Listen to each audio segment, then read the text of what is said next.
Members of council, can I have everyone please take their seats? And the members that are not here, if they can please come into the council chamber so we can have quorum.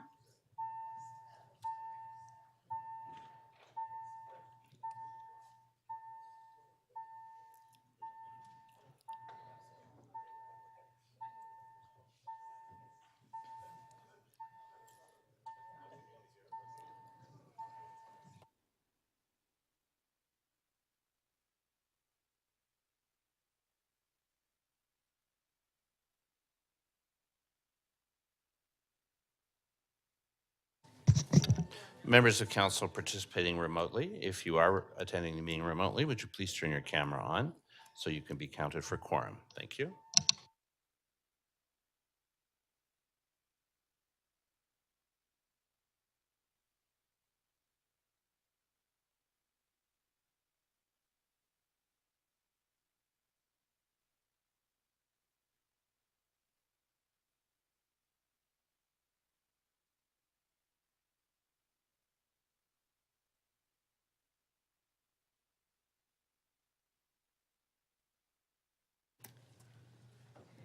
Thank you, members of council. This meeting is now resumed. Members, could you please rise if you're able and to observe a moment of silence in memory of Gabriel Magalhaes.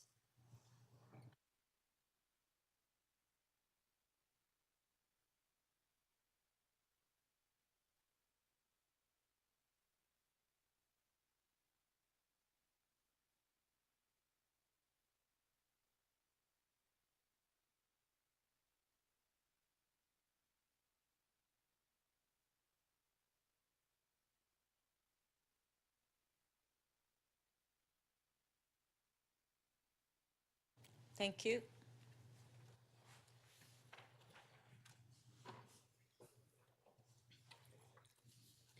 Members, we have a presentation of the Platinum Certification for ISO 37120 Building High Caliber Data to the City of Toronto by the World Council on City Data.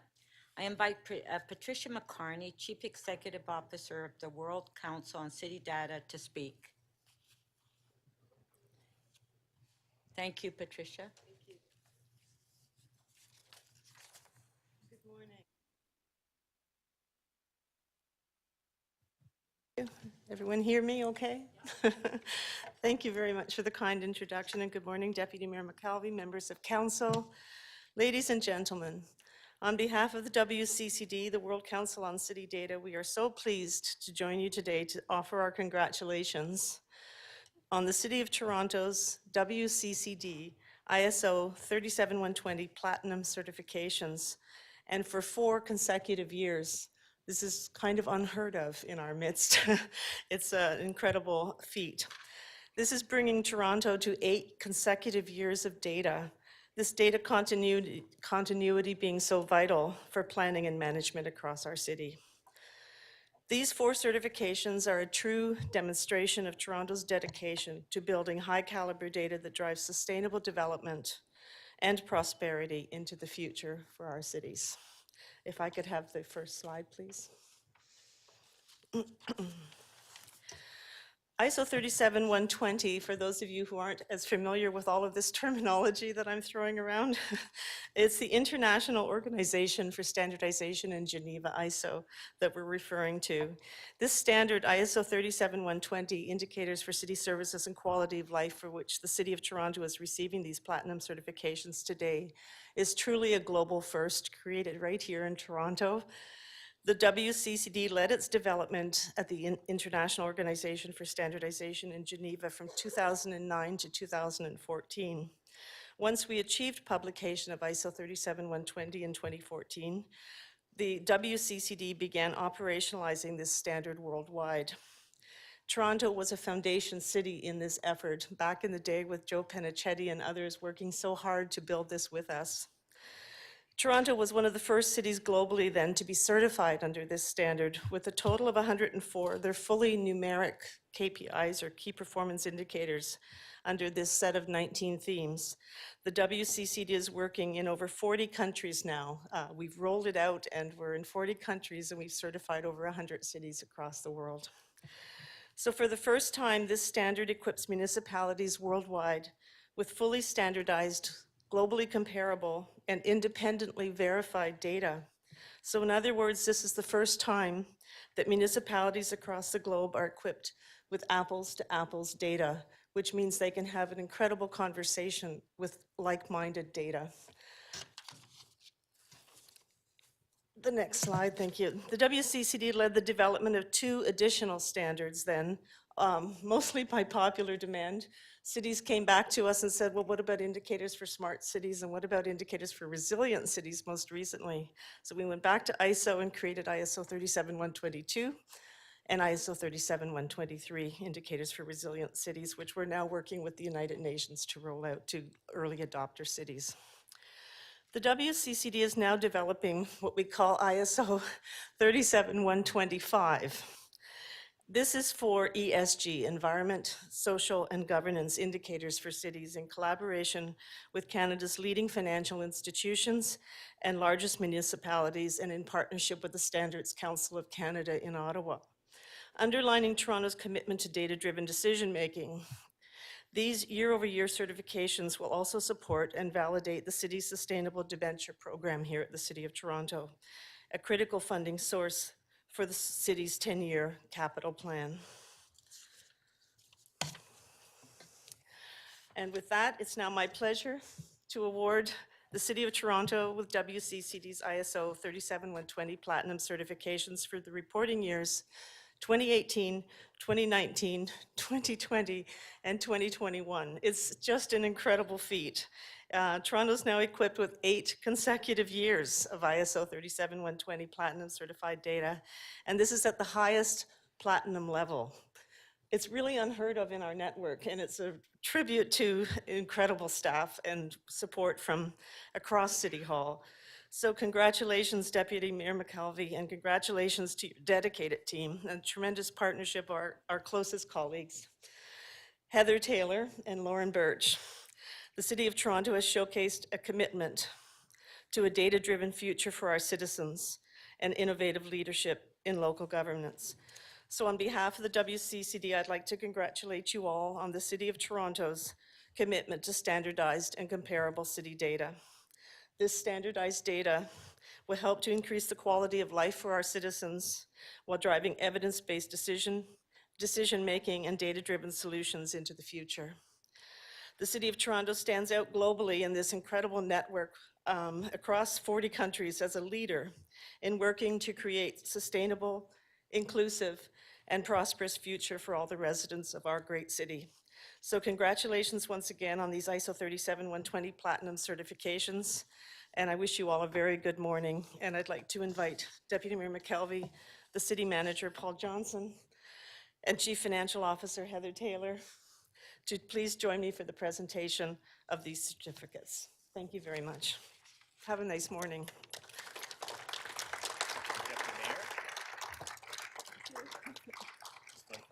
Okay.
Carney for this kind award for our city. And it was a few years ago in a pre-pandemic world that I came by the office, and you talked to us about how important it was for the city to achieve this certification.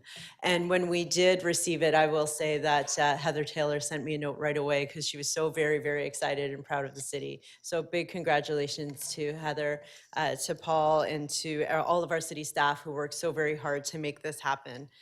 On behalf of the City of Toronto, I am proud to accept this platinum level certification from the World Council on Data. We are receiving this recognition for implementing ISO 37120, the indicator for sustainable cities, for the years 2018 to 2021. Strong data drives smart decisions. Data allows us to visualize trends, make connections, and shape effective solutions. And in an era where information is everywhere, access to accurate data is more important than ever. I am so proud that Toronto is part of the World Council on City Data network of more than 100 global cities that collect, share, and use data to make effective decisions. Our data is helping the City of Toronto decrease risk, reduce waste, and make more informed decisions.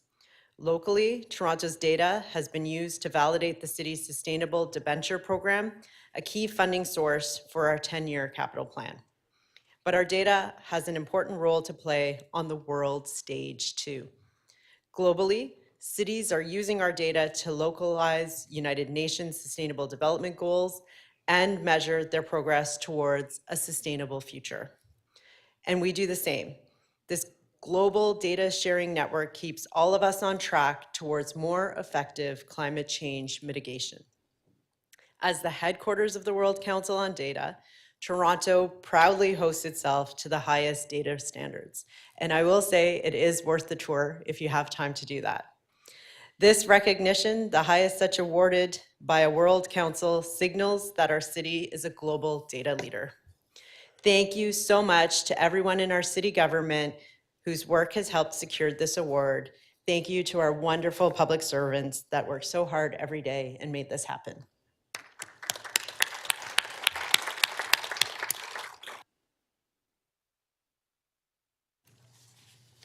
Thank you. Thank you very much.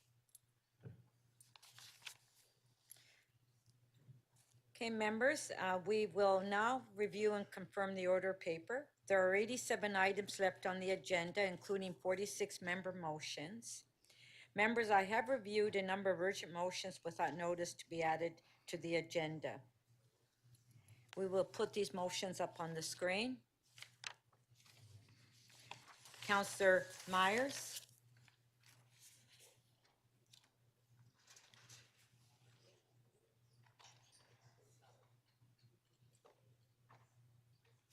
Oh, sorry, Councillor Myers. I have to turn it on. Sorry. There you go. Thank you. There you go.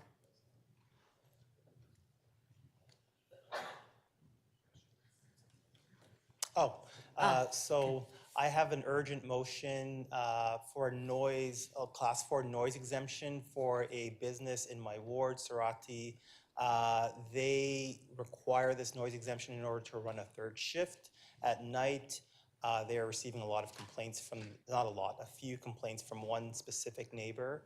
And if they don't receive this noise exemption, they might have to make their expansion decisions in Ohio rather than in Toronto. Okay, thank you. Thank you. All in favor? Show of hands, carried. Councillor Sachs. Yes, I have a quick release, please. Number 3, EX 3.3. Councillor Holiday asked for time review. Hold on, we're just doing your motion first. Oh, sorry. Yeah, your member's motion. No, it's Yeah. on the screen if you Yes, want to okay. introduce it. Yes, thank you. Okay. So, I apologize.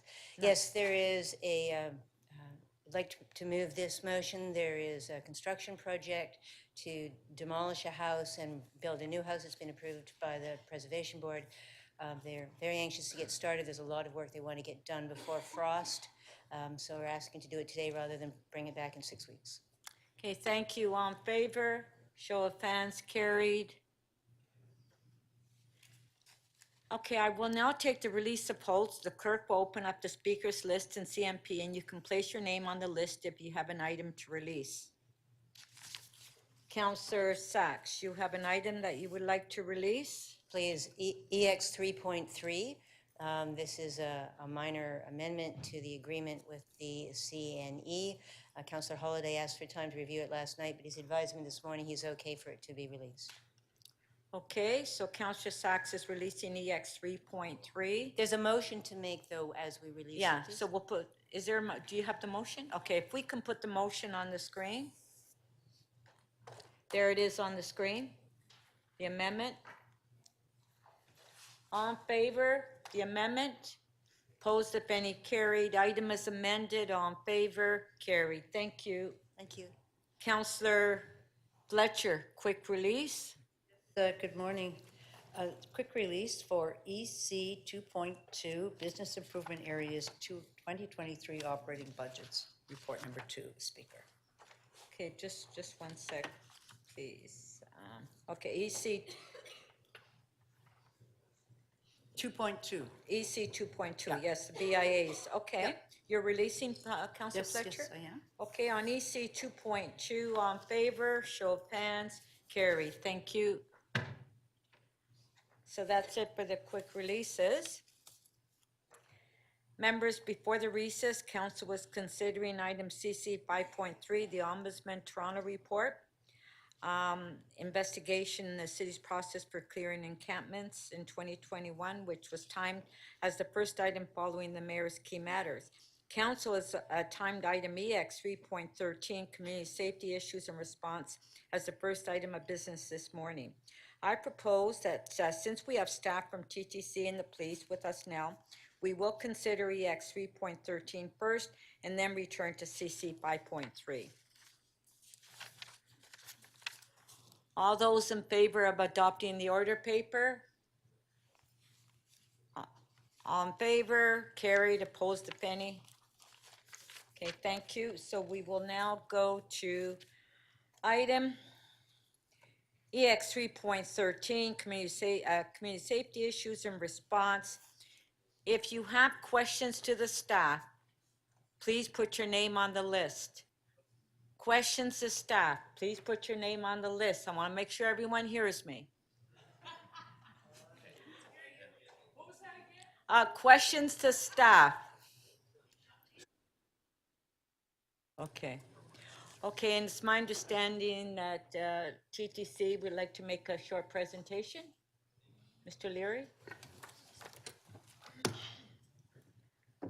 Thank you, through you, Speaker. Now, councilors, as you've heard me say many times before, the safety of our employees and our customers is as top priority. We have an obligation to everyone to ensure that the TTC is as safe as possible at all times. I assure you, that's an obligation that we take seriously. As we all know, the TTC has faced a number of serious, high-profile, and heartbreaking incidents that are a concern to all of us. In February of this year, the TTC board approved a number of new initiatives to complement steps that were already taken to address public safety. Before you today is a report that seeks approval for the TTC to reserve fund draw that allows us to continue funding these initiatives through the year. We will do this with the authority that has been delegated to me for things like extended contracts up to a cost of $15 million with regular reporting to the TTC board. I hope you will support this request. I want to assure you that as a responsible steward of public purse, we will only spend what we need to enhance community safety and security. As we reported to our board last month, we are already seeing some positive results from these initiatives. A number of serious incidents is trending down, and we're hearing from customers and employees they appreciate our additional efforts. However, I want to be clear, we don't take that for granted. We know that the serious incident, like the tragic murder of Gabriel Magalhaes this past weekend, leaves everyone shaken, very much so. I want to extend my personal sympathies to Gabriel's family, friends, and loved ones at this difficult time. Now what I'd like to do is take a few minutes to remind you of the steps that we've already taken and what we plan to do when it comes to public safety on the TTC. When we look back at April of 2020, COVID-19 was posing new challenges for us, and some of Toronto's most vulnerable residents were residing as using the TTC as a shelter. We entered a partnership with the City of Toronto to provide outreach supports to individuals experiencing homelessness on TTC property, and we did this as a pilot project. That project was formalized in October of 2022, ensuring dedicated Streets to Homes outreach workers were on the system and available to assist people in need. However, late last year, we saw a rise again in incidents against employees and customers across the system, and it warranted an increased response. We know that the root cause of these incidences are complex and comprehensive, and we really need a coordinated solution. Excuse me. We also know that it's not unique to the TTC or the City of Toronto. It's happening in many other places around North America. So to address these challenges, I'll let you know what we did. We actually changed the deployment of our special constables. We mobilized existing frontline employees in a more visible ways to support community safety. We deployed more station supervisors, mobile and chief supervisors, and assistant managers in stations to audit our security on a regular basis. We deployed more uniformed staff throughout the system who can directly assist our customers and contact transit control with direct access to 911. And we relaunched our Safe TTC app to report suspicious incidents in real time. Now in February, this council approved our 2023 operating budget, which makes additional safety and security investments. This included hiring more special constables, increasing the number of Streets to Homes outreach workers, and adding enhanced cleaning in our streetcars. As well, working in partnership with the City of Toronto, we've added a number of programs on a trial basis, including a partnership with LOFT to provide mental health support to those experiencing homelessness on the TTC. And I'd like to thank Councillor Carroll and Deputy Mayor McKelvey for introducing LOFT to us last week, so thank you. Now, the report before you today seeks additional approval for funding sources for a number of other initiatives for the balance of this year. These include the following. We're improving our de-escalation training for our frontline workers. We have enhanced cleaning in some of our key stations. We have more community safety ambassadors, as well as we have specially trained security guards who have experience working in city shelter systems. As you also know, Toronto police have been made patrolling the TTC part of their daily duties. While this is not funded by the TTC, we very much appreciate what the chief and the deputy chief have done for us, always there for the TTC, so thank you. I'll let you know as well that we continue to sit at a weekly and monthly tables with the police, the city, the deputy mayor's office, as well as our union partners, ATU and CUPE. So we're very appreciative to them. I'd also like to thank Deputy Mayor McKelvey for urging the federal government to strengthen the criminal code to protect all transit workers and to establish a national transit task force. Thank you for that as well. And working with Chair Burnside, we're going to establish a focus group with a mandate to support a diverse group of people, those who identify as women, to discuss ways to improve safety and security on our system. We're also going to continue to survey our customers on a regular basis as we continue to engage our peers in the industry to share best practices and lessons learned. Many of you have heard about Philadelphia and New York, for instance. I'm grateful to all our partners for the help on this. In particular, I'd like to thank those at the city. We have Shelter, Support and Housing Administration and Social Development, Finance and Administration Division, Corporate Security, Toronto Police Services, and Toronto Public Health. And I'll also point out that we will be back on April 13th at the board meeting with our partners here, as we did in February, to give an update report to the board on our safety and security community program.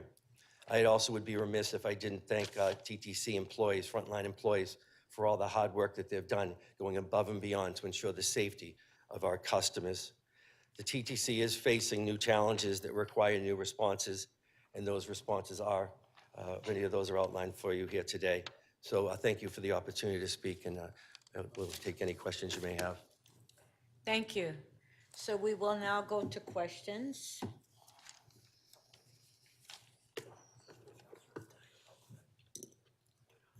Right, okay.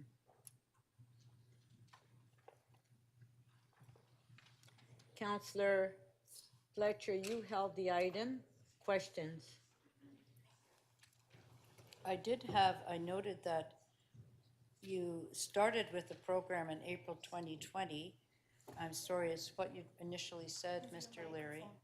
Pardon? Well, I can't turn it on, speaker. Oh, the mic, I'm sorry about that. Could you just, you initially said that there was a program that you started in, I think it was 2020 April, and then you consolidated that in October 5th, 2022.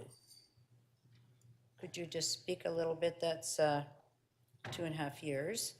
And what difference now have you, that was a program then, what's your program now compared to that during the pandemic? Through the speaker. Yes, we when we saw increased those with underhoused coming into the system in April of 2020, again, we reached out to the city and asked for their support, at which time they brought Streets to Homes in that was helping engage individuals. We took very much a compassionate approach in dealing with this issue. As we continued coming through and out of COVID, the determination was made that we actually would like to keep them in the system and broaden the program by reaching out and bringing in safety ambassadors as well. As again, this is all working with the city and at the city's recommendation of what would help us deal with the issues that we were having on the TTC. It's a multifaceted approach, recognizing it's not just one issue. We have issues of drug addiction. We have issues of underhoused. We have some serious crime within the TTC. So, you know, that's why when we talk about the program, it's reaching out to the police, asking the police to come in and help, asking the city to come in and help and provide options to us that we can include in our Thank you. budget. I'm sorry. Just going to go to the budgeted items on page 4. And Streets to Homes, 10 outreach worker, 2 team leads, that's $1 million. 25 additional special constables at 2.5. Streetcar midday cleaning, how many staff is that? So through the speaker, that's actually a service that we're providing. Sorry, can't hear. And speaker, that's actually service that we've provided midday on key routes, particularly in the downtown core. So that's just really having someone come in during the day to clean the streetcars, as we have experienced a fair amount of debris, particularly So that's one drug FTE? paraphernalia. Is that one FTE? No, that's a service. That's a service coming in, a cleaning I'm sorry, service. I simply can't hear you. That is a cleaning service that's coming in. It's not a position. Oh, it's a cleaning Contracted service, external, Yes, contracted. yes. So not TTC cleaners, That's not TTC employees. That's correct. Somebody you've got coming in, they do, and you won't ask about the stations. And then here's the 50 security guards, 800,000. Safety ambassadors that you've hired, 300,000. Extended station cleaning again, is that not your staff? That is contracted employees, so. So that's augmented services in key stations like Union for cleaning in the morning. So just from this kind of who we used to know in the stations, cleaners that would be there on site, there's not as many now as there were before. And you're augmenting that with special contracted cleaning services. So for through the speaker, cleanliness. all our cleaners have, but the number of cleaners we have has not changed. This is to help augment that work that they do on a And your daily change in basis. cleaners was from what to what? We haven't changed our Reduction in cleaners. cleaners, pardon? There has been no reduction in cleaners. There's been no reduction at all. Okay, thank you. I have a bigger question, which is, you may have been watching yesterday, we were talking with the ombudsman, who's talking about his report on best practices in dealing with encampments, but in dealing with those who are living in encampments that are having issues, periodic issues, mental health issues, addiction issues, many of the types of issues that you're probably finding in the TTC, where people have gone to seek refuge during the pandemic. And I'm wondering how, he has certain conclusions, and I'm wondering how open you are to having that conversation and looking at what his conclusions were as a practice compared to simply your proposal. I'm not sure, have you done that? Have you had a chance to have a conversation with the ombudsman or read that report and see what could apply to how you're planning things? In other words, streets to homes were great, but they were not relying, his advice had other agencies, and you have Loft, I believe we gave $500,000, so that's a very little amount of money for an agency to do the work we're talking about. So Thank you. That was your last question. Through the speaker to you, Counselor. sorry, I'm asking the TTC if they've read that, not city staff. Through you, Speaker. At this juncture, I have not been briefed on it. I've been relying on my partners at the city. That's why you saw Good stand up, because what we're doing is this program is making sure that we reach out. I'm a transit system, and I'm trying to make sure that we provide good, safe, reliable transit, and I'm reaching out to specialists that can help address these issues internally. That's how the approach I've been taking, but I will read it, and I'll Okay. Thank you, Councillor Fletcher. That was your last.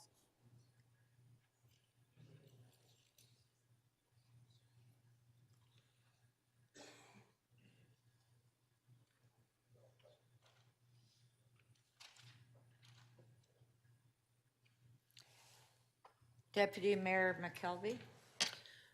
Thank you, Madam Speaker. To Toronto Police, can you speak to how you've been working with the TTC to address safety? I think we recognize that this is not just a TTC issue, but also a citywide issue. So maybe you can speak to your efforts in that. Yes, thank you. Good morning. I'm Lauren Pogue, Deputy Chief with the Toronto Police Service, and through you, Madam Speaker. So we certainly, in response to a number of high-profile incidents and concerns for transit safety, and to support our colleagues in TTC, we certainly responded earlier this year with a number of officers who came back on callback. And when TTC had put a number of measures in place, we moved to an on-duty model. So to be clear, this is a real priority for the Toronto Police Service. So prior to the escalation in violence, we were responding to calls for service on a daily basis. But our current on-duty model is we have officers across our entire police service, all 16 divisions, that are deployed throughout the day based on the number of calls for service in certain locations and times to help with transit safety. And our ongoing work with the TTC continues. We're in strategic discussions, certainly with all the stakeholders, to look at what long-term TTC safety looks like, and certainly how do we address these very complex issues. So we're all at the table on a regular basis. And the other thing that we're looking at is how do we potentially maybe embed somebody who can look at our deployment model, and how do we better support TTC resources, the special constables who are doing great work every day to harmonize our resources and ensure that we're being the most effective for the best transit safety possible. And do you have any preliminary data or results around when you had the officers deployed, and what were the trends you were seeing? Yes, so I can speak to, it was late January when we first started proactively deploying our officers in the system for high visibility patrols. And since that time, we've had 363 arrests and 237 referrals. So initially we were there obviously to address the safety, but as our officers were in the system, they were engaging with people who required supports, and those referrals were for things such as unhoused people that they met, food insecurity, mental health supports as well. So do you continue to have a presence on the TTC, and are you regularly working with the TTC and the city on this very important issue of safety? Yes, we do continue to have an on-duty deployment model, which is all 16 of our unit commanders across the city prioritizing this over and above the regular work they do. And in fact, the chief and I met earlier this week with all senior leaders in the service to reiterate how important that, that this work continues. And again, we continue to collaborate with both TTC and all the stakeholders who are in ongoing discussions to address public safety on the transit system for both users and for their employees. And some of the things that I think are needed are beyond our control at the city. So what work is being done around bail reform and advocacy or advocating for better release plans for offenders on probation, for example? So bail reform has been a real priority for us for some time. And in fact, Chief Demkew and our board co-authored a letter to the federal government asking for changes to the bail process. And that is being supported by certainly all the chiefs in the province and certainly across Canada as well. So this is something that we are actively lobbying, looking for change. Okay, thank you. Thank you.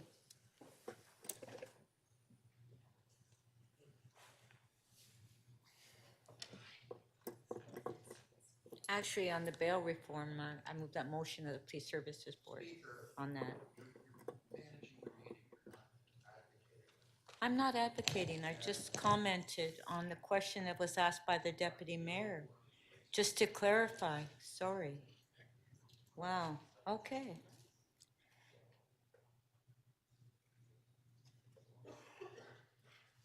Councillor Carroll, questions? Thank you, Madam Speaker.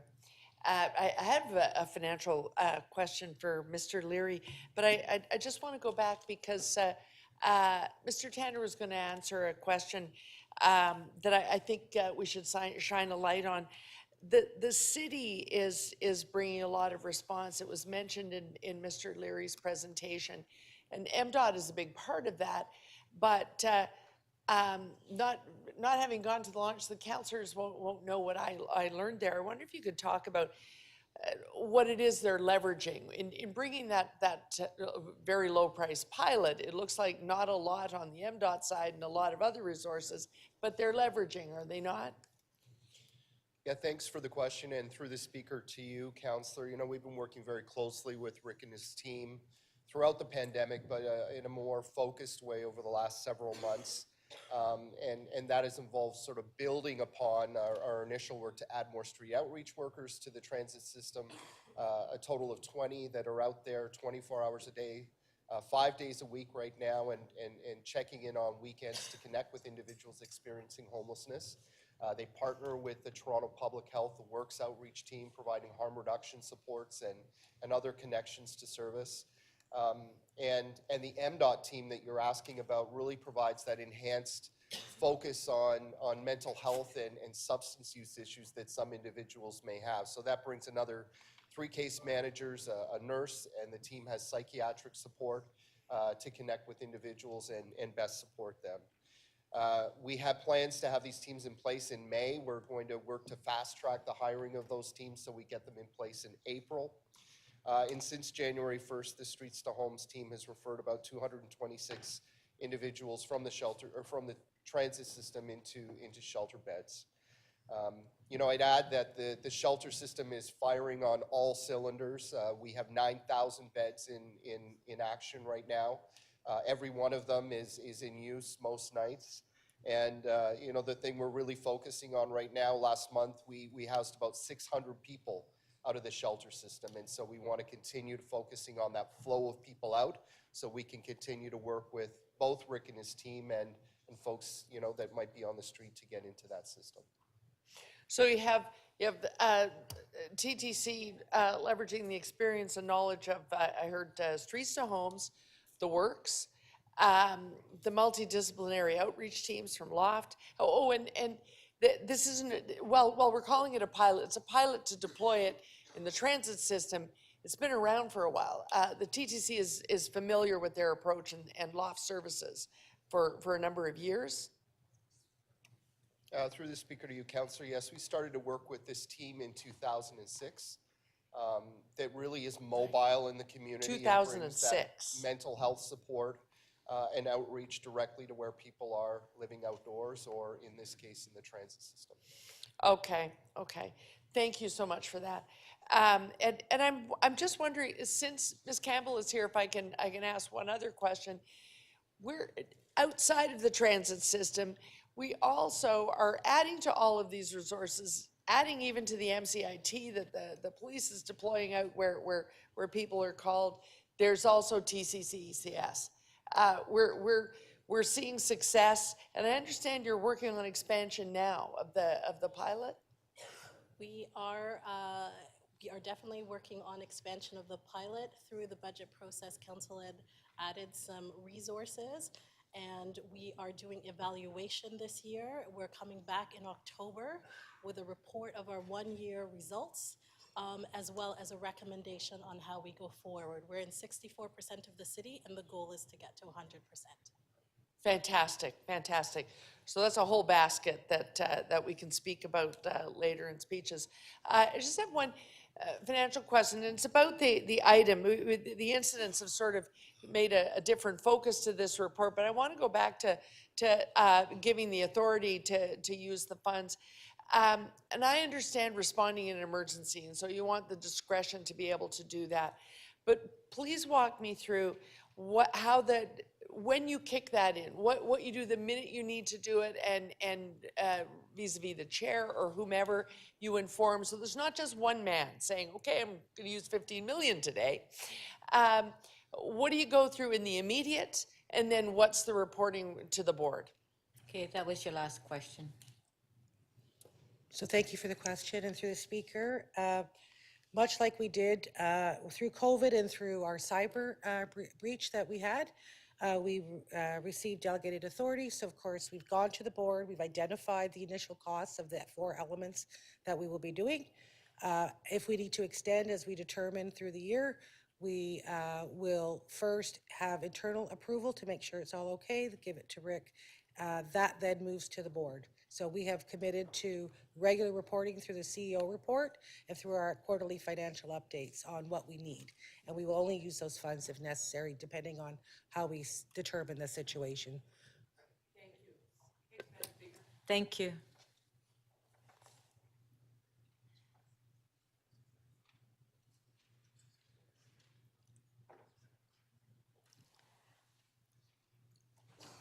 Councillor Perks, questions?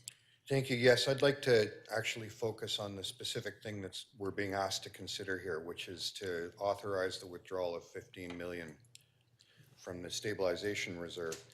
That 15 million is for the purchase of services privately. It's not for interdepartmental transfers to Streets to Homes or the Toronto Police Service. Am I correct about that? So through the speaker, that's correct. It's the 4 items that would have been identified on page 4 of the report. So it's the security guards as an interim measure, the community safety ambassadors, which is a third-party contract. We've consolidated in our transit control dispatcher roles so that all those services and groups that are in the system have one focus place to connect, and the extension of station cleaning in those key locations that we saw an issue for. But those are things that are done, but we're talking about additional purchasing authority of 15 million. Discretionary for security guards, or, I mean, it's not to hire more staff, TTC staff. That's not what you're asking for. So Is it? through the speaker, these 4 items are the interim measures that we did not have budgeted, that we Right. have subsequently identified as necessary. Yes. Some of them are contracted services, yes. Security guards and the ambassadors. The control dispatchers are staff. Okay, so the 15 million is actually to extend those 4 areas over the whole year? Is that what you're asking for? So through the chair, through the speaker, at the moment, we've identified it up till May. We're coming and doing an assessment. We'll be going back to the board to determine how much, to what extent we need to continue this through the year.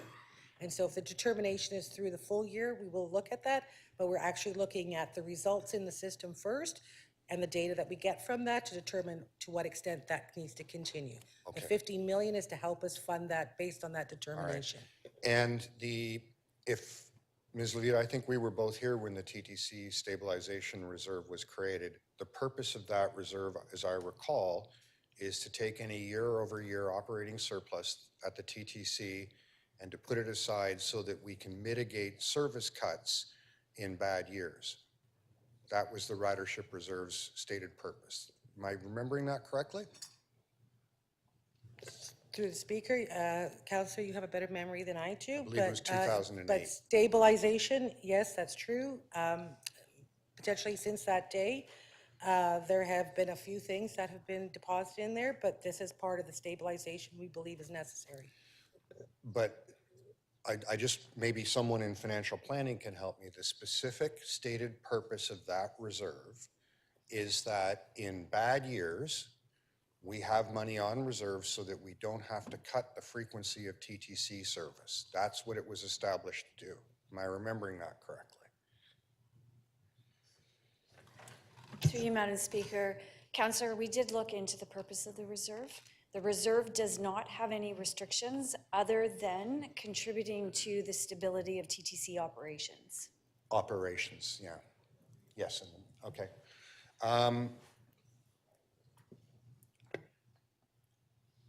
Mr. Leary, Councillor Fletcher was starting to ask you about the Ombudsman's report, and I appreciate that you said you haven't had time to be fully briefed on it.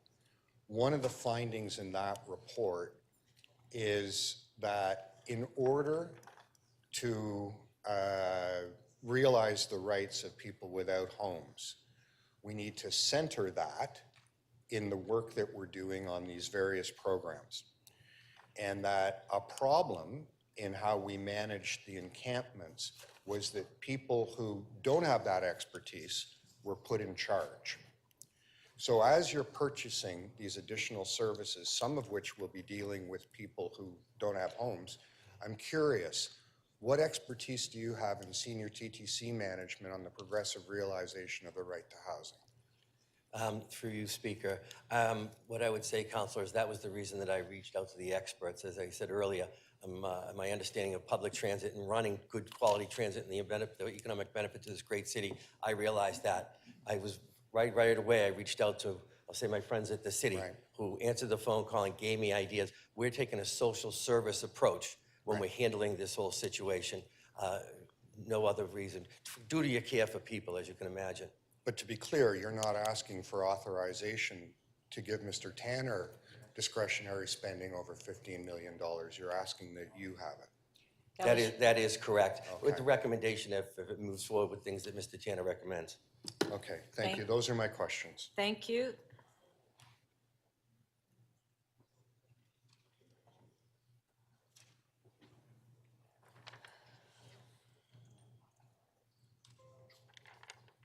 Councillor Morley, questions? Thank you. Through you, Madam Chair.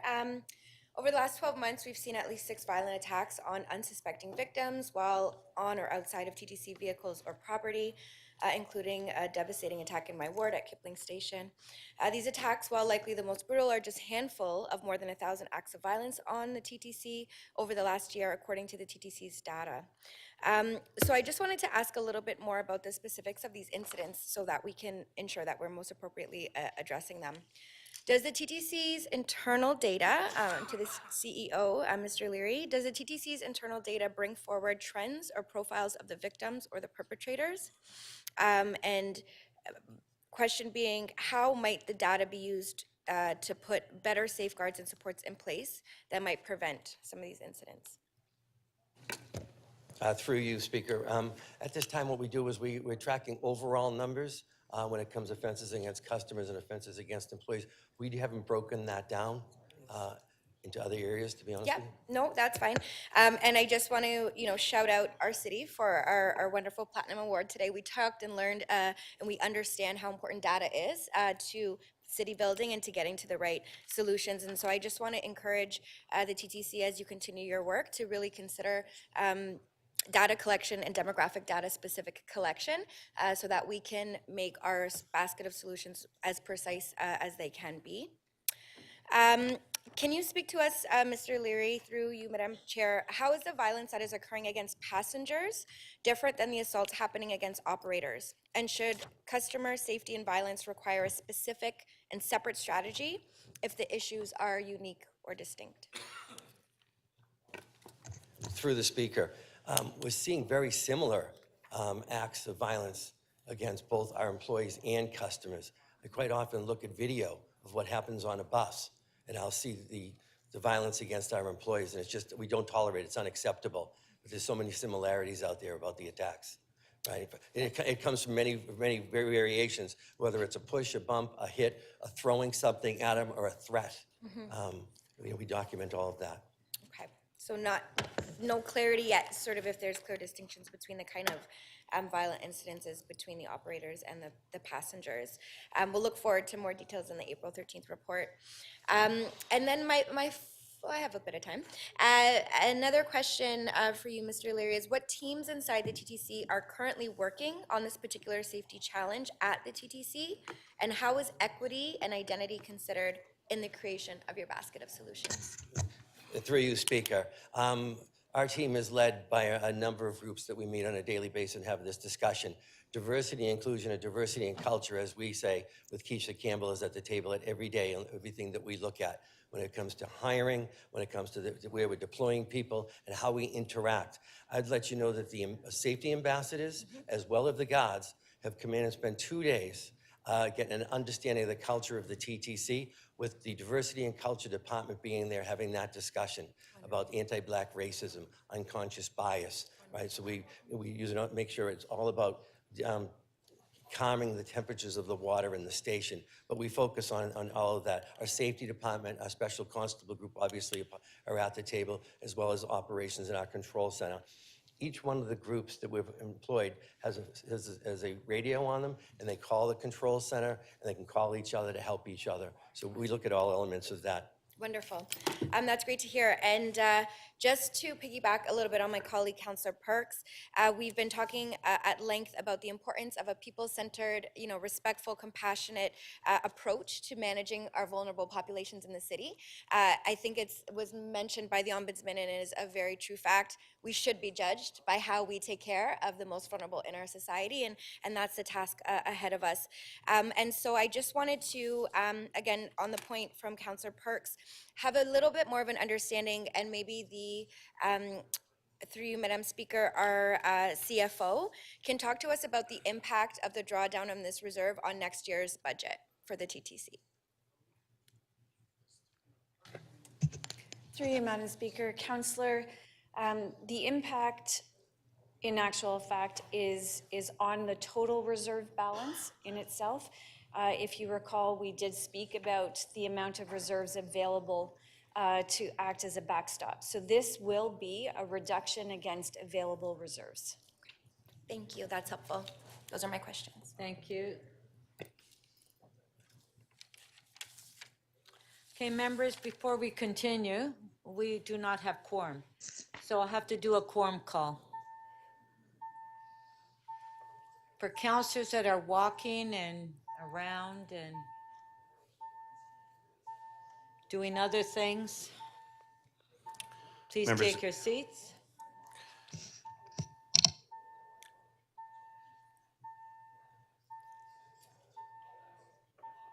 Just, it doesn't even matter what it says, just.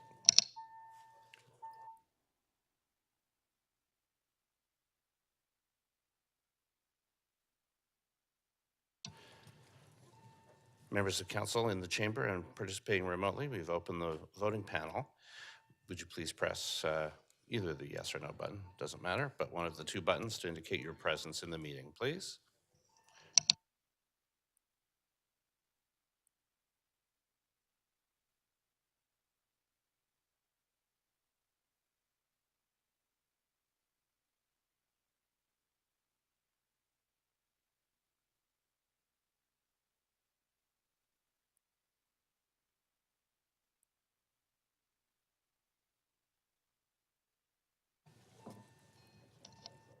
Okay. Councillor Bravo, please. Members, if you just press one of the two buttons to indicate your presence in the meeting, please.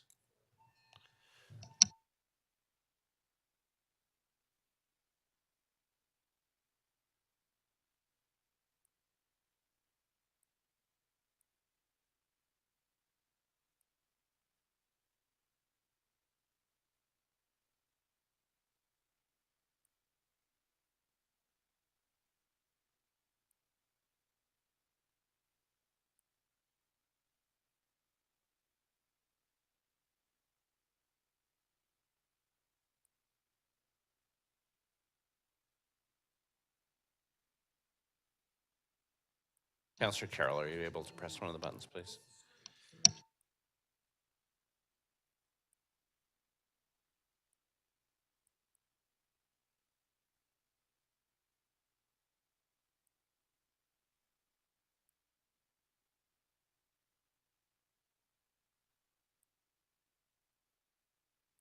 Speaker, there are 16 members present. Quorum is present. Okay, members of council, I please ask you to remain in your seats because we're breaking quorum, and this is an important issue, and I think we should all listen and on the questions. So please remain in your seats.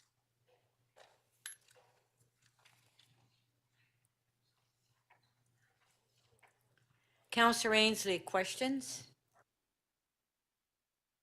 Thank you, through you, Madam Chair, to Mr. Leary. Mr. Leary, could you explain, in terms of public safety, so BAI Communications won a 20-year, $25 million contract in 2012 to build and operate the Wi-Fi system through in particular, the subway system that the TTC operates. And after 12 years, the only accessible Wi-Fi is in the downtown U-loop below Bloor. And I've had communications back and forth between larger telecommunication systems. I'm trying to understand why it's taking BAI so long to build out their Wi-Fi system in the subways, tunnels, so that people can seamlessly operate their cell phones. Through the speaker, Councillor, you're exactly right. We have had BAI in our system for about 11 years, and it's very disappointing that Rogers, Bell, and TELUS have not joined the system to permit cell phone use within the subway station. We are in discussions with them continually, more discussions right now with them regarding what can be done, especially with the public safety at the hand. Three of them have recognized that. They've reached out to us, reached out to the chair, and we will be bringing a report back to the board in May regarding where we stand when it comes to cell phone and Wi-Fi use within the subway. Okay, so Mr. Leary, one of the things that I'm trying to understand, and maybe that can be included in that report, I'm trying to understand the disconnect. So those are your comments. I've had similar comments to that from TTC. When I've reached out to Bell and Rogers, because a lot of my residents in the past few months have been complaining, phoning my office, trying to understand why they can't get cell phone service. And when I've reached out to Bell and Rogers in particular, and I'm not going to name their staff are telling me that one of the biggest problems is that BAI is using a very antiquated telecommunications system. They point to the fact that they regularly, over the past 10 years, have updated their systems 3 to 4 times, and they're just not comfortable using antiquated technology that BAI has installed. And they fear they would only have to, the onus would then fall on them for lack of their customers being able to use the infrastructure in place. Through the speaker, those are actually the discussions we're having now. 11 years ago, when they had the ability to join, the 3 telecoms did not join. So the discussions we're having them now is what type of upgrade and infrastructure would be required, and there's a significant cost to it, as you can imagine. And that's what we're trying to get confirmation with them. Okay. And in terms of building out the system, Mr. Leary, are there not benchmarks in the contract or parameters or deadlines that BAI has to follow? Like, as you said, here we are 11 years later, and the only Wi-Fi available is in tunnels in the downtown core below Bloor Street, which is what, less than a fifth of the overall subway system. No, that's correct. When the TTC issued that contract 11 years ago, it was the belief that BAI would establish the foundation for all 3 of the telecoms to come in. They took it upon themselves not to be the follower on a system. So we're having discussions now about what. So sorry, you're saying sorry, you said it's a belief, but are there not benchmarks and deadlines within the contract that was signed by the TTC at the time? They were not for the telecoms. The TTC entered a 20-year contract for $25 million in revenue with the understanding that BAI would work to get the telecoms on and the telecoms would not join. Now the So there's conversation no with the telecoms deadlines. individually. So we do have, There's no deadlines in the contract. not on this contract, but we're in discussions right now with the telecoms about what we can do to get them to come in with significant investment in Okay. upgrading the system so that they do have that ability. Okay, All right. Okay. Thank you. And those are my questions, Madam Chair. I think I'm at my 5 minutes. thank you. Madam Chair, this is Peruzza. I'd like to get on for a couple of questions as well. Well, first of all, you have to put your video on, and, I mean, we didn't even know you were here. And then you have to put your name, Counselor Sachs, questions.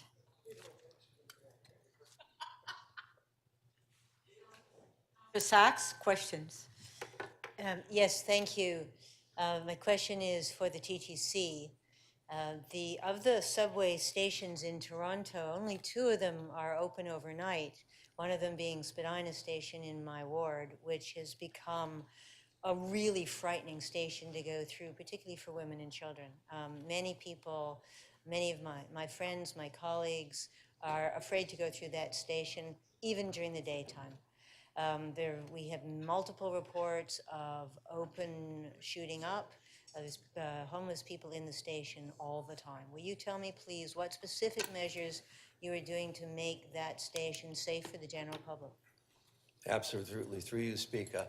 Thank you for that. We understand there are 2 locations primarily that we have a significant under-housed staying, that is Spadina and Union Station at night. We have streets to homes assigned there 24 hours a day in the station and helping us at that location. We also have our own special constables there. We don't leave any one of our employees there by themselves. Having a duty to care during the course of the winter, we would never put anybody out when it's -0 degrees or -20 degrees outside. So we put people there to watch them and help them. More recently, with the additional safety teams and more streets and homes coming on, it's trying to get them that help, the compassion that we talk about. It's also almost April 1st, and on April 1st, we know what happens. Last night, there were only a handful of people that slept in the stations, because I do not put people out before April 1st, but now they're leaving on their own. So my expectation is you're going to start seeing, as we move people along, that they won't be hanging there. We're also having the cleaning contractors spend extra time at that location as well, because of some of the problems that you're addressing. All right, and are you collecting data to show change in this station that I can report to my constituents? Yes, that's what we're doing now, and the intention is to report back to our board in May when we have a bigger picture of all the data that we have. We'll give an update in April regarding some of the recommendations going forward. All right, and can we specifically have a report on the Spadina Station for my ward? Well, I'll make sure that all the stations are addressed in there, so yes, we will. We'll share it with you. Thank you. Thank you. Thank you.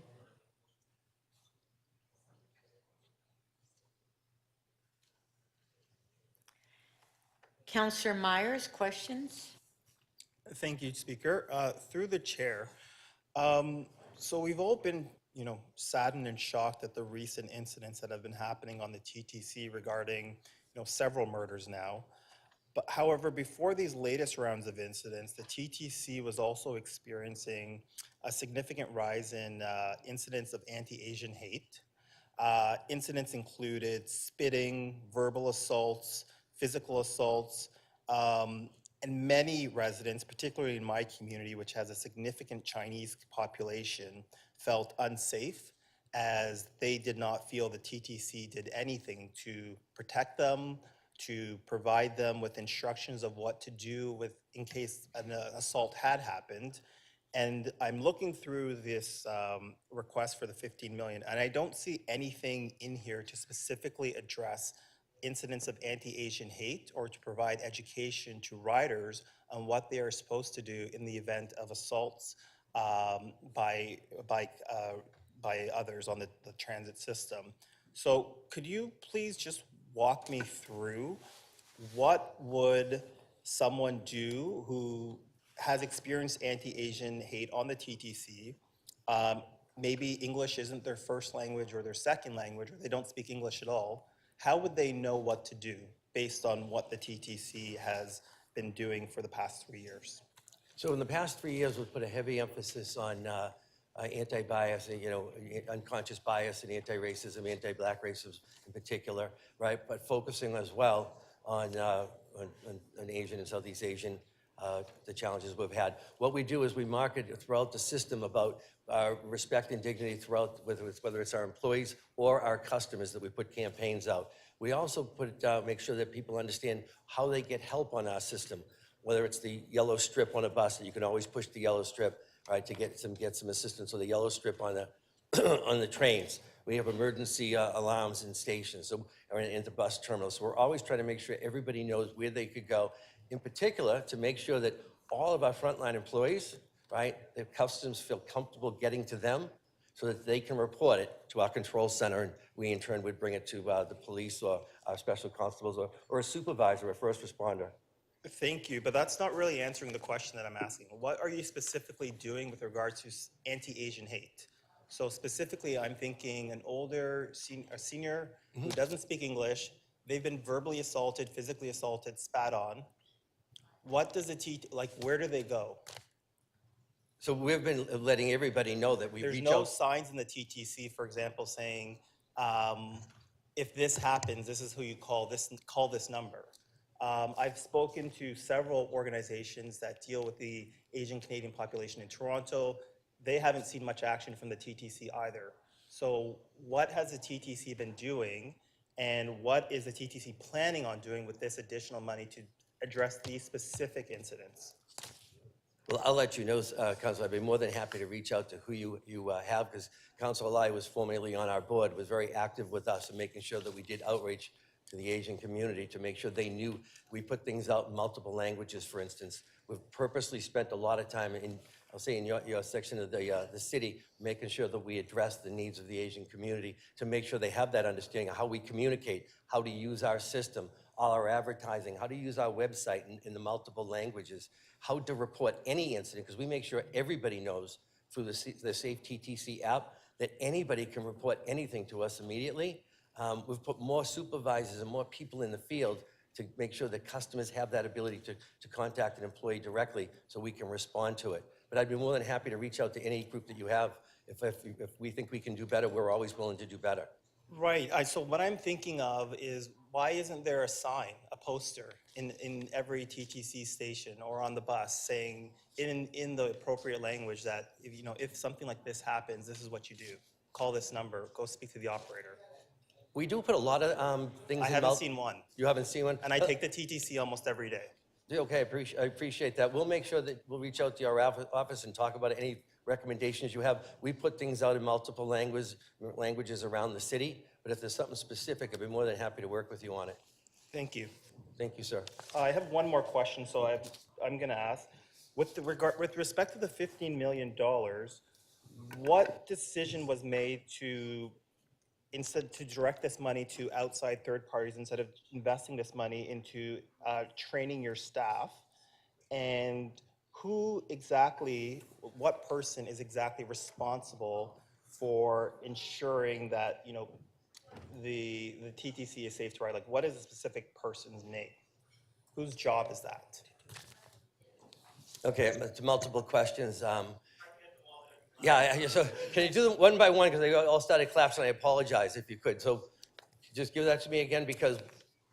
So there's the question of, why was the decision made to not invest the $15 million back into the TTC employees to train them to deal with some of these incidents rather than going to a third party? Perfect. And then there was a specific question of who exactly, what is the person's name and role who wakes up and lives, breathes, making sure that people are safe on the TTC? Absolutely. So Betty Hersurgeon is the Chief Safety Officer at the TTC. She's the one that on a weekly or daily basis gets us all together and has a discussion about everything that we're all doing.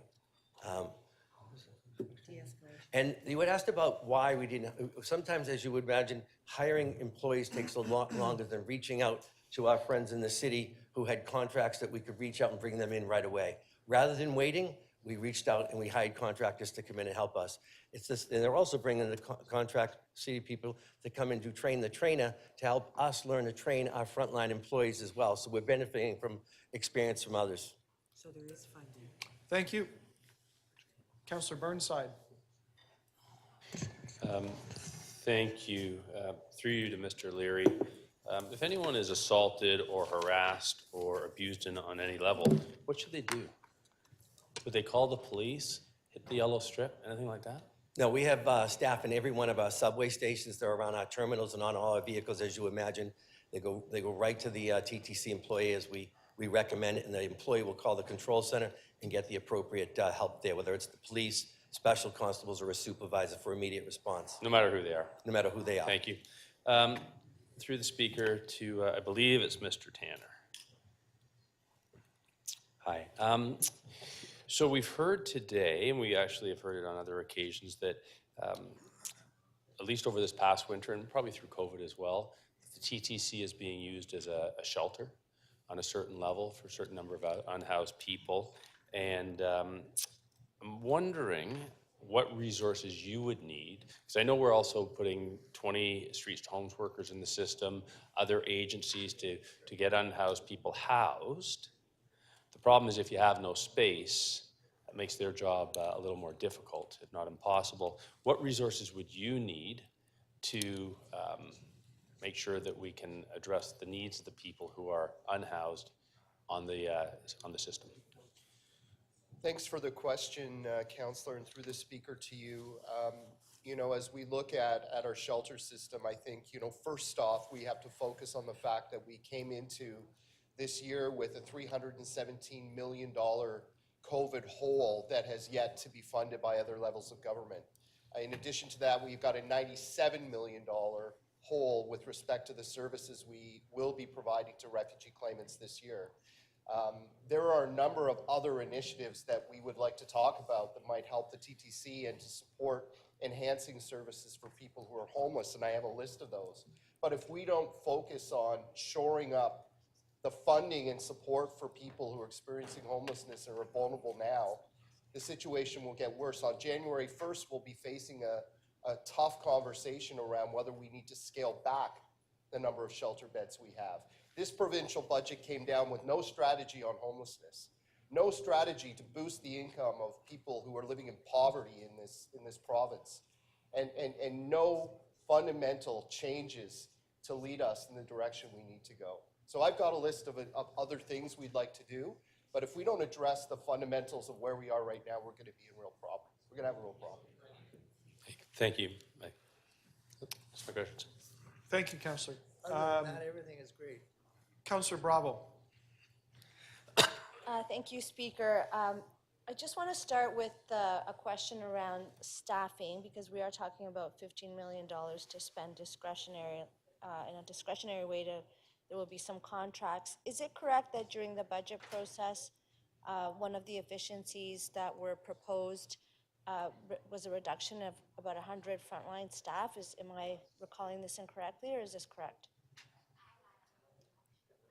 And while you think about that, I'll also say that I would like to know whether you can provide the analysis, an analysis of the correlation of cuts to staff and service decrease in relation to both the random attacks and the kind of hate-inspired attacks and the general violence on TTC against passengers and operators.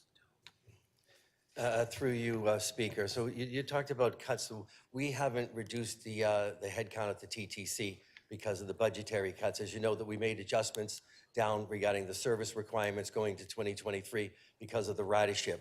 And again, you know, the TTC is under extreme pressure this year with about $350 million of pressure, similar to as what Gord mentioned about the lack of funding from other levels of government to help us to continue in the investments. I'm also just as concerned on the capital side, knowing that we have an outstanding capital investment plan that leaves a giant hole over the next 15 years of billions of dollars of funding that's required to keep the city moving. And as Sure, for the but- service, we'll be bringing a report to the board. We're coming to the board in April on the 13th with a presentation on how we actually adjust. It was at the recommendation of the chair, how service is determined and how we place vehicles where we do based on putting capacity to meet demand. But ridership went down, and there's a corresponding loss of staff around the ridership. So there are fewer people working in the stations. And I was wondering if you can share any analysis you've done around the correlation, potential correlation of the increases in the numbers of violent incidents, ranging from, people angry about service interruptions, which is what I see every day, short turns, delays, et cetera, all the way through the random violence and the tragic loss of something that hits me really hard as a boy, and also the hate crimes that Yeah. Councillor Myers raised. Thank you for that. For a little correction on data, we didn't reduce any station personnel. We actually increased station personnel during this last budgetary process. The reductions of staff are attributed to the single trained person operations on line 1, but ultimately that became a full reallocation as we increased the number of staff within stations. So Yeah. that hasn't been an offset. When you talk about the reductions in service, that was taken many of operators, and we Yeah. did that through attrition. Okay. So there are fewer people than there used to be. I'm old enough to remember when there were cleaners, there were two operators on the vehicles, there was a lot more staff when you walked into a station. I guess my second question is around the notion of the response.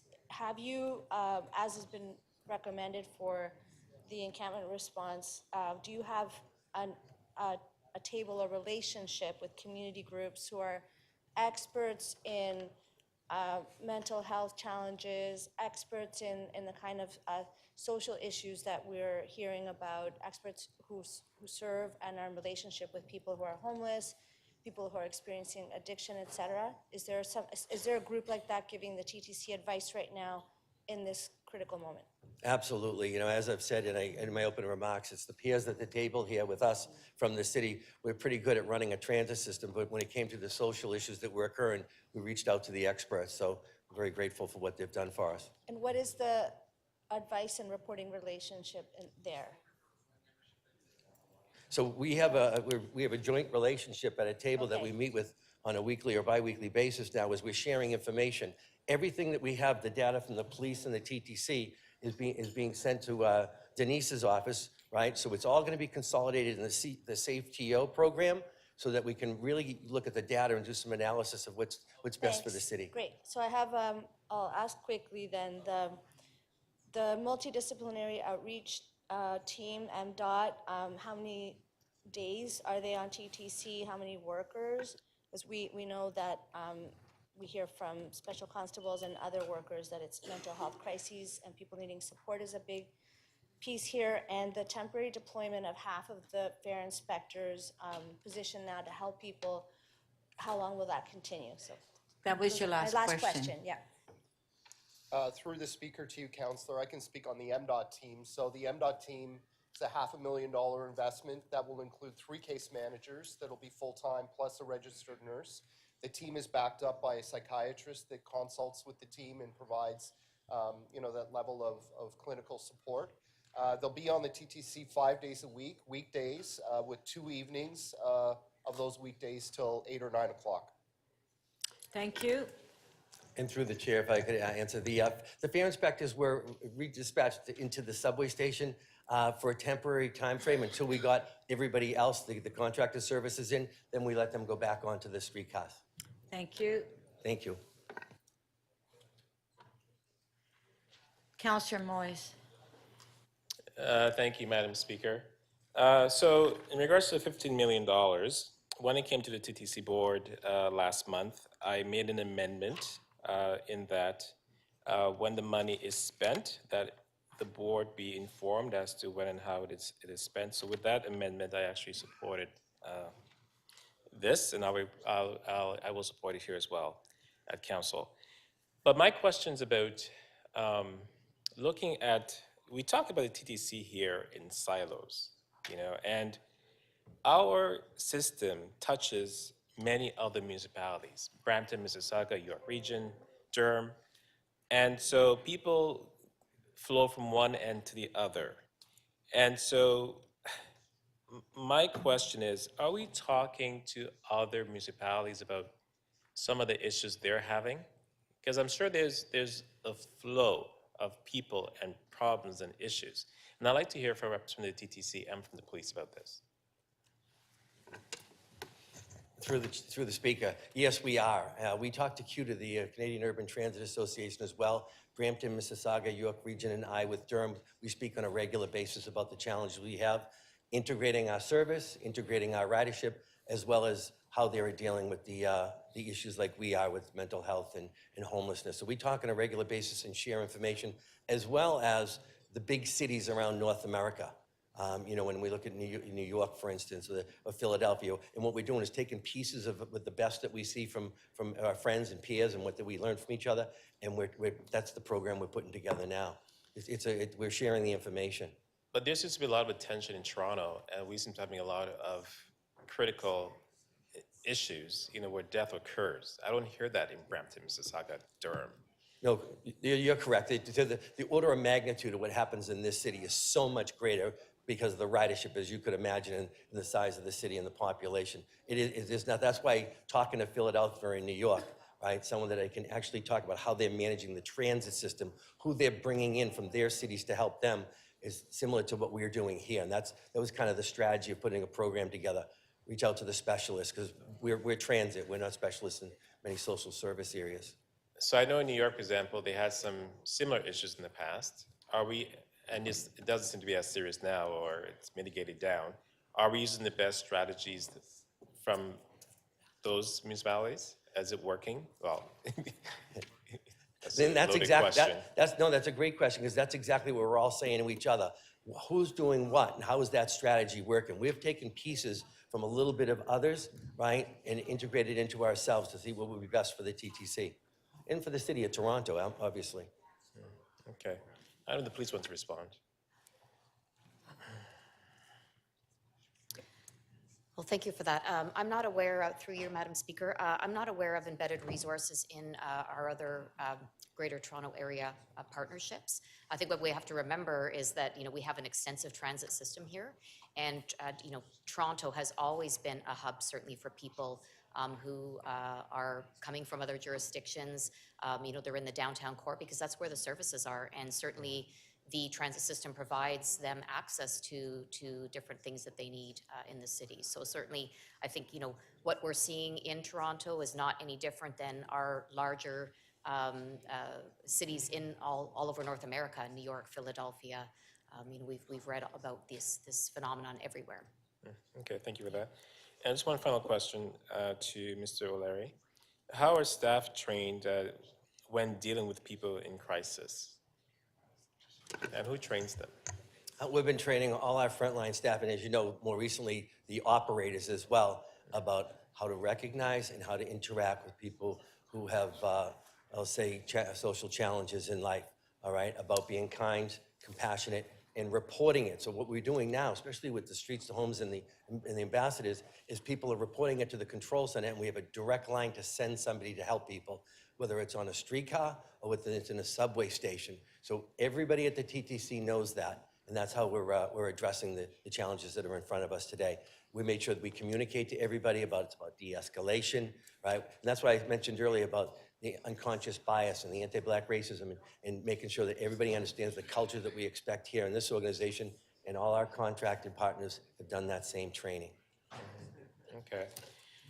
And that is part of the money request too, if I may add, as you know. I'm just wondering too. So that was your last question. I had a Okay. second left. Yeah, one more question. You're training your staff, but what about the users themselves? Because what if a user wants to actually be trained and to intervene and to assist perhaps a fellow commuter when they see them in crisis? Are we being proactive or reactive? I'm going to be honest with you. You're probably less proactive as you talk like that, just to be honest, Amir, we do put messages in our system all the time about if you see something, if you say something. If you see someone in crisis, report it to the TTC employee. If you're seeing something or something's happened to you, come to a TTC employee. But it's more a visual, and there's some signage within the stations as well. But no, as you say that, you know, we could, like I said to the councilor, that's a good takeaway to see what else we could do. Thank you.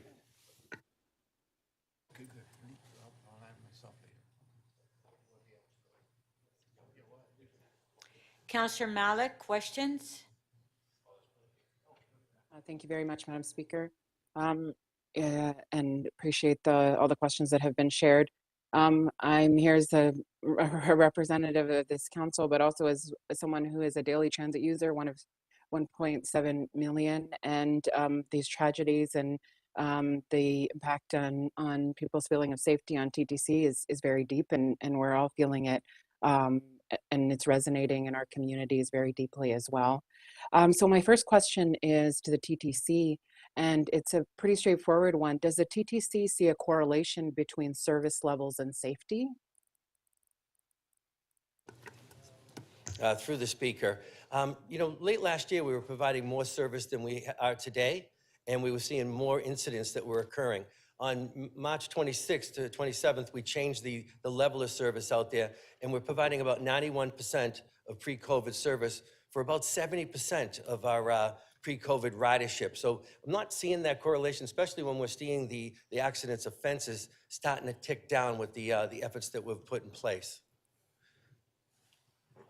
So just to be clear, you don't see the relationship between service levels and safety, even though on a daily basis we see the overcrowding and the long waits, and we're also piecing together kind of what's been happening on the TTC.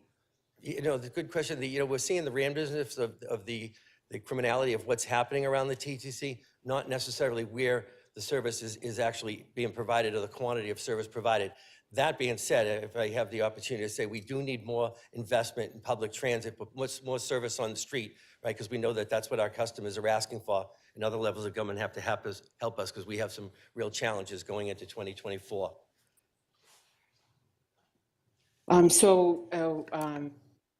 Just in the last short while, 20% of routes saw a change in service, a reduction in service, and with the loss of service and the change in ridership on off-peak times, the impact to frontline workers on the TTC.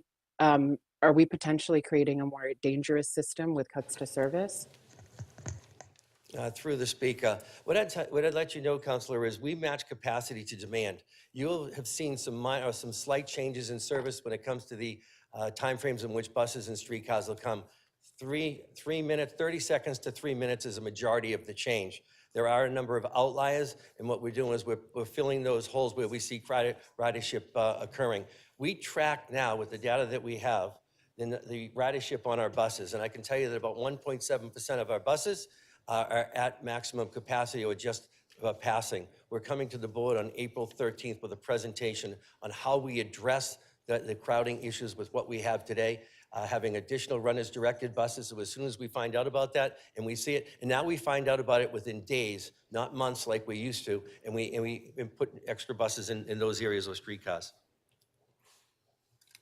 Yeah, overcrowding and longer wait times at public transit stops, we know, is a big concern and needs to be addressed with that urgency. The TTC service cuts were to save, and this is a reported number, $46.5 million, and now we're being asked for about a third of that funding for safety measures. How would funding proper service affect the safety for TTC riders and workers?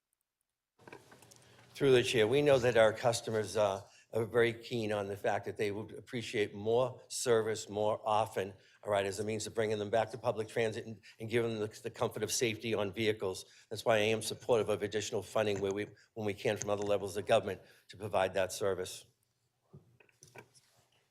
So I'd like to just return to my question. We're being asked here to draw from a TTC stabilization fund about a third of the amount that was purported to be saved through the cuts to operating of the TTC.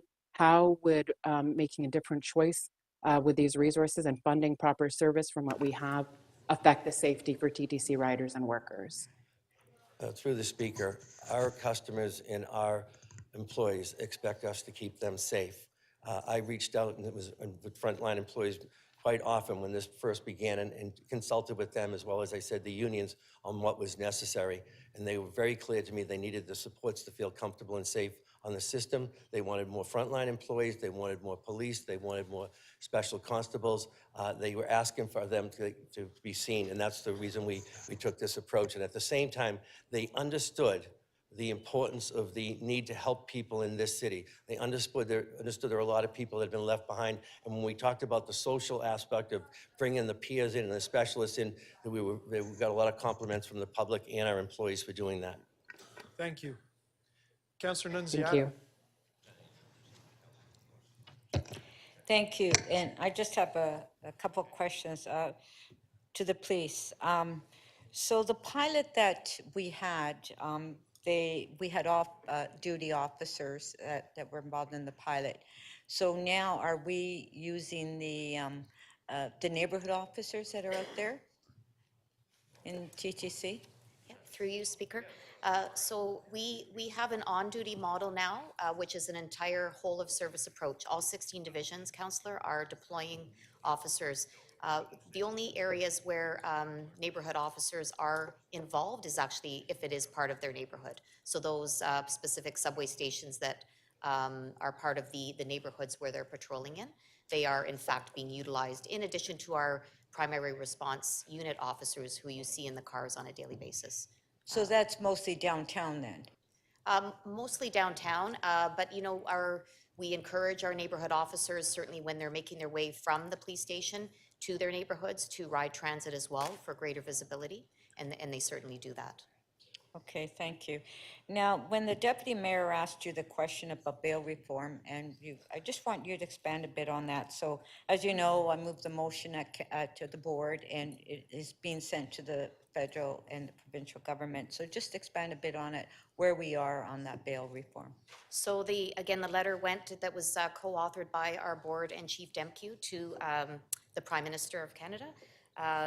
There was also a letter to Attorney General Lametti, and Chief Demkew actually testified before the Legislative Committee as well.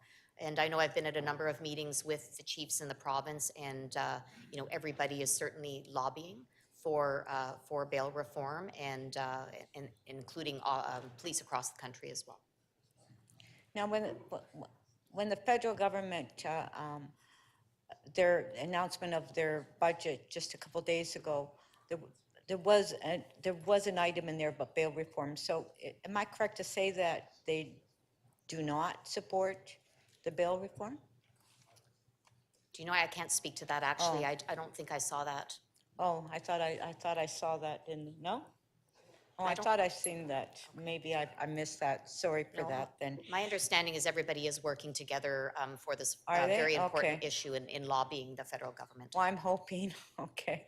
We've been working on it for a couple of years now. So thank you for that. Now, a question to TTC and then the police. So, to Mr. O'Leary. So, if someone goes into the subway, and we have a special constable with a knife, with a weapon, our special constables, are they trained? What do they do? Do they call the police? Like, if somebody's life is at risk, what are they trained for, and what do they do? Do they call the police, or?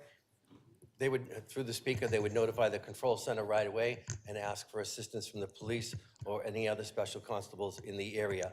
We would automatically close that station. If someone had a knife in a station, we'd run trains through, would dispatch other employees to make sure that customers are safe and away from that area while the police and special constables try to apprehend that individual. Okay, so they're not trained to take the knife, the weapon away. They're just securing the space until the police get there, correct? They're trained in defensive, they have defensive tools to help assist them to address the issues. Okay. Okay, and then the police arrive. Okay, then to the police then, so when a police officer then arrives, sorry. And that, My apologies, Counselor. oh, Could you repeat the question? well, my question was to see if someone was in the subway and had a knife or a weapon, and there was a special constable, and, you know, if they were trained and how they're trained to secure the space, and then they contact the police. So when the police arrive, Yeah, so that's correct. So, Yeah. so we certainly respond to any calls where TTC special constables need to escalate that to police, and we would certainly arrive and assess the situation and continue the arrest if that was done. okay, thank you. Thank you. Thank you. Councillor Matlow. Thank you. Thank you. I have a question for Denise Campbell. Would you agree that the TTC is safe if our communities are safe? Thank you for the question. So through the speaker, Councillor, yes, in broad strokes, I think that statement is true. The kinds of vulnerability that we're seeing on the TTC, we're also seeing in other parts of society here in Toronto and across the province and the country. I would say that there are targeted measures that would improve safety on the TTC that we're taking together. However, to get to the full impact, we do need investments from the provincial and the federal governments in order to stabilize our services and to add capacity. Thank you, and I appreciate the work that you lead. To the city manager, along with the responsibility of the provincial and federal governments to do more, and certainly in particular the provincial government to fulfill their responsibilities when it comes to mental health, housing, and many other root causes of violence that we know exist in our city and throughout Ontario. Do you believe that we as a city are resourcing our initiatives, whether it be the poverty reduction strategy, the youth equity strategy, and more, to address the root causes of violence in our neighborhoods? So through the speaker, we are taking every effort we can to adequately do that work. I mean, when you look at these types of issues, it requires all three levels of government, in our case, to work together on it. The City of Toronto absolutely has a role in that. And, you know, I think what we're looking at in the bigger picture is we're spending a lot of time trying to shore up things that we believe other orders of government should be looking at. If we were to have that different fiscal framework, we would be able to target more of our city resources to things that are more local. So to answer your question, in some ways, we're held back by the fact that we have a pressure looming in our shelter system that we will ultimately have to find resources for or scale back service instead of being able to have some of the discussions that you've raised about how we might better resource some of our local strategies for which they would be solely in the control of the City of Toronto. Thank you. The report still references the 80 police officers who were announced as part of the strategy to support safety in the TTC. My understanding, though, is that that's no longer, that stopped. So may I just understand sort of, it's still stated in the report. Can you just confirm that that is not the approach that you're taking now? Through you, Madam Speaker. So yes, when the TTC put a number of measures in place, we transitioned from those off-duty callback overtime officers to an on-duty model that I spoke about earlier. And that is, again, a whole of service approach where every division in the city has prioritized TTC safety. They are informed, the deployments that they do are informed by data on where each division is seeing the greatest calls for service and complaints. And then those officers in those areas are, both our community response officers, neighborhood officers where it is part of their neighborhood, and our priority response officers are deployed several times throughout the day to address TTC safety. So that work does continue. We've just transitioned from a different model that is more sustainable given budget. Budget. So, and by the way, if I may ask my colleagues just to quiet down just a little bit, thank you. So in all candor, for many of us, that approach seemed performative because it didn't make sense to use your resources to have police officers standing in seemingly arbitrary places, whether or not a violent incident or tragedy would occur at those, where they happen to be. And so, why was that approach taken at that moment and not this moment? And, why? So I can You know what I speak- mean? Like it didn't make sense to a lot of people. If you could explain. So we were obviously experiencing some real concerns with respect to transit safety. We saw a number of incidents occur, and we took the position to immediately deploy officers into the transit system. And in fact, public safety is our priority. And we also have a duty to prevent crime, and officers in uniform do often deter that crime. And certainly our deployments were informed by the analytics on where the largest number of occurrences were happening. And certainly it's a large transit system. So we chose a number of officers that we thought we could sustain in the short term. But again, it was a short-term strategy. And we then moved to an on-duty model because, again, we have a finite budget and we just can't continue to to support that. But we haven't withdrawn from the system. We still have a very active, high visibility, proactive presence in the system in just another way that we're not utilizing over time. Thank you.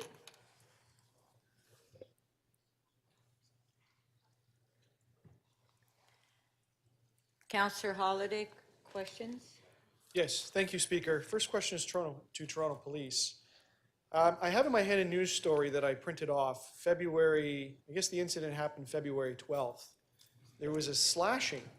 A woman was slashed across the face in Spadina Station. Could you tell me just generally what happened? Who did it?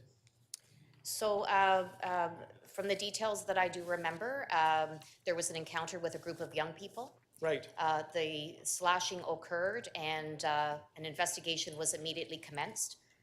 We did identify who, we had a description of who was responsible for that slashing. And by some excellent work by our officers in a completely different division in the west end of the city, right. Who were called to a completely different occurrence, they recognized the young people as being responsible for this incident, and arrests were made. That's this story here. So this story, the second story, a couple days later, congratulations, by the way. Thank you. And there was a separate investigation at Long Branch Avenue and Lake Promenade in Etobicoke. I know the area very well. Councillor Morley knows it well too. And they were responding, the officers were responding to an incident. And the boy attempted to flee. Then one of the boys swung a machete at the officer. Is that true? They swung a machete at the police officer? Yes, that is in fact true. When our officers went to effect the arrest, the young person swung a machete, and thankfully there was some minor injuries to our officer, but thankfully nothing serious. The officer was injured? Yes. With a machete? I'm not sure if it was the machete or Fair another, enough. but the officer did have some injuries. But we did effect that arrest safely without harm to our officer and without harm to the individuals responsible. And it was a 16-year-old boy, a 15-year-old boy, and a 15-year-old girl that were charged in this. Yes, that's correct. Thank you. So I was on the subway about a week last Monday, and Deputy Chief, if I may, there was a man walking around with this. I don't know if you can see the picture. Maybe the screen can show it. It's a glass pipe. What is that? Appears to be a mechanism to utilize narcotics. Drugs.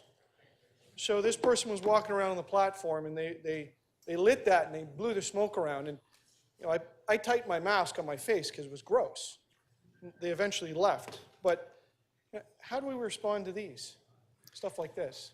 Well, we're talking today about vulnerable people in crisis, and certainly there is a mechanism to call both TTC and, again, if something is criminal, to call the police and certainly respond to these incidents if anyone has a concern on the transit system with what they're seeing. Thank you. Mr. Leary, may I? you provide reports to the TTC board about incidents. Incidents to customers and incidences to operators. Safety incidents. Are they going up or are they going down, the trends? Through the speaker, the recent trend has it going down. Okay, but they had been going, they go up Yes. from time to time. The Yes. last TTC board report, it was up. Correct. Maybe this report, it's a little down, but it's been up. Yes. Okay? You also provide information about customers' concerns. And I recall the vector was upwards with respect to customer concerns on safety. Correct. That's correct. That's correct. So our customers are telling us they're worried about that. The last budget, there were concerns put out there that, reducing services leads to a death spiral in transit usage. And I think Ms. Levita said, the elasticity on reducing services and increasing fares was about $16 million. Now that's 16 million on, roughly $1 billion worth of revenue for the year. It just puts the proportion. What do you think is customers' experience and choices that they're making about using the TTC if they're afraid for their life? Or they see somebody smoking a drug pipe and have to smell it. Do you think they'll choose the TTC the next time, or do you think they'll find a different way? Through the speaker, we hear from the public that they'll choose a different way. You are correct. So this is reducing. This has to be reducing, and I don't know, maybe you've got a number, but this has to be reducing ridership and participation on the TTC. The news stories, the personal experiences, people seeing drugs. Through the speaker, our ridership at the TTC has been relatively consistent the last couple of months at approaching 70% of pre-COVID numbers. The safety of our customers is what we're hearing, what would deter people from coming back. And that's why, as you recall, during the budget, we added the additional resources. It was the first time that the TTC ever put social service funding in its budget to address these issues. Okay, thank you.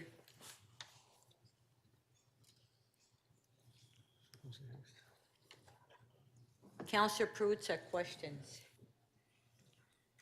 Thank you, Speaker. I just, and you know what, I may have missed this, and maybe you can just take me back, but I just want to understand it. Back in, when Giambrone was the chair of the board, I remember we were rewiring the signalization system, and at that time, we had put in some money to also wire for cell service, in the subway system, in the tunnels and in the stations, and that system would be up and running, and it would be seamless and adaptable, and people would be able to get cell phone service. And that was before 2010, because I remember I went off the TTC Commission in 2010, and we had sort of done that.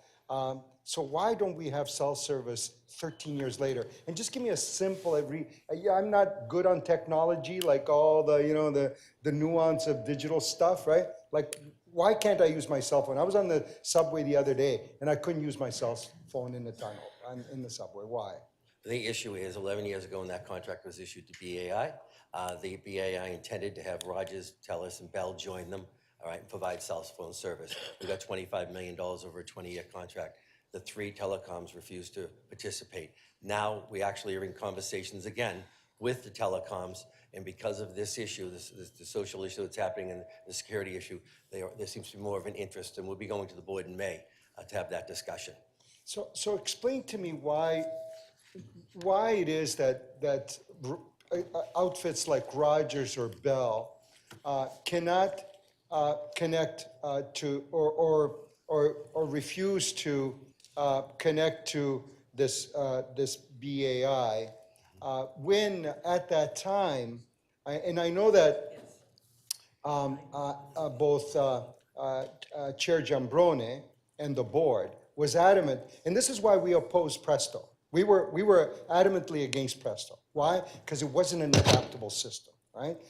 So at that time, they said, we reacted to the provincial government at that time in saying, look, the system needs to be adaptable. You know, one day you want to tap with your phone or with your Visa card or your debit card or funny money that you know, that had that chip, that intelligence chip in it, and you could get on the system without a lot of fuss. But Presto was foisted on us because the provincial government had got this big contract with some American outfit, and now we have Presto today, and it's only Presto. It's not adaptable or not transferable or any of those things. So the cell phone service system, and I don't even mean to be aggressive, I know you weren't there and it's not your fault, I get that. But the way that was described to us at that time by both the vendors and the people that understood it at the TTC was that this is a versatile system. Everybody will be able to connect to it, and people will be able to use their cell phones in the tunnels. And we still, 13 years later, are not able to do that. You're absolutely, all three of the major telcos would not join an independent to use the system at the TTC. Now they're talking about upgrading, needing the need for upgrade because the technology is so outdated. We are in discussions with them, trying to bring them to the table about what can be done, what is the investment that's necessary to get them in. Just as a point of note, though, 911 will be used on anyone's cell phone, but in only certain sections of the subway. It's the U and the extension at TYSSC, not the other areas. So it's that disconnect that we're really trying to push them to get involved here and get the investment in and make cell phone use available in the TTC. Okay. So when am I going to be able to use my cell phone in the subway? Like when is this going to get done? Because there's a pressing need for it, right? And it's frustrating, quite frankly. You know what? To be honest, I don't 3 have a good months, answer. 6 months, 3 years. Unfortunately, I don't have a good answer because we're in discussions with them right now, trying to shame them to get in here and do just that. Last question. We also, back then, we had gone out and looked at the pricing for a gated system to provide barriers between the platforms and the tracks. And I know at that time, it was the price tag for it across the system was was in the tens of millions of dollars. I don't remember the exact amount. But there was a part of the plan was that the TTC would start doing it in a phased way over time in increments. Councillor Perruzza, Why has please. none of that happened? Okay, that was your last question. Through the chair, 2 points for that. Young and Bloor Station, the major construction that will be open in the early 2030s when we have the new extended platforms, would be the first station that we know that we're going to have Platform Edge to us put in the system. In the third quarter of this year, we'll be bringing a board report to the board that outlines the costing. It's in the billions now of what is necessary to actually implement Platform Edge to us throughout the system. Thank you. Thank you. Councillor Pasternak, questions? Thank you, Madam Speaker. My first question is to Denise Campbell and the Toronto Community Crisis Services. Denise, do you currently have the coverage to answer calls into our subway or transit system? Through the speaker, so we have been working with the TTC in order to ensure that transit control teams understand how they can connect with the current service. So I would say yes, at this time, it looks like we do. So when I go onto a train and I see someone, I guess a homeless person, taking up several seats, and no, it doesn't look like any crime has been committed. Is that when you would get your call? Well, I mean, and I guess the second part is you're on a moving train, you're going from station to station. How does anyone report something like that? My apologies, Councillor. Can you say the first part of your question? I didn't hear Yeah, the so scenario. when you come onto a train and you see someone who has mental illness issues, let's say they're sleeping on a series of seats, they're not committing any crime that I know of, they're not threatening anybody. How does someone report that to you? They're on a moving train, they're in the subway. Is there a logical way to do an intervention? And maybe that's a TTC. Okay. if I could take that through the speaker. When we get reports of someone on the subway train, whether it's a customer or an employee notifying the operator will call the control center right away. We'll have a special constable or a supervisor meet that train at the next station and try to engage with the individual. At the same time, they will reach out to the streets to homes of the ambassadors that we're putting in the stations and ask them to meet as well, so we can kind of help that person and guide them off the subway train and get the help that they need. Okay, does the general public know that, to how they can possibly report I guess, a pending issue on a moving train? Yes, we advertise quite often throughout the subway system about touching the yellow strip on the train, for instance. And at the next stop, someone will meet you and walk through the train to see what challenges we have. We do PAs in the stations. If you see something, say something as well. Right, no, I do hear those announcements. It's just that I would never touch that yellow strip if I saw someone sleeping on 4 seats. Well, you just have to, and there's yellow strips all along, as you know, and just touch the yellow strip No, I down. know what the yellow strip right? is. And then when someone comes on, they'll see the person there. Usually other customers will say he's right over there. Right? I go out myself with them and they do that. Okay. People aren't afraid to report when they see I'm it. going to do a follow-up question sorry. with police services. So this person who is either sleeping or panhandling has committed basically no crime, and they're not posing a threat to anyone. What would be the normal response if police are called, if someone is, I guess, afraid or worried? Would you be able to kind of track down where that person is or where the incident is? Or would Well, the train sure. have to stop at a station? So through you, Madam Speaker, certainly, again, the TTC generally would be the first line of response. But our officers that are patrolling the subway on a daily basis are engaging individuals who are vulnerable, who have done nothing criminally wrong. Our officers are highly trained to deal with people with vulnerabilities. They're empathetic. And in fact, it's reflected in the referrals that our members are tracking while they've been in the system, 237 of those to date. So certainly, just because it isn't a criminal matter, our police would certainly engage with that individual. Our officers who patrol have a whole host of resources that they can call. Over and above Streets to Combs, we have a community asset portal and all sorts of services that they can contact for support with that vulnerable individual. So do you want those calls where someone is not posing a threat to anybody, but they're clearly in some kind of a, I guess, in some kind of a distress or unwell? Do you want those calls where no crime is committed and there's no existing threat? Well, I think typically we're not receiving many of those calls. Where we're receiving calls is when there's disorderly behavior, where there is somebody that is, threatening the safety of others around them. But for the most part, I don't think we're generally getting calls like that. I believe the first line of contact is with TTC special constables who are in the system. And our encounters are just because we are doing proactive patrols. Thank you. Okay. That was I your just last have one more. question. No, that was your last question. Councillor Crisanti, questions? Yes, good morning. Thank you, Speaker. So earlier this year, we implemented a pilot, or let's call it a blitz.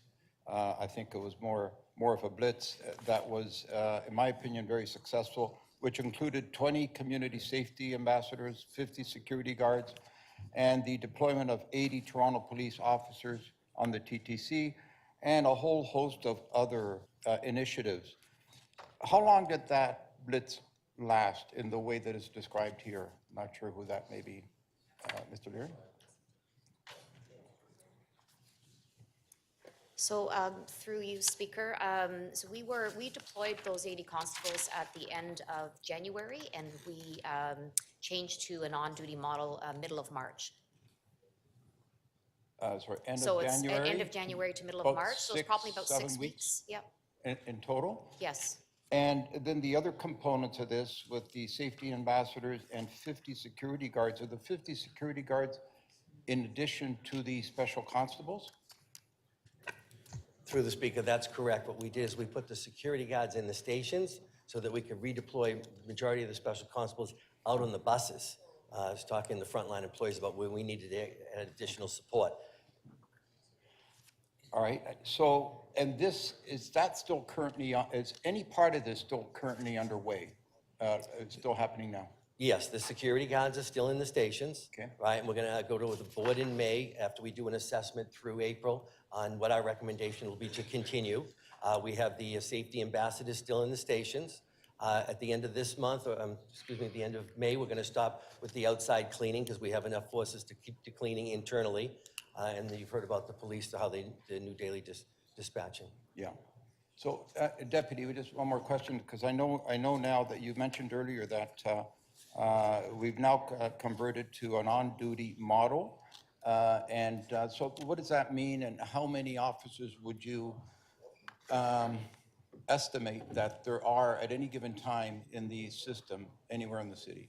So I think the difference with the model is it actually is a little bit harder to estimate. So the 80 callbacks, we had officers signing up, we had a portal, and we could measure every day the number of officers that were out there, both working days and afternoons. With our current model now, each division, each unit commander has prioritized TTC safety and is deploying officers throughout the day at very strategic times. But you know, given our challenges with resources, you know, quite often, you know, we might be out there in the day, but then as the day at the morning, but then as the day progresses, you know, there are other competing priorities, or we'll get tied up on calls for service, responding to, you know, other emergency situations in the city, and then, you know, we don't have as many officers that day. So it really fluctuates and is very fluid, but it certainly is a priority for every unit commander in the city to respond. And I recognize that it's not a sustainable model. It takes continued investment to have 80 officers in the system all the time. So a lot of feedback that I got from the community up in Etobicoke North and people I speak to all the time that visibility of some sort works. Can you tell me, during this period of time, there was a significant drop in events on the system itself? Yeah, but Would you agree with that? Yes, I would agree with that. The analysis did show that calls for service were down and the number of assaults were down. But I think we have to be, it's a very complex issue, and I think we have to recognize that we see these same issues at street level. This isn't just a TTC concern. So, you know, it could be with the warmer weather that people are leaving the system, and then, you know, we're not seeing the same level of incidents because there's less people in the system. It's really, in such a short period of time, it's very difficult to measure our impact. Although we certainly know the feedback from our officers was that, you know, people appreciated having that uniform presence in the system and certainly gave a sense of safety. Okay. Yeah, we recognize that it's not just a TTC-specific problem. This is a city-wide problem. And how much time do I have? Okay. The page 4 of the report speaks to new investments from the TTC operating budget of 4.4 and also new investments of 4.9 million as well. And this is to hire 25 additional officers or 25 additional special constables. So the 15 million that we're going to approve today, will that allow you to increase the hiring of special constables? Will that allow you to do that in a sustainable way? And would you consider doing that as part of this sort of emergency funding in issues that we're currently dealing with? Okay, that was your last question. So through the speaker, yeah, to be clear, Councillor, that the additional special constables were permanently funded through the 23 budget. The 15 million is to help us in the interim as we ramp these up. And we brought forward the security guards as help into the system, as well as the safety ambassadors. So part of our assessment is to what extent do we continue with those interim measures? That's part of the 15 million, but the special constables that we added, an additional 25 during the budget process, is permanently funded. And as we assess the entire thing through, you know, with additional experience through the year, we'll determine what we need going forward for potentially 2024. Thank you. Thank you. Councillor Cheng, 5 minutes, questions? Thank you. Through the speaker. In a paper from May 2021, UCLA, Homelessness in Transit Environments, it talks about the importance of active counts to allow for better agency resource planning. The Bay Area Rapid Transit in the San Francisco Metro use two different kinds of counting, point-in-time counts and continuous sampling, where numbers are then extrapolated from a random sample. Counting unhoused riders requires intentionality, informed criteria, and training. I'm wondering, I think this is a question for the TTC, is anyone tracking data on the presence of unhoused individuals in our transit system? Through the speaker, that is correct, Councilor. We were using point in time when we brought the city in to give us an assistance. We knew that at any point during the day, we had 200 to 300 people that were in our subway stations at some point around. Now, it's a variable number because it was moving, as you could imagine. We know that specific numbers at the height of the winter that we were having 100+ people sleeping in the subway, and that's now down to a single digit. Because as the warmer weather comes, we know they're moving out. So this is the type of information we're trying to collect as we share with Denise and the city and the SafetyO program, so we can get a better handle on the actual data and the statistics that we have. It wasn't, at the highest level, the TTC only used to review offenses against customers and offenses against, employees. So we're working on this together. Who is tracking the data? And with this additional capacity that this money is going to allow, would some of the new hires also help, incorporate doing some of these random sample counting as part of their job description? So within the TTC, we have a data analytics group that was developed about a year ago. They're working very closely with the police data analytics and the city data analytics to collect all the data that we have from the different parts of the organization and from these new individuals that we're hiring and putting into the station, so we can get that information to help us determine what is the best direction forward, what do we need longer term. Is this data publicly available? Is it something that we would be able to see? And is it published monthly or weekly? How often is it released? Through the speaker, so the combined integrated data between TTC, Streets to Homes, MDOT shortly, as well as TPS that we are integrating through the SafetyO Collaborative Analytics Lab is not currently publicly available.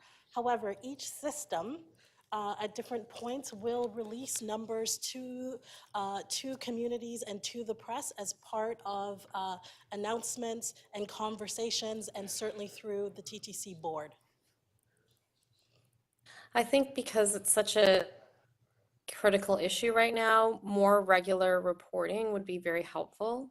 The other question I have for the TTC is an example that I read is in Philadelphia. They have the partnership with the Transportation Authority, the city, and local not-for-profit, and they set up a for the unhoused in their central transit station. That hub provides showers, laundry, snacks, primary medical care, as well as transportation to shelters and other agencies. Are we considering any similar partnerships where people could actually access support and services within the transit system?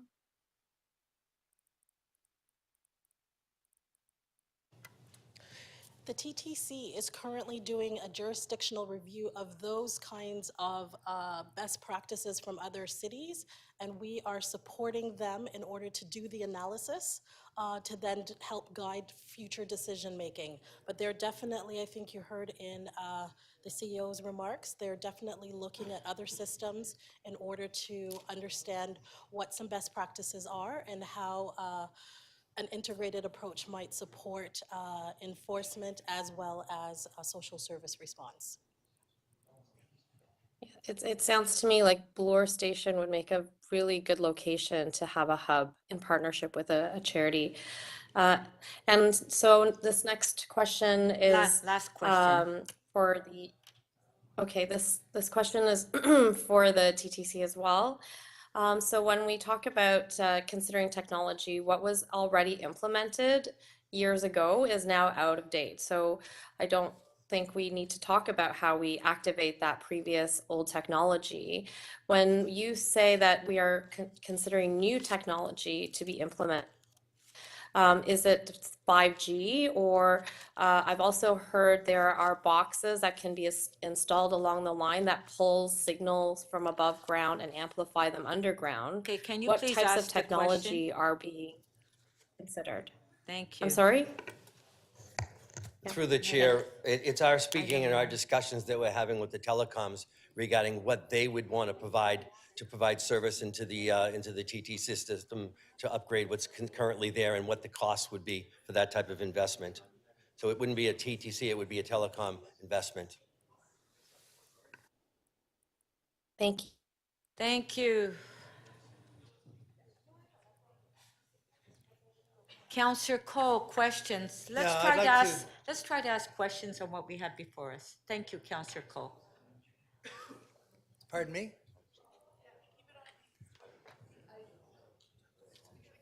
Pardon me? I'll ask whatever questions I want. Thank No, you. Yes, Councillor Cole, nobody is saying, go ahead, ask your questions. Thank you. Thank you. A question to Mr. Gord Tanner, the Director of Shelter Services. As we've seen this rise of these tragic incidents on the TTC, are we seeing comparable threats to public safety in and around our shelter system locations? Thanks for the question through the speaker to you, Councillor Cole. You know, over the course of the last few years, we have seen an increase in,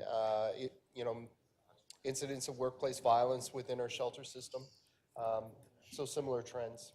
Similar trends. Okay, thank you. I have a question of the Deputy Police Chief. Deputy Chief Pogue. When someone basically violates their bail conditions in another part of the province or another part of the country, is the Toronto Police notified that that person has violated and basically not complied with the conditions of his or her bail? Yes, thank you for that question, Councillor Cole, through the speaker.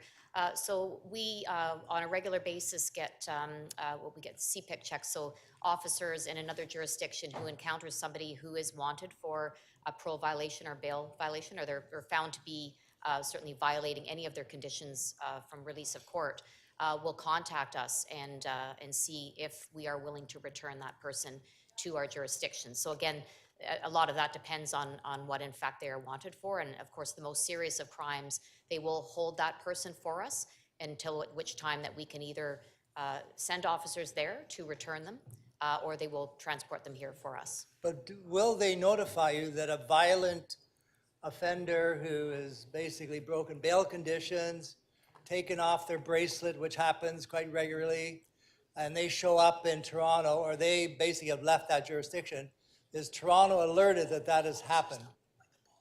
Yeah, so we have a BOLO system, and as well, we are they're either phoning us or they're contacting us through our CPIC system to let us know that they have this person who has violated those conditions, and certainly we make those arrangements to return them and lay those charges, put them before the court again. So, representing the Toronto Police Services, can you basically deal with this tragic explosion of violence on the TTC or in the city by yourself as the Toronto Police Services? Can you do it?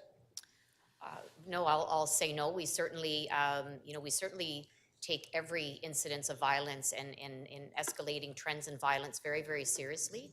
And we look at the resources that we have and we respond accordingly. But certainly, the things that we've heard today require, a collaborative approach from stakeholders across all areas of our city to certainly work together to address them. And policing is just one part of that. Thank you. The last question is to the General Manager, Mr. Leary. I know a number of councillors have said, what are they doing in Philadelphia? What are they doing in San Francisco? I'd rather us look at some European examples because I don't want to do anything San Francisco is doing considering the state of affairs there. So what contacts do we have with some of our European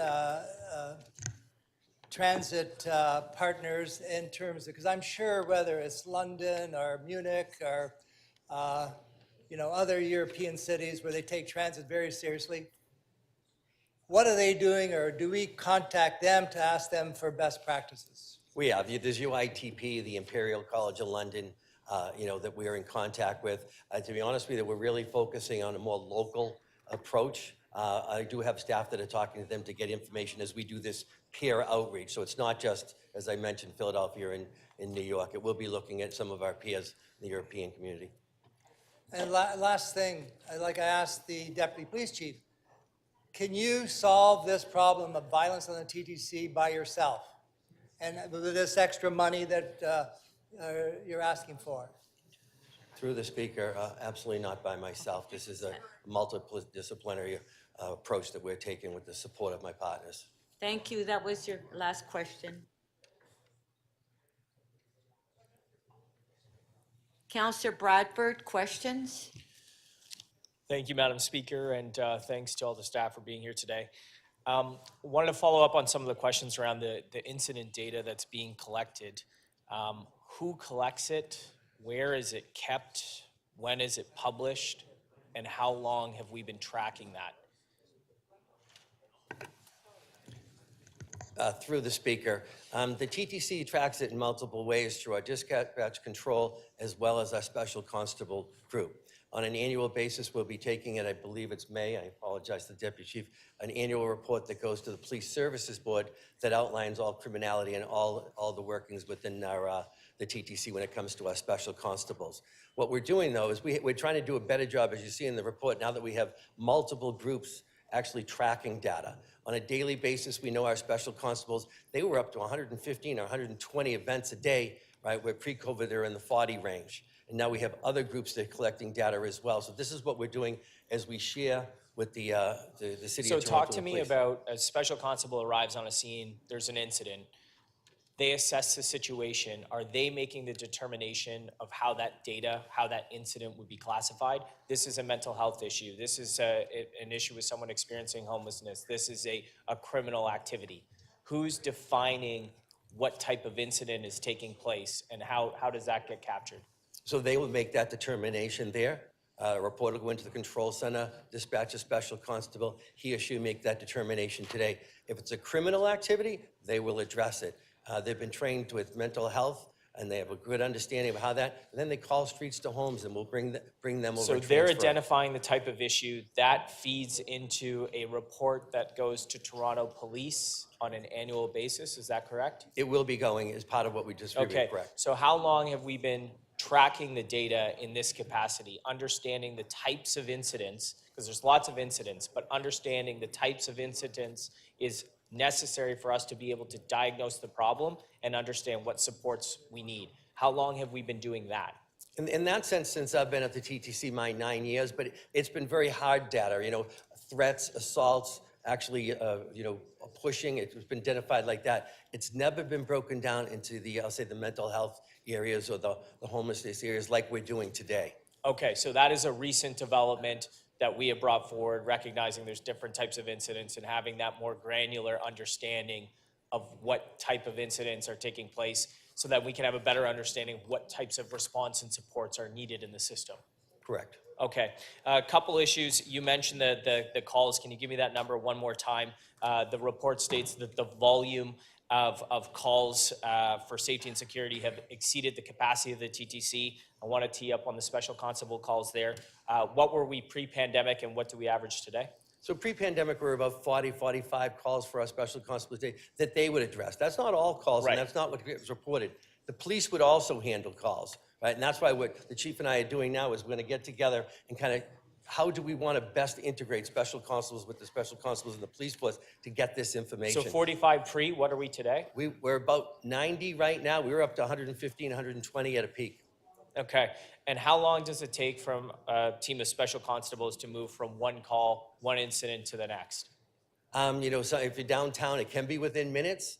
If they can't handle it, they will call the police department. How often is a special constable accompanying a streets to home staff member or other social worker in response to a call? And how do they actually coordinate that within the system? Right, so originally they were with the Streets to Homes individuals as well as our supervisors. Streets to Homes, the ambassadors, the guards, we gave them their own channel on the radio. So they have the direct contact to each other as well as the control center. Control center can ask a special constable to go to assist. So they're working very closely together, an integrated approach. Okay, mindful of the clock, I got time for one more. We have 115 incidents average at a high. We're down to 90. Pre-pandemic, we were 45. The budget has added 25 additional special constables. That is permanent, new complement. Is that sufficient to address that delta between the 40 whatever pre-pandemic and the 90 that we're at now, or the high of 115? Is 25 sufficient? I think that's the question that we want to determine as we move forward and assess what's going on here, and that's why we're bringing the report How tonight. are you going to determine it? We're using the data we have. What are we actually going to need for coverage throughout the system? Right, because the police report to some, we report to others, and we want to do a more integrated approach. Thanks, Mr. O'Leary. Thanks, Madam Speaker. Thank you.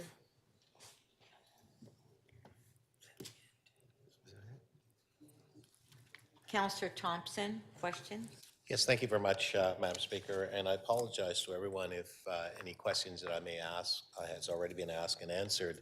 I had a flat tire this morning, so I was late coming in, so my apologies. Through you, Madam Speaker, to Mr. Leary. Mr. Leary, can you help me to understand what I would ask, or what I would call maybe the high needs stations? Do you have such information? Through the chair, that is correct. You know, Spadina, Union, we know Queens is a high station. Young and Bloor is about, I'm going to say, it can go 7 to 10 on any given day. The incidences that occur, though, they're happening, it's scattered, System-wide. as you can imagine. Yep. Okay. So I wanted to understand from a behavioral perspective, as part of, and I know there's conversation around policing, special constables, and people who are coming from agencies to reach out to people and so on.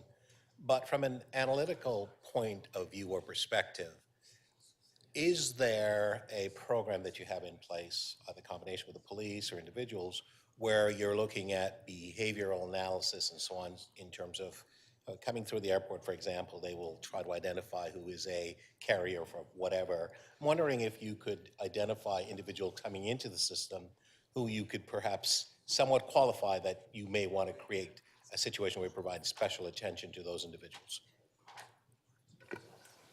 Through the speaker, the data we're collecting does not take that granular of approach, but I would tell you, very similar to with the police, our special constables on a daily basis get briefed, and they're shown pictures of assaults, for instance, on the property, and they make arrests for having seen these people. So they are looking out for certain people that they know have caused challenges on our property. Fair enough. Through you, Speaker, to Mr. Leary, I want to focus my question mostly for you, Mr. Leary.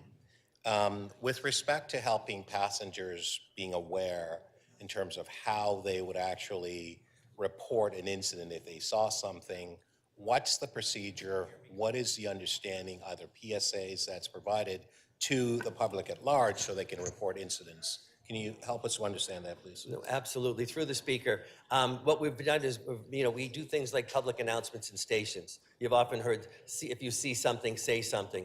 We put advertising campaigns through all our vehicles and all our stations to make sure that they know what's available to them. The yellow button, for instance, on the trains. Push the yellow button and someone will come at the next stop and then give you assistance. We got emergency callbacks boxes in our stations, information in emergencies, as you know, designated waiting areas. So we try to give the public as much knowledge as possible and advertising what's available to them, as we have the Safe TTC app, for instance. Fair enough.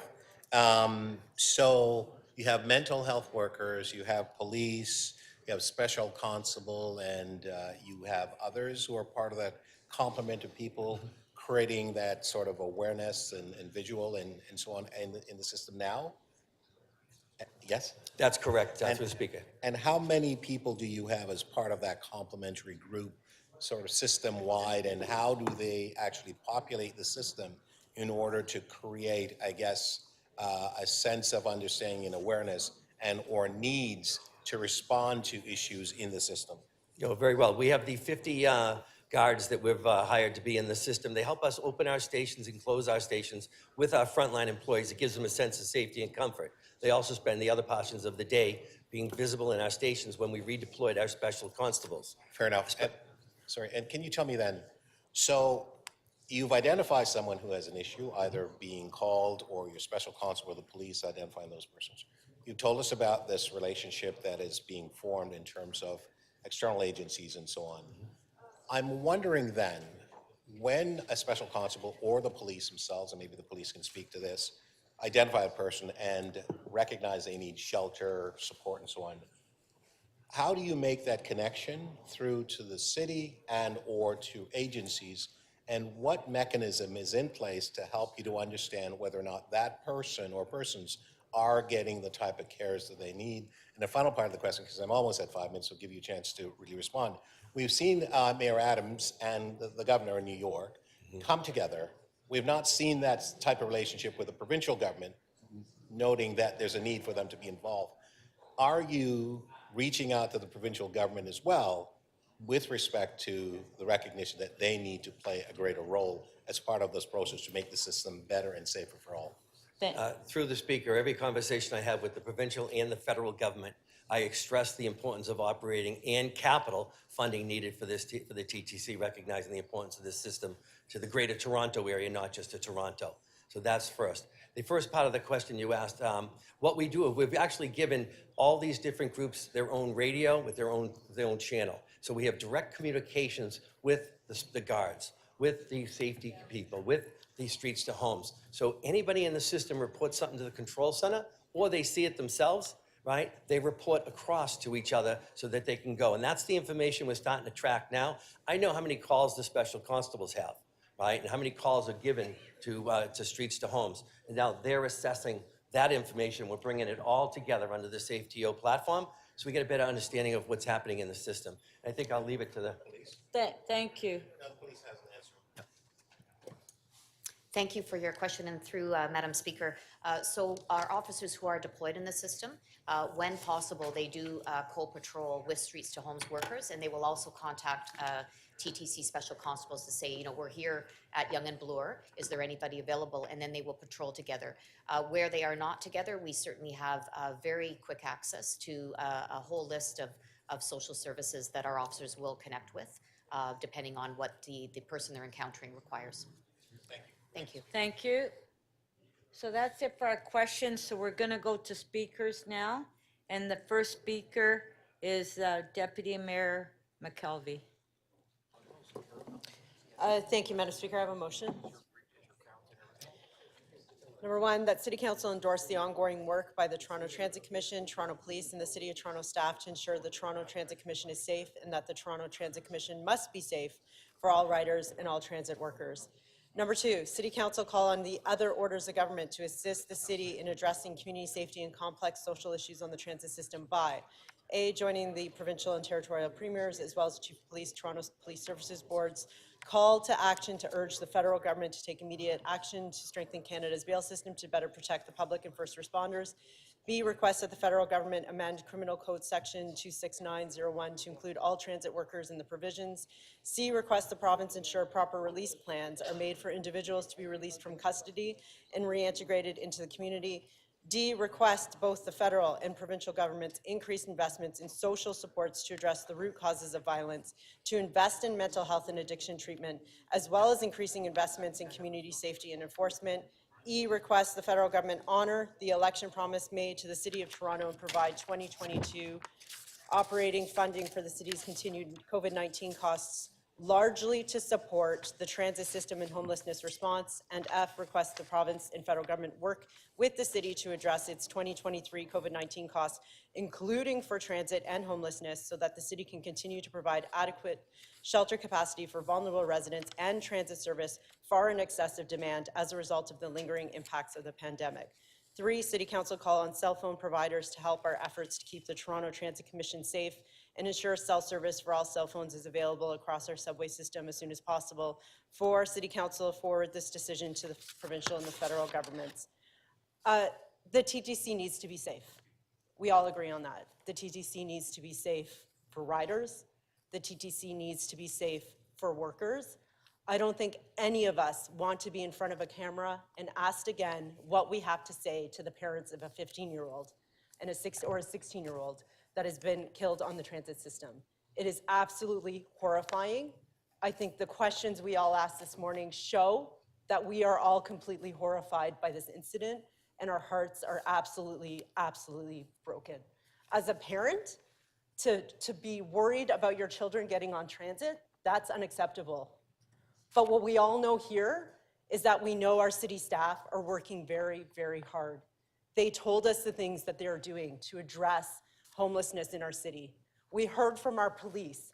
They told us about the things that they've done to try to help to make our system safer. And we heard from the TTC about all the hard work that they're doing. We heard about what we have done through the 2023 budget. We have added 50 special constables through this budget. We have added streets to homes workers, and we have added mental health supports. We know we need to do more. We know we can do more. But we also need to show today to the province and the federal government that they need to step up and help us. For too long, we have been plugging the holes in the system. We have been stepping up when they haven't. We have been funding homelessness at a rate we've never, ever done before. In the last 2 years, we have added 3,000 shelter beds. 3,000. That is incredible. We're adding another 1,000 this year. This is what they said this morning. We need help if we're going to do this from the federal government. Their federal budget fell flat.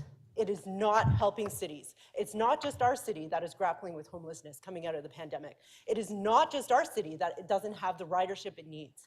We need our transit system to be safe. We are investing in that. We need them to invest too. I hope you'll all support my motion today. Thank you. Thank you.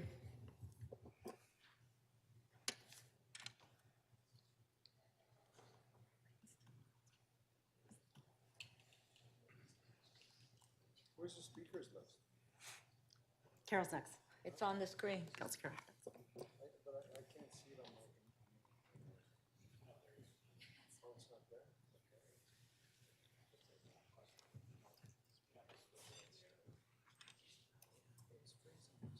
Can you?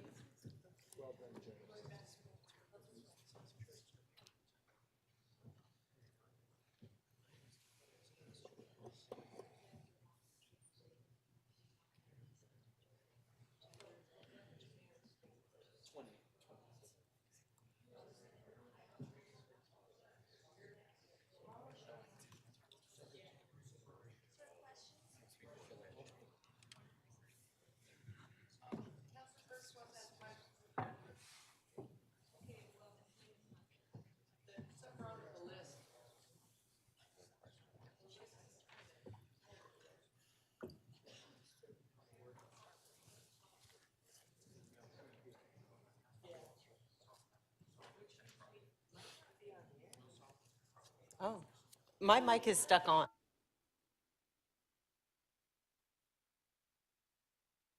Issues here. Okay, I believe that, I don't see Councillor Perks' name here, but Councillor Perks, you do have a it's not on my screen, sorry, we have problems. Councillor Perks, question to the mover? Councillor Perks? Yes, thank you. While I endorse a lot of what's here, and commend your comments, particularly on the absence of other governments in terms of funding the work we need to do on the core issues, I have a question about 2A, which is joining provincial and territorial premiers, et cetera, to take actions around the bail system. Numerous organizations, Indigenous organizations, organizations working on anti-Black racism, organizations working on anti-poverty, have pointed out, first of all, that those populations are over-incarcerated, and secondly, bringing in tougher bail steps will actually impact more on Indigenous communities, Black communities, and people living in poverty and give them less access to justice. When you were drafting that, did you consult with any of those organizations? Did you reflect on what they have said? Did you have any concern that this is, according to many, a tool that reinforces systemic racism in Canada's justice system? So the federal government is looking at bail reform, and they are working on it, and that will have a consultative process that should do exactly what you're saying, and that should be included in any decision that they make. What I am saying is that they need to look at if there is a problem here that needs to be solved, and through their consultation, they should be engaging with all of those groups to make sure that it is solving the problem that I think we have at hand, which is repeat offenders that we know will reoffend and should not be out on bail. Okay. We've had Just too if I may, many then thank you tragedies, for that too many answer. tragedies. Yeah. Thank you for that answer. And you're welcome It doesn't to- quite jive with the language, which is to call on the federal government to take immediate action. It doesn't say to review whether or not changes to the bail system reinforce systemic racism in Canada's justice system. It doesn't say that we should have conversations with people who are overrepresented in our prison population. It doesn't say take steps to make sure that everyone in Canada has equal access and justice. It says take immediate action to strengthen bail provisions. Okay, So that would- don't you think we would be better as a council to investigate that question before we take this position? That was your last question. Taking action can also mean starting the process, engaging in the consultation, doing all the steps that are necessary. All those things are actions. They're all verbs, and those verbs are all action-based. So the federal government should be consulting, the federal government should be reviewing, and then the federal government should be passing legislation that makes changes to solve the problem which we have, which is offenders that are out on bail, that are reoffending again and causing problems, not just in our transit system, but across the country. Thank you. Councillor Carroll, you have a question? I just want. Clarification of her motion. Thank you. I Yeah. just want to be clear on why you might be including the bail conditions concept into the recommendations today. Is it driven by the incident in February when one of our own TTC employees was harassed and then chased by a person out on bail with a warrant out on his arrest, and having been granted bail despite multiple weapons offenses and a charge for assaulting a police officer, was then granted bail, came out and chased an ATU worker with a loaded syringe? Did that drive this item into this set of recommendations? Yes, as well as many other examples like you just pointed out. Thank you. Those are my questions. Thank you, Madam Speaker. Thank you.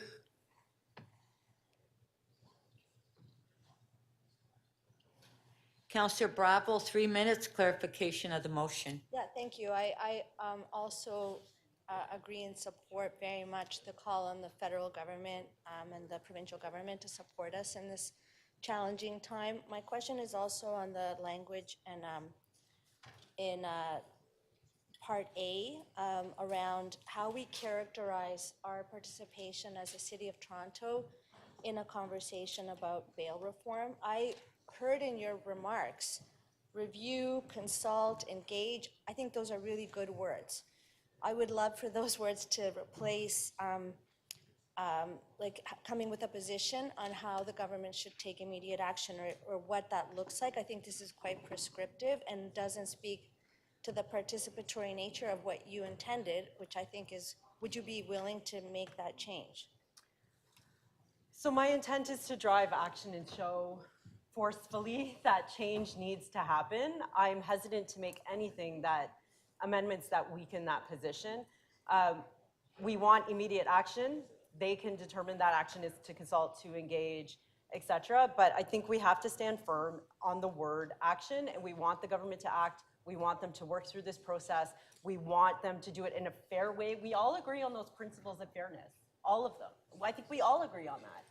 But I don't want to undermine the words immediate action, because we need to show firmly that we want changes and we want those changes to happen. We want them to get on with this process, and they can do that in a way that's fair. They can do that in a way that's consultative. They can do that in a way that makes sure that they aren't discriminating against groups and all the things we don't want to see. But I don't want to water down the word immediate action. Yeah, I guess my concerns are around giving the impression that we know what that solution is and that it can be done in a way that doesn't accomplish what Councillor Perks outlined.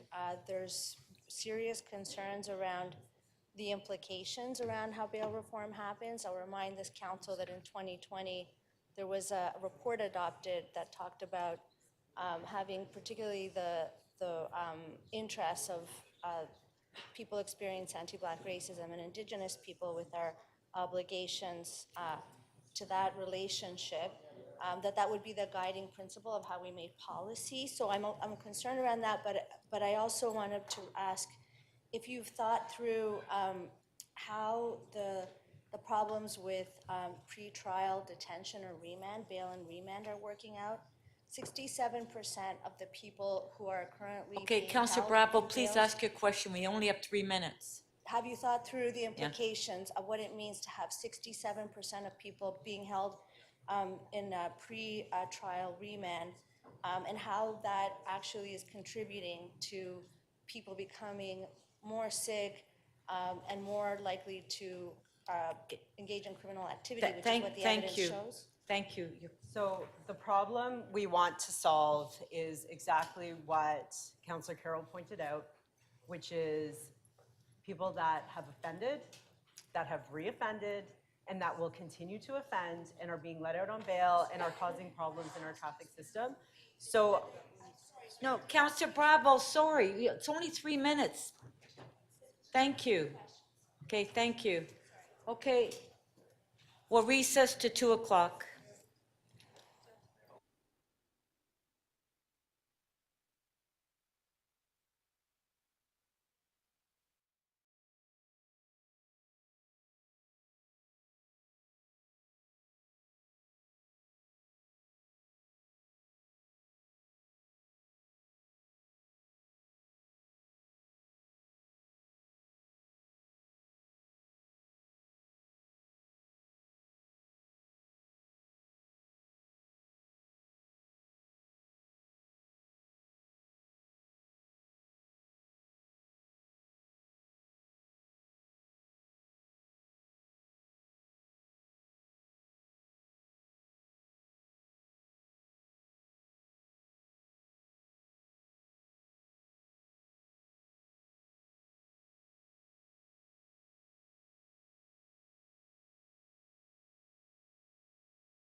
If I can have members of council, please take your seats.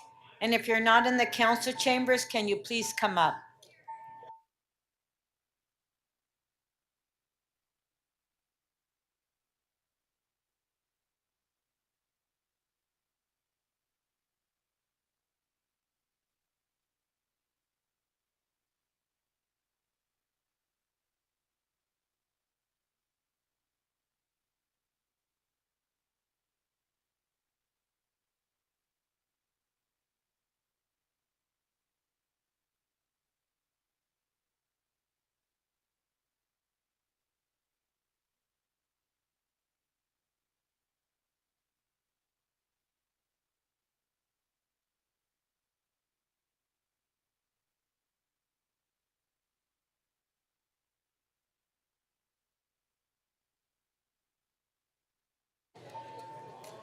Members of council, please take your seats.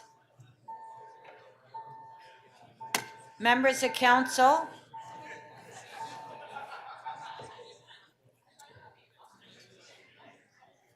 Thank you, Speaker.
Members, can I please have you take your seats so we can start the agenda?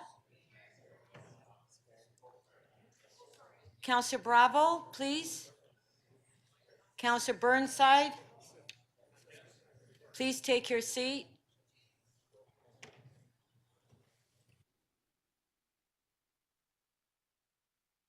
Okay, members of council, this meeting is now resumed. Members, we do have a presentation this afternoon, and I would like to call upon Deputy Mayor McKelvey to bring forward the presentation.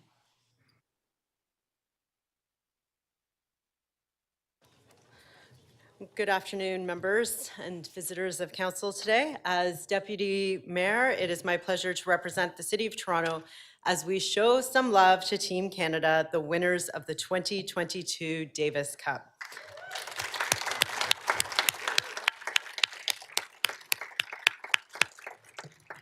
It is a pleasure to host the captain of Team Canada, Frank Dankovic, the CEO of Tennis Canada, Michael Downey, at City Hall today. We also have members of the Ontario Tennis Association with us here today, including Jim Boyce, CEO. Say hello, Jim. And Diane Weatherby, Chair and President of the Charlottetown Tennis Club in my community of Scarborough Rouge Park, right? Right. This is Canada's first Davis Cup title, and with teams representing more than 140 countries, the talent, drive, and grit required to win cannot be understated. The Davis Cup is often described as the World Cup of tennis, making Team Canada last year's world champions of men's tennis.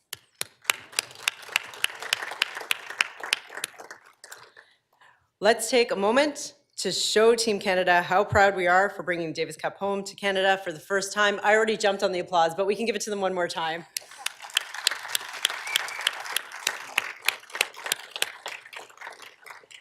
Canada has been competing to win its first Davis Cup since 1913.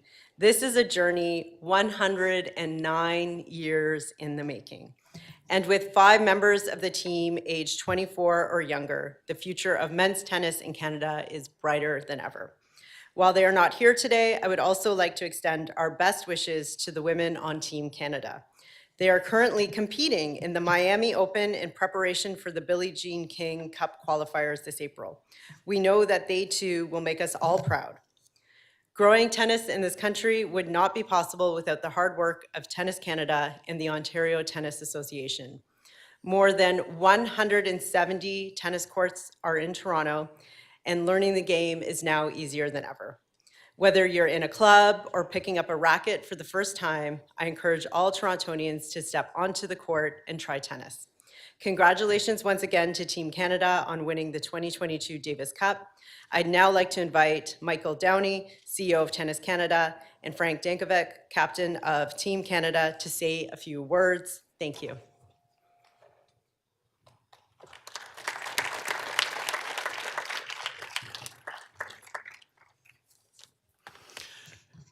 Good afternoon, and thank you for this great opportunity to speak to council today and showcase the Davis Cup, because this is our biggest city's governing body. I would like to go further and introduce a couple people that are also here. We have a couple from Tennis Canada, Eva Haveris, who runs participation for our organization, and Anita Camella. She runs new facility development, so she's helping Jim Boyce on that great project that we're trying to build here in the city of Toronto with the OTA.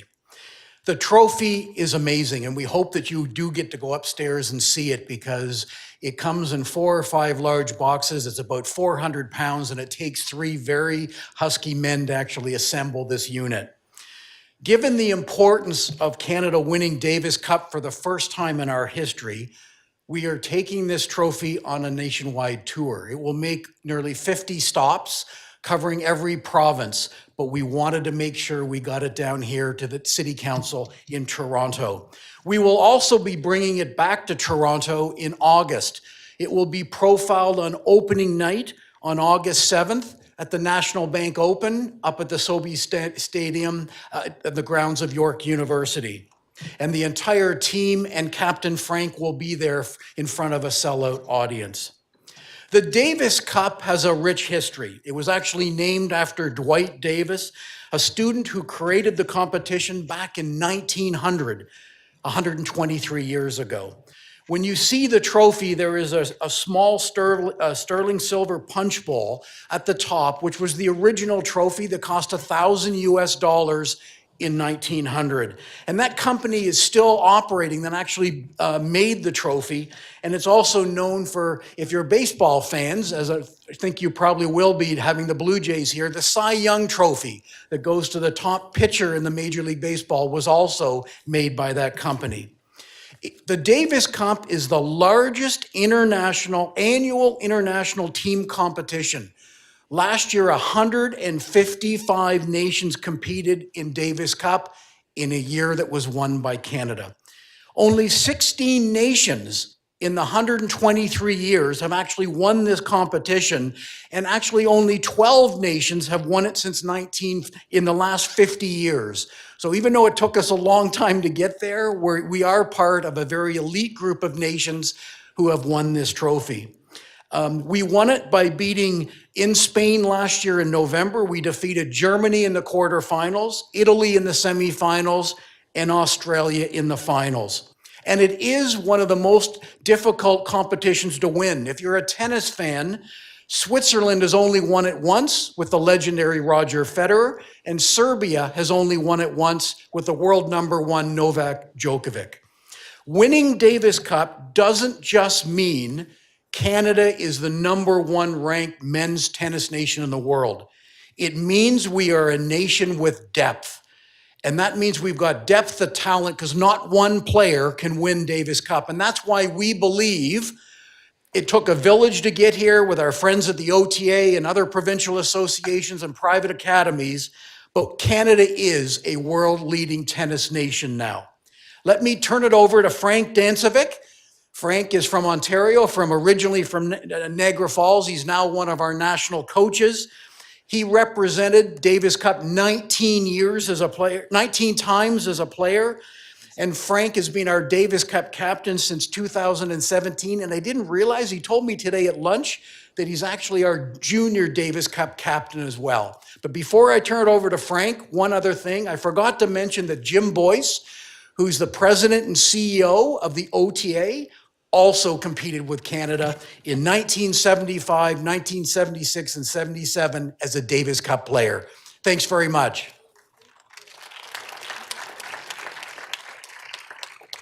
Thank you, Michael. Thank you all for welcoming us to this wonderful occasion. These are proud times in Canadian tennis, and I'm honored and thankful to be part of it. But let me tell you one thing. This did not come easy. It takes a vision of the future and decades of commitment and belief that one day we will be the leading tennis nation. Now that we are finally the #1 ranked men's tennis team in the world, I tell you, it has a nice ring to it. I've listened to the Rocky soundtrack song, especially We Are the Champions, every morning driving to work.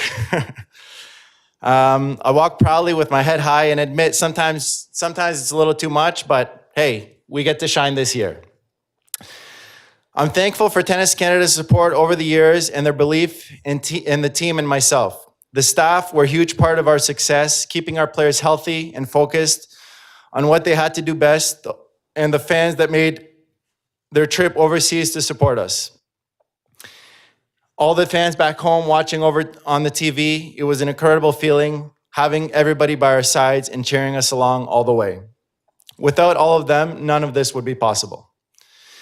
Canada has always been known as a world-class doubles players. To name a few, Grant Connell, former #1, and Daniel Nestor, who has been part of the Davis Cup team for many years and a few decades. Tennis Canada was missing high-level singles players.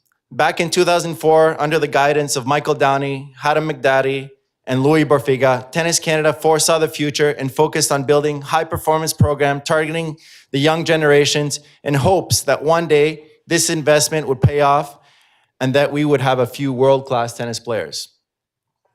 At the time, I was playing the tour, and I remember the moment an up-and-comer, 18-year-old by the name of Milos Raonic took my spot as the #1 player in Canada. Being a competitor myself, I didn't take it too lightly. I wasn't too happy in the moment, but Milos, he was a great champion. He rose to #3 in the world. Soon after came Vasek Pospisil, who managed to make the top 25 on the ATP rankings. With even more belief in targeting the young players with support, we witnessed the rise of Felix Auger-Aliassime, Denis Shapovalov, Bianca Andreescu, Leylah Fernandez, and many others. We now are known as a serious tennis nation. Now that we had all this depth in Canadian tennis, great things were bound to happen. In 2019, the Davis Cup team made a historic run to the finals, falling short to Spain in an epic duel. It was a very hard loss for the team. We came such a long way and just came short to lifting this magnificent trophy. But this was a sign for us that we could do this. In 2022, all the best uninjured Canadian players joined the roster. We had a full artillery going in. With strong singles players and a combination of world-class doubles teams, we proudly represented our flag to leave everything on the line. And let me tell you, it wasn't easy, not even for one moment. In the qualifying stages, we got pulled in group stage with Korea, Spain, and Serbia. This was a huge challenge for us, since the top 2 teams in our group go through to the quarterfinals. In other words, the top 8 teams, the finals in Malaga. We had a rough start in our opening round, Korea with Felix, our #1 player, who was expected to win, but lost to a much lower ranked player.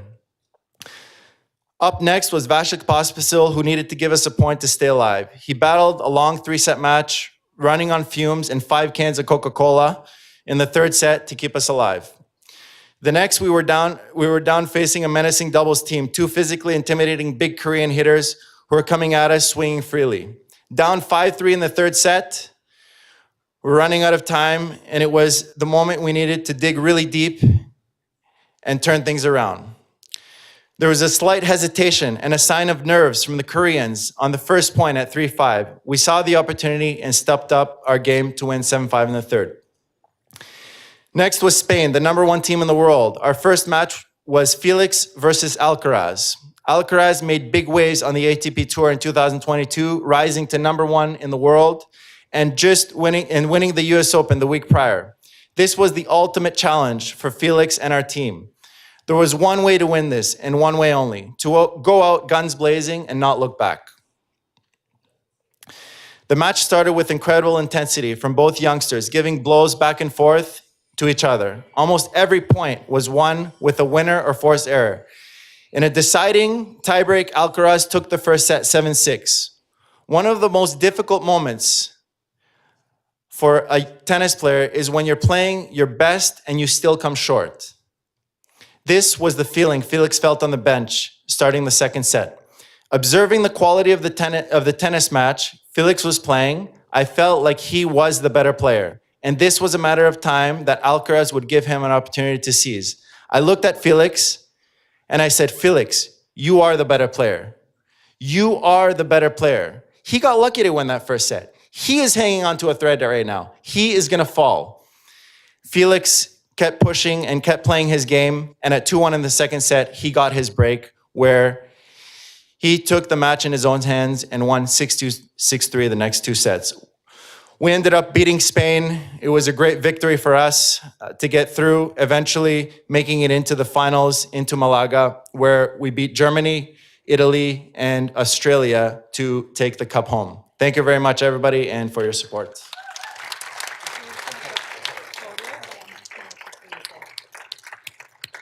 Okay, not that I want you all to leave your seats and we lose quorum, but the Davis Cup is upstairs if you want to have a look, and it is very impressive. And my apologies for adding soundtrack to your speech, but at least it was an adventure song, right?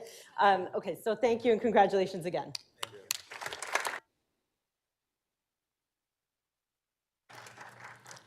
Thank you.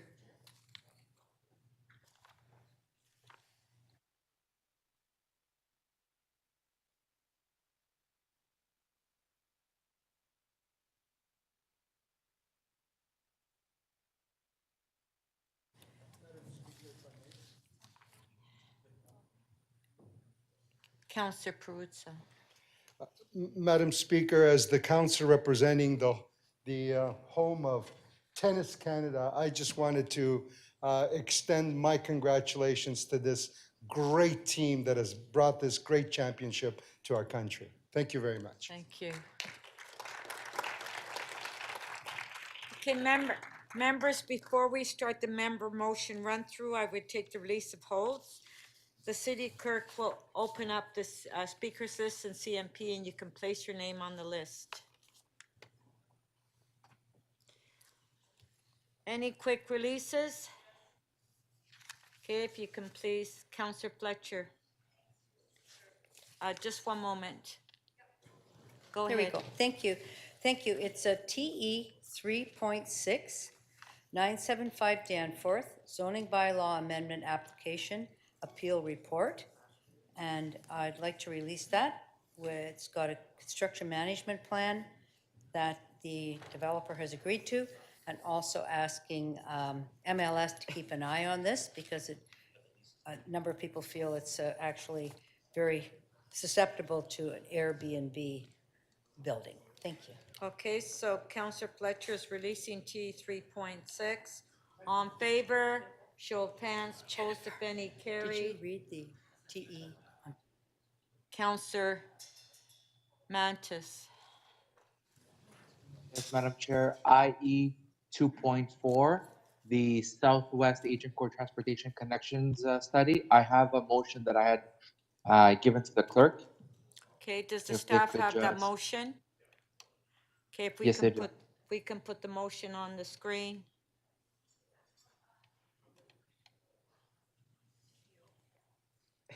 City Council requests the General Manager of Transportation Services to prioritize the implementation of both the new Complete Street as well as the new multi-use trail to support mobility and access in Southwick Agincourt. Madam Chair, this is to help the residents of 9,000 people that live in the area. Due to that, there's only one entrance going in and out of Village Green Square. Okay, And I would like to thank staff for the motion. thank you. So we have the motion, the amended motion on the screen by Counselor Mantis. All in favor? Show of hands. Opposed, if any, carried. Item is amended. All in favor? Show of hands. Carried. Counselor Crescenti. Thank you, Speaker. So I'll be releasing item number GG 2.18, non-competitive contract with Traffic Logics Corporation for watch your speed signs for the Vision Zero safety plan. I've got my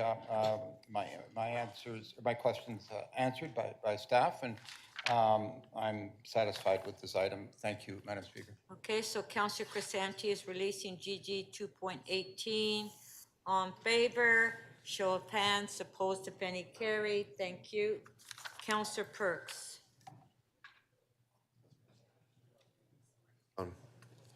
There we go. Okay.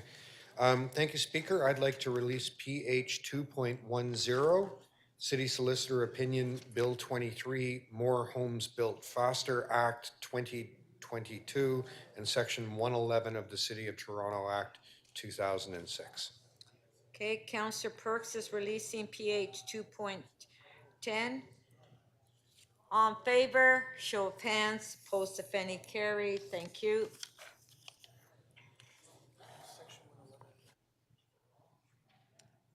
Counselor Bravo. Okay, just one moment. Okay, there you go. I'd like to release CC 539 1117 Queen Street West, proposed designation bylaw under Part 4, Section 29 of the Ontario Heritage Act, consideration of objection. Okay, Counselor Bravo is releasing CC 5.39 1117 Queen Street West. On favor? Show of hands. Opposed, if any, carried. Pardon? Okay. We're good? Okay, we'll now go through the members' motion run-through.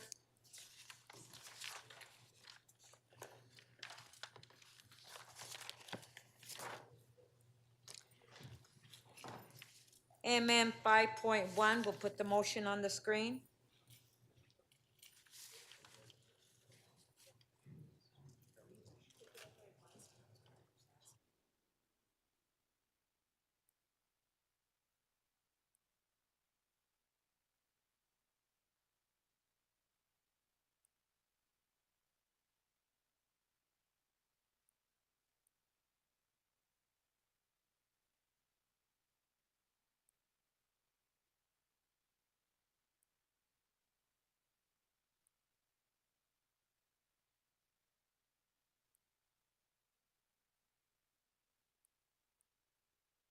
Members, MM 5.1. You have another quick release? Okay, Counselor Fletcher? I do, and it is PH 2.8, I believe it's the number. Sorry, can't get to the number. PH 2.8, ensuring a successful tenant advisory committee at TCHC with two amendments. One is to have more tenant board members on it, and second is to confirm the reporting relationship is through the COO to the board, not from the tenant advisory. Okay, sorry, Counselor Fletcher, what number was that? Sorry, it Oh, doesn't say PH, the, up sorry. to release that this afternoon. Okay, okay. You just want to change it to 3 members? But there was wording earlier that went back, we've been back and forth a bit, so. Oh, there's a second, there's 2, okay, sorry. Okay, so can we I put thought it they were on on the same one, so that's the first one, and then the second one is there as well, that's it. Up to 3 Okay. tenant directors, so the 2 motions together, that will be the Tenant Advisory Committee to the Board of Directors of Okay, TCC. thank you. So on PH 2.8, Counselor Fletcher is releasing. We do have the First Amendment on the screen. On favor, show of hands. Opposed, if any, carried. The Second Amendment, put on the screen.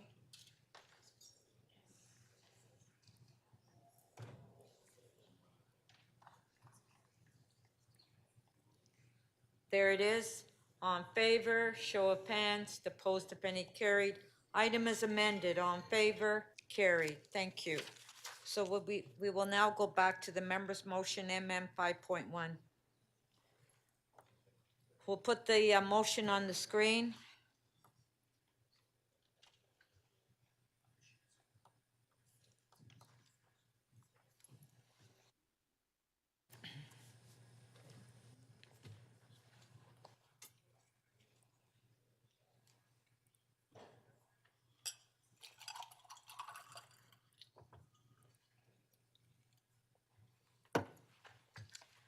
Okay, there it's on the screen.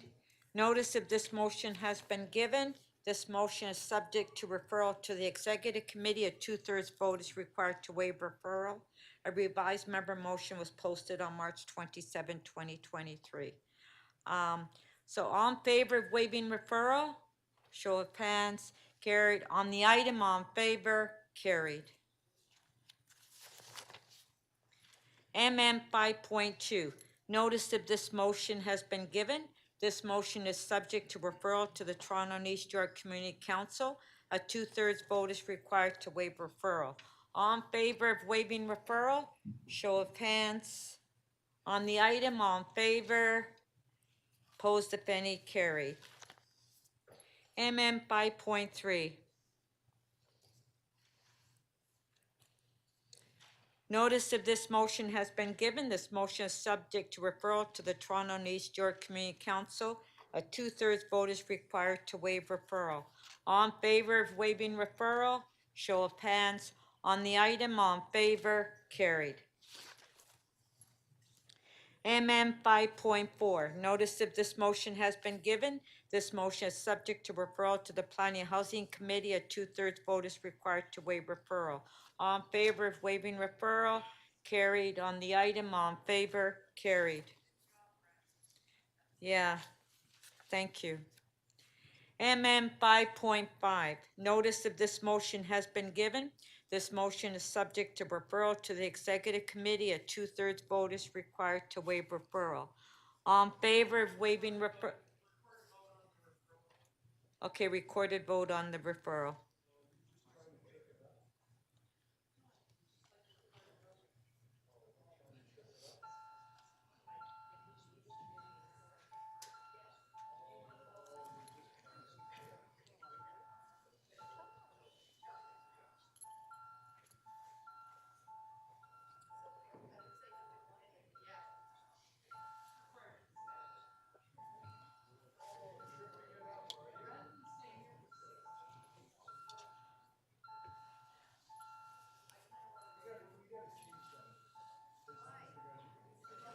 Councillor Matlow, can we have your vote, please?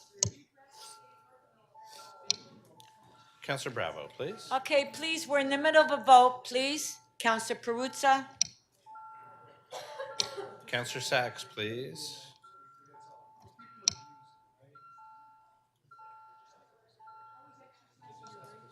Councillor Pasternak, you don't seem to have the vote. Councillor Carroll?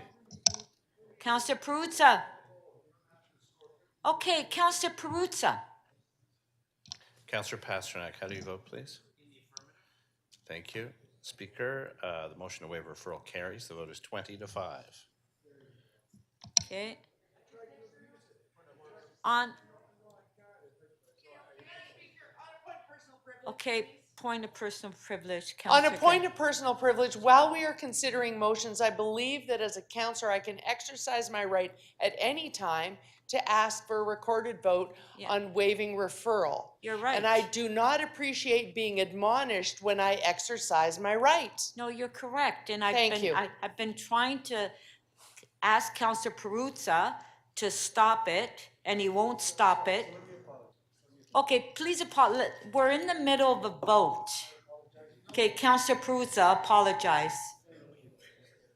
I apologize to the member. Okay. I just believe a two-thirds vote. You know, you play a game. No, Madam Speaker. Okay, Counselor, On a Counselor point of Perruzza. personal privilege, a debate is not an No, apology. I know. Counselor Perruzza, please, you know what the rules are. You've been here long enough to understand the rules. Okay, Counselor Perruzza. Okay. If you continue, I'm going to ask you to leave. Counselor Crescenti, what's your, what is it? You don't have one, but I What would is your like- point of I order? hit the wrong button. I'd like to change my vote. On waiving referral? Yes. Okay, so we'll have, Supposed to be a yes. okay. It No, it won't make a doesn't. difference, but. On favor to reopen the item for recorded vote. Okay, so let's do the recorded vote again on waiving referral.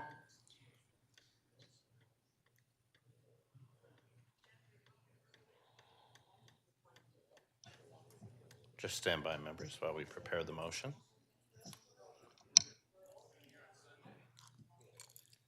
Well, I hope everybody had a nice lunch.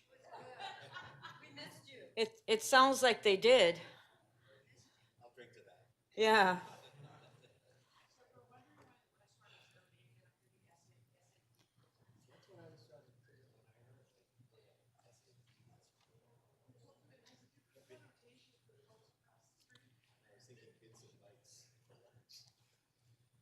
Voting panel is now open, members. Okay, so we're going to vote on waiving referral.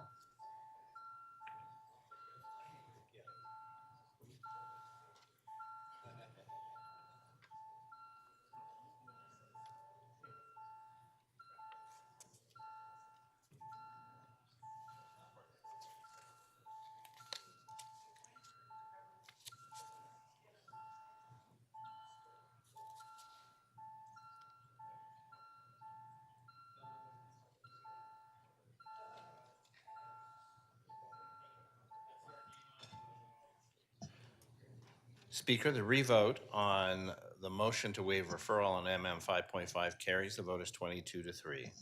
Okay, on the item, on favor, show of hands, carried. MM 5.6. It's on the screen. Notice of this motion has been given. This motion is subject to referral to the executive committee. A two-thirds vote is required to waive referral. Communications have been submitted on this item. Revised member motion was posted on March 28, 2023. All in favor of waiving referral? Recorded vote, please. Recorded vote.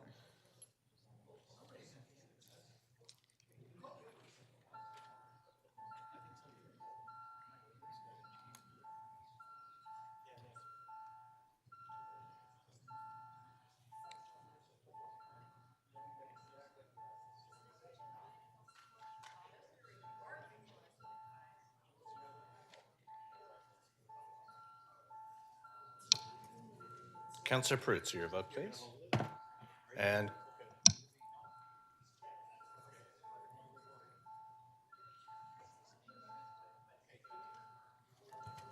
Councillor Crescenti, can we have your vote, please?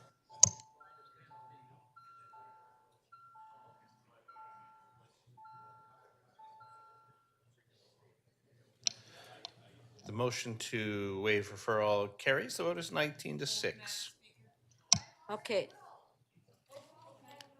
Counselor Carroll would like to hold the item down.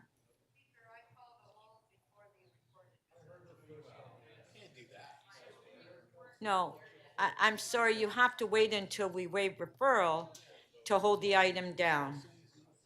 So the item is being held down, so everybody has an opportunity. By Counselor Carroll.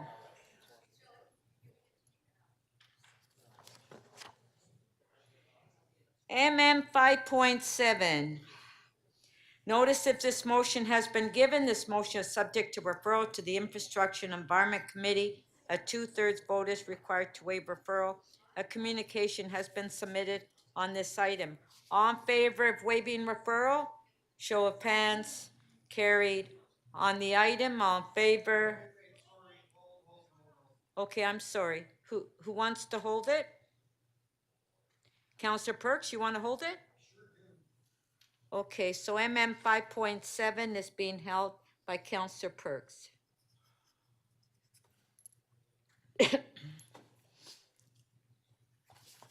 MM 5.8. We'll put the motion on the screen. Notice if this motion has been given, this motion is subject to referral to the executive committee. A 2/3 vote is required to waive referral. All in favor of waiving referral, show of hands. On the item, all in favor, carried. MM 5.9.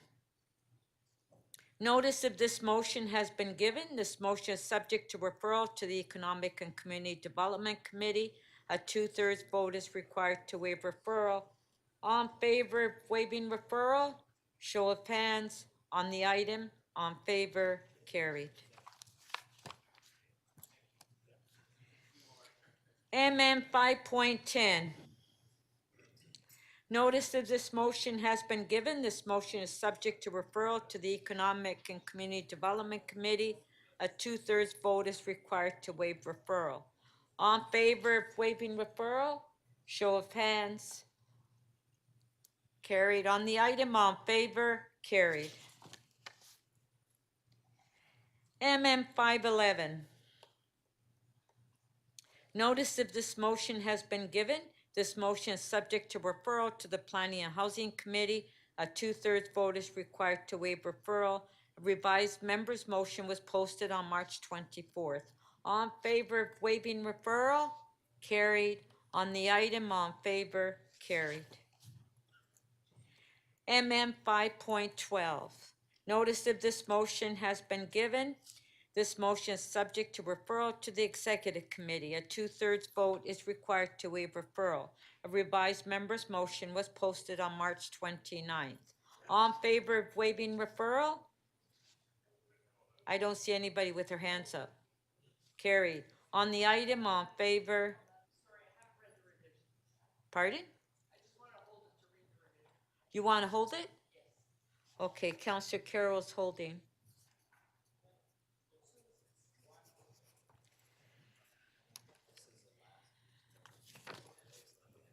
MM 5.13. Notice of this motion has been given.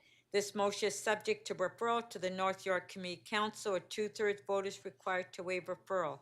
A revised member motion was posted on March 28th. All in favor of waiving referral? Carried. On the item, all in favor? Carried. MM 5.14.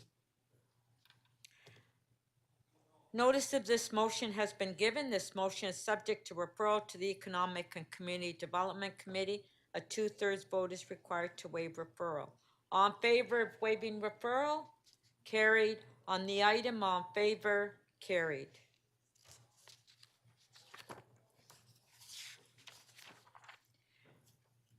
MM 5.15.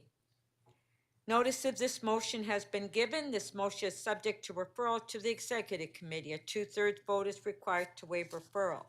All in favor of waiving referral? Carried. On the item, all in favor? Carried. MM 516. Notice of this motion has been given. This motion is subject to referral to the Executive Committee. A 2/3 vote is required to waive referral. All in favor of waiving referral? Carried. On the item, all in favor? Carried.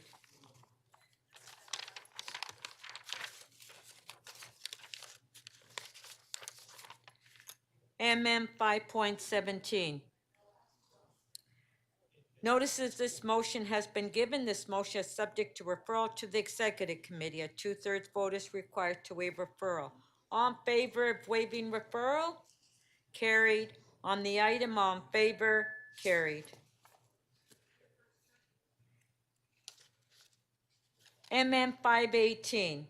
Notice of this motion has been given. This motion is subject to referral to the Executive Committee. A 2/3 vote is required to waive referral. All in favor of waiving referral? Carried. On the item, all in favor? Carried.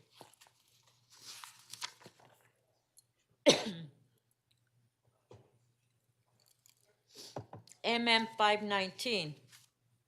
Notice of this motion has been given. This motion is subject to referral to the Executive Committee. A two-thirds vote is required to waive referral. All in favor of waiving referral? Carried. On the item, all in favor? Carried.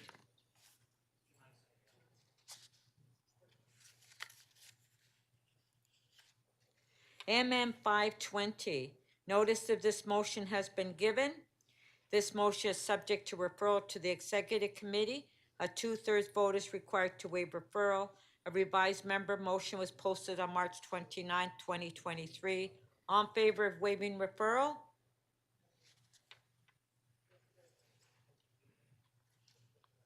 I'll hold the item.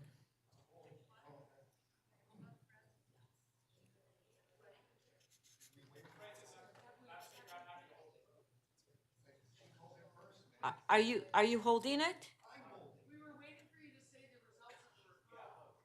Oh, okay, referral in favor, show of hands. So, Councillor Bradford to hold. Sorry. I guess I'm going too fast.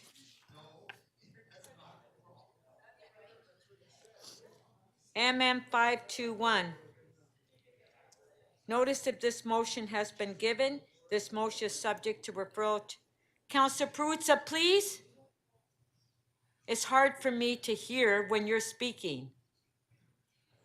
Notice if this motion has been given. This motion is subject to referral to the Executive Committee. A two-thirds vote is required to waive referral. All in favor of waiving referral? Show of hands. Carried. On the item, all in favor? Carried. MM 522. Notice of this motion has been given. This motion is subject to referral to the Executive Committee. A two-thirds vote is required to waive referral. Communications have been submitted on this item. All in favor of waiving referral? Carried. Councillor Perks is holding. Thank you. I appreciate that, Councillor Perks.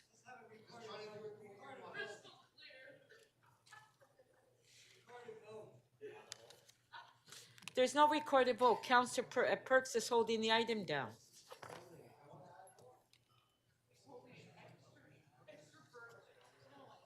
MM 523. Notice if this motion has been given. This motion is subject to referral to the Toronto and East York Community Council. A two-thirds vote is required to waive referral. This motion relates to an Alcohol and Gaming Commission of Ontario hearing and has been deemed urgent. All in favor of waiving referral? Carried. On the item, all in favor? Carried. MM 5.24. Notice if this motion has been given. This motion is subject to referral to the Executive Committee. A two-thirds vote is required to waive referral. All in favor of waiving referral? Carried. On the item, all in favor? Carried. MM 5.25. Notice of this motion has been given. This motion is subject to referral to the Infrastructure and Environment Committee. A two-thirds vote is required to waive referral. A communication has been submitted on this item. A revised member's motion was posted on March 29, 2023. All in favor of waiving referral? Carried. On the item, all in favor? Carried.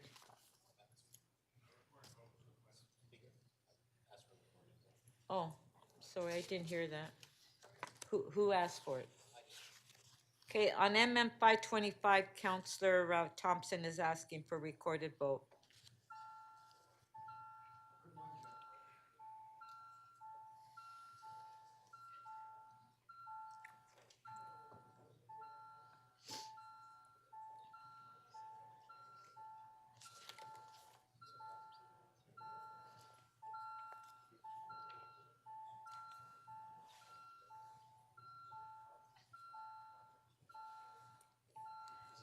Councillor Perruzza, please. Councillor Crisanti, please.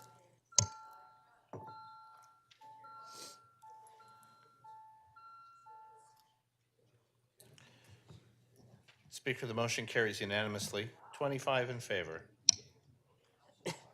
Thank you. MM 526.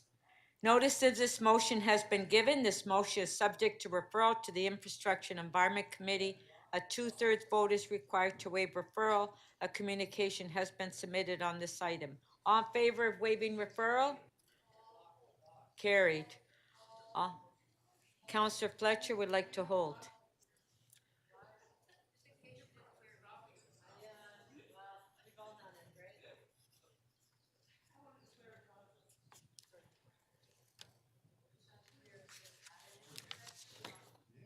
MM 527. Notice of this motion has been given. This motion is subject to referral to the Executive Committee. A 2/3 vote is required to waive referral. All in favor of waiving referral?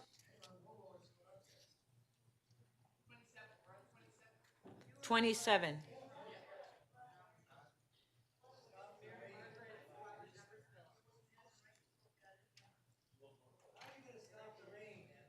Okay, okay, hello, everyone. Councillor Perks, are you ready to vote on this? Okay, on 527, all in favor of waiving referral? Carried. On the item, all in favor? Carried. MM 528. Notice of this motion has been given. This motion is subject to referral to the Executive Committee. A 2/3 vote is required to waive referral. All in favor of waiving referral? Carried. On the item, all in favor? Carried. Yeah. MM 529. Notice of this motion has been given. This motion is subject to referral to the Economic and Community Development Committee. A 2/3 vote is required to waive referral. All in favor of waiving referral? Show of hands. Carried. Pardon? Who's asking Madam for? Speaker, I'd like No, to just a speak sec. to the item. Just a sec, Councillor Chang. Who's asking for recorded Okay. vote? Yes, I know, but we haven't waived it yet. Do you want to record the vote to waive? Okay, that's what we were voting on. Okay, all in favor of waiving referral? Carried. Okay, Councillor Cheng, you would like to say a few words? Thank you, No, Madam she doesn't, Speaker. she doesn't, First, hold on, just to explain to members of council, she does not want to hold it, but she just wants to say a few words because she does have her constituents that are in the council chambers, so she's only going to speak briefly, and then we can vote on the motion. Councillor Cheng.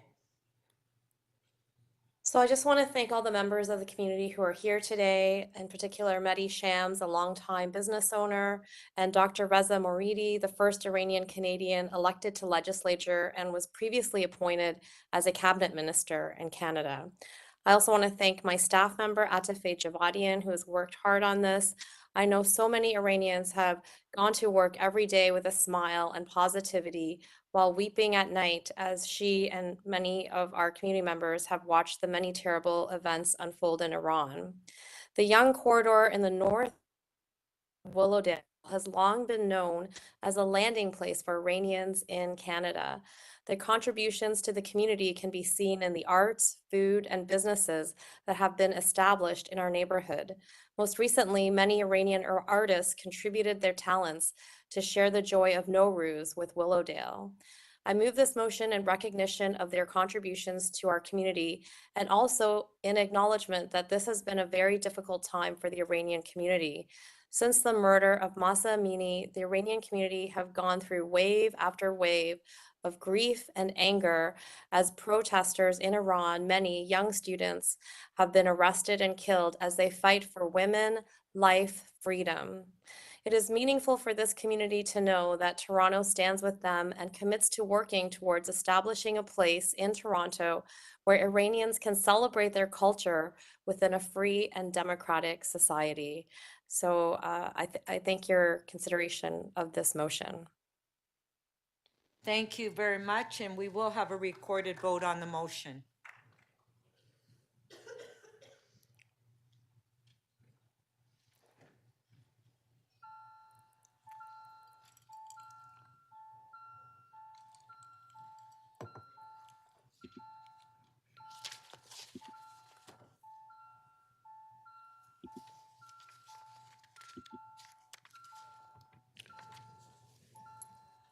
Councillor Malik, please, and thank you.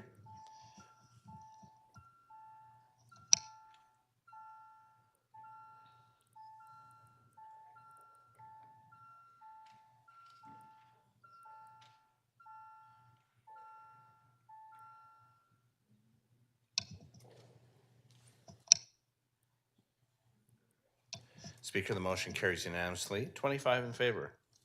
Okay.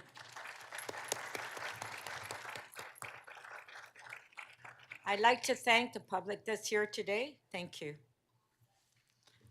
Okay, our next item is in MM 5.5.30.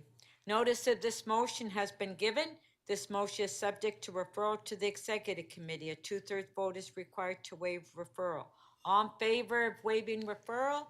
Show of hands on the item. All in favor? Carried. MM 5.31. Notice if this motion has been given, this motion is subject to referral to the Executive Committee. A 2/3 vote is required to waive referral. All in favor of waiving referral? Show of hands.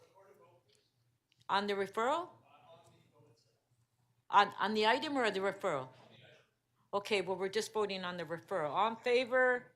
On the referral? Carried. Okay, on the item, recorded vote.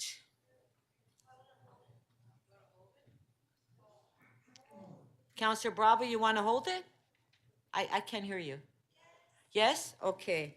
Counselor Bravo's holding.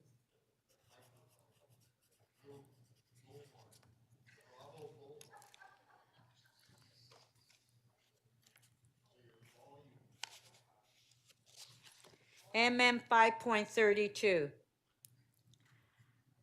Notice if this motion has been given. This motion is subject to referral to the Executive Committee. A 2/3 vote is required to waive referral.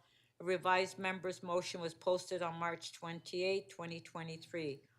All in favor of waiving referral? Carried. On the, okay, but I can't hear. If somebody's holding it, can you yell? Thank you. Thank you. It's hard for me to hear. Yeah, like maybe you can bang something or I don't know.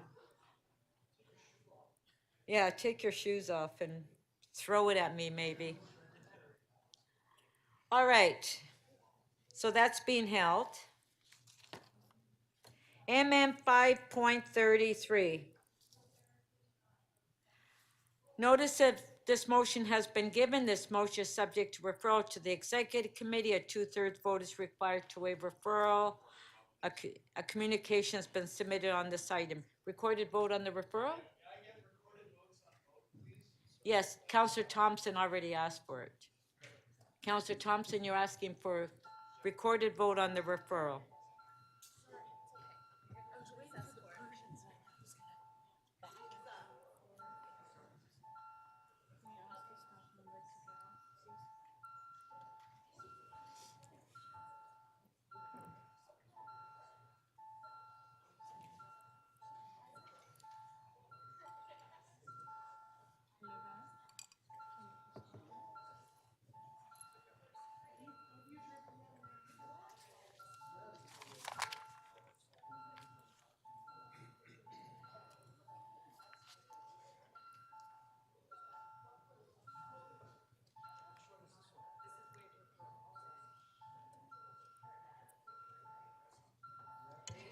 Councillor Thompson, can we have your vote, please?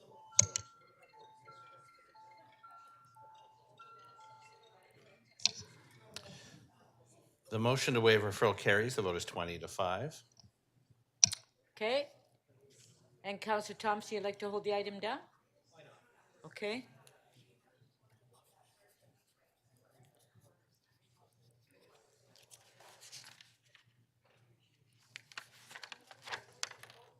Pardon?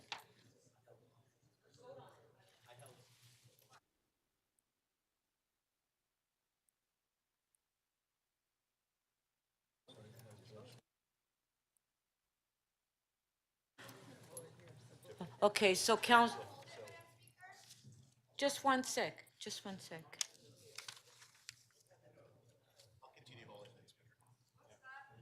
Continue holding? Okay, thanks. Counselor Moore, yes. Counselor Morley, did you have a I question? just wanted to hold it as well, but if it's being held, that's fine. I want to Okay. speak to the item, thank you.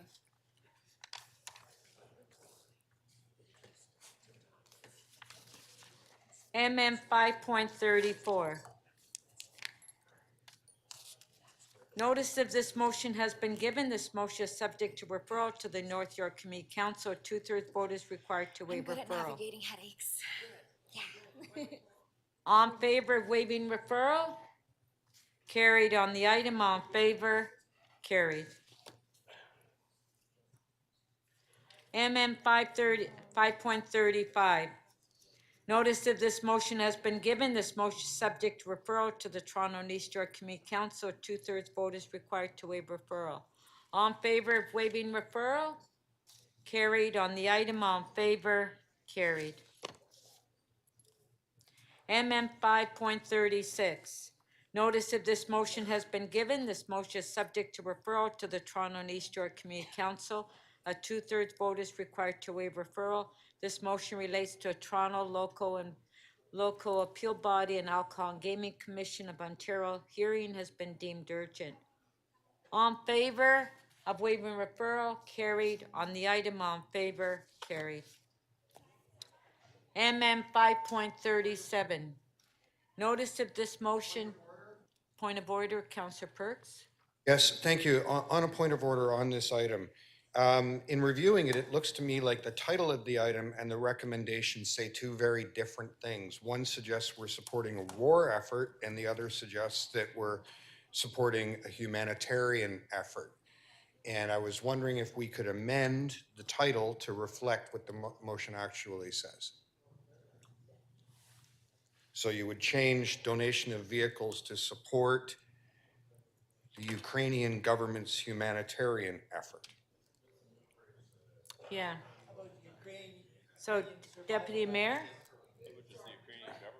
You're willing to? So if I can explain, the title of the item says we're supporting, yeah? Yeah, is that friendly?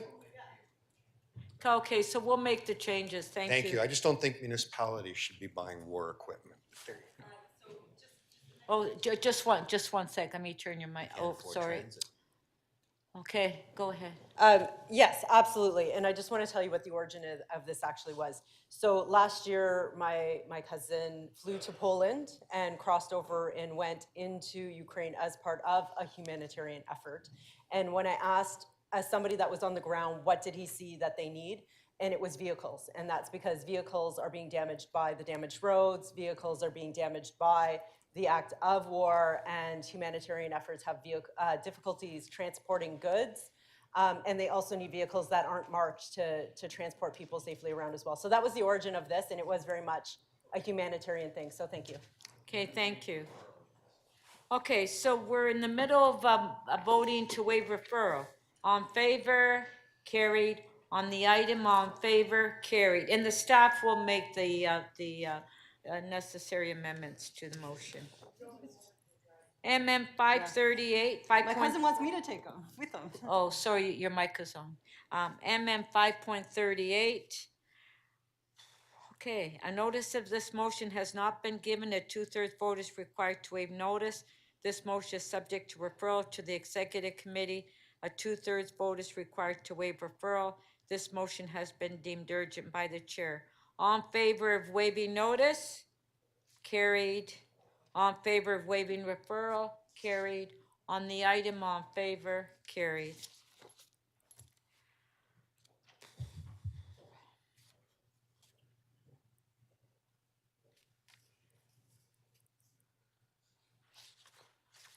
MM 5.39.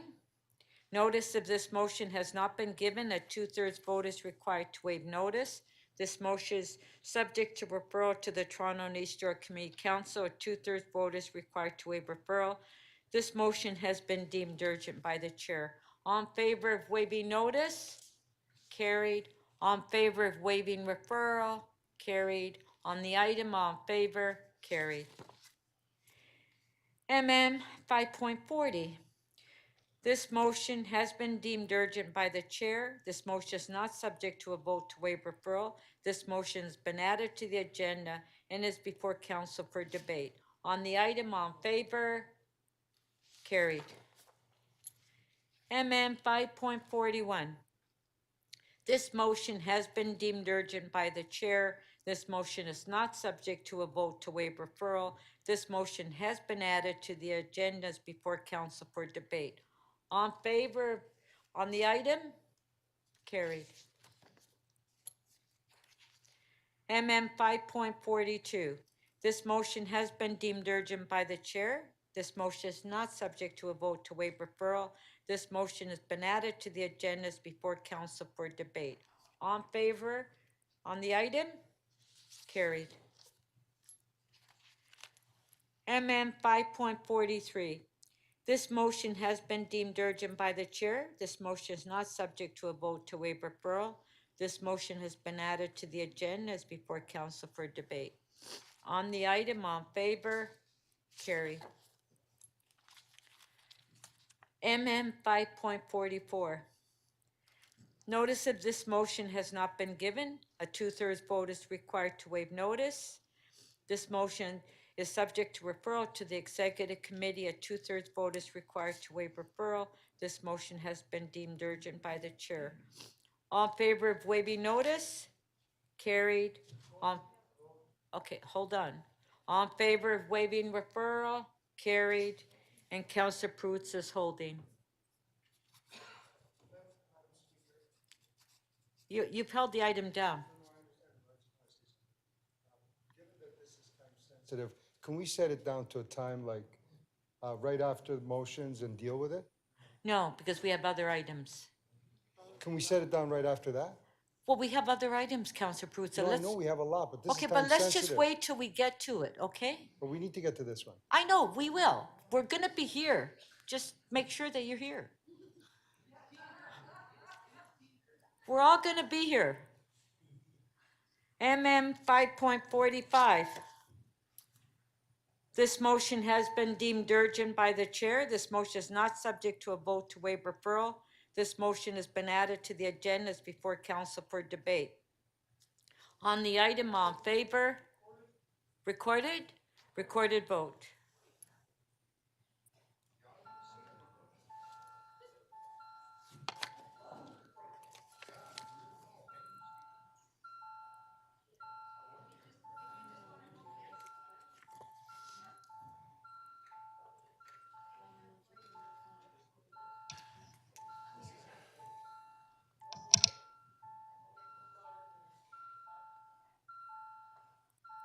Councillor Crawford, thank you.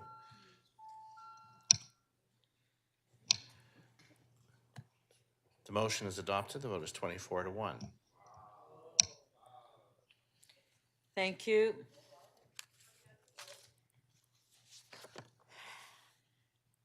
MM 5.46. We haven't even waived refer. Huh? Pardon? Well, which item are you holding? I'm sorry, I can't hear you, Councillor Perks. Hold on. Sorry. Which item are you holding? 46, the item that's in front of it. Oh, 46. Yeah. Okay, I thought it was on the other one. Okay. So Councillor Perks is holding down item 46.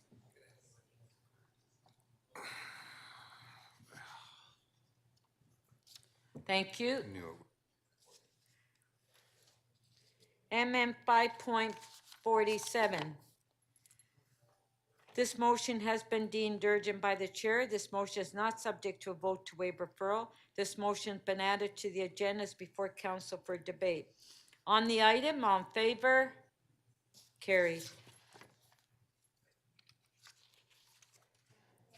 MM 5.48. This motion has been deemed urgent by the chair, and this motion is not subject to a vote to waive referral. This motion has been added to the agendas before council for debate. On favor of the item? Carried. Okay. That's it for the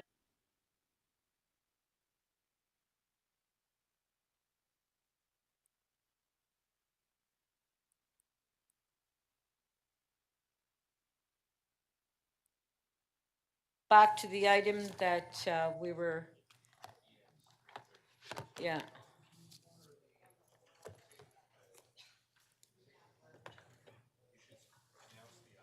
Yeah, I will. Okay, so we're going back now to EX 3.13. And I believe at that time there were questions being asked to the deputy mayor. So we'll put the names up on the screen. EX 3.13 is the community safety issues.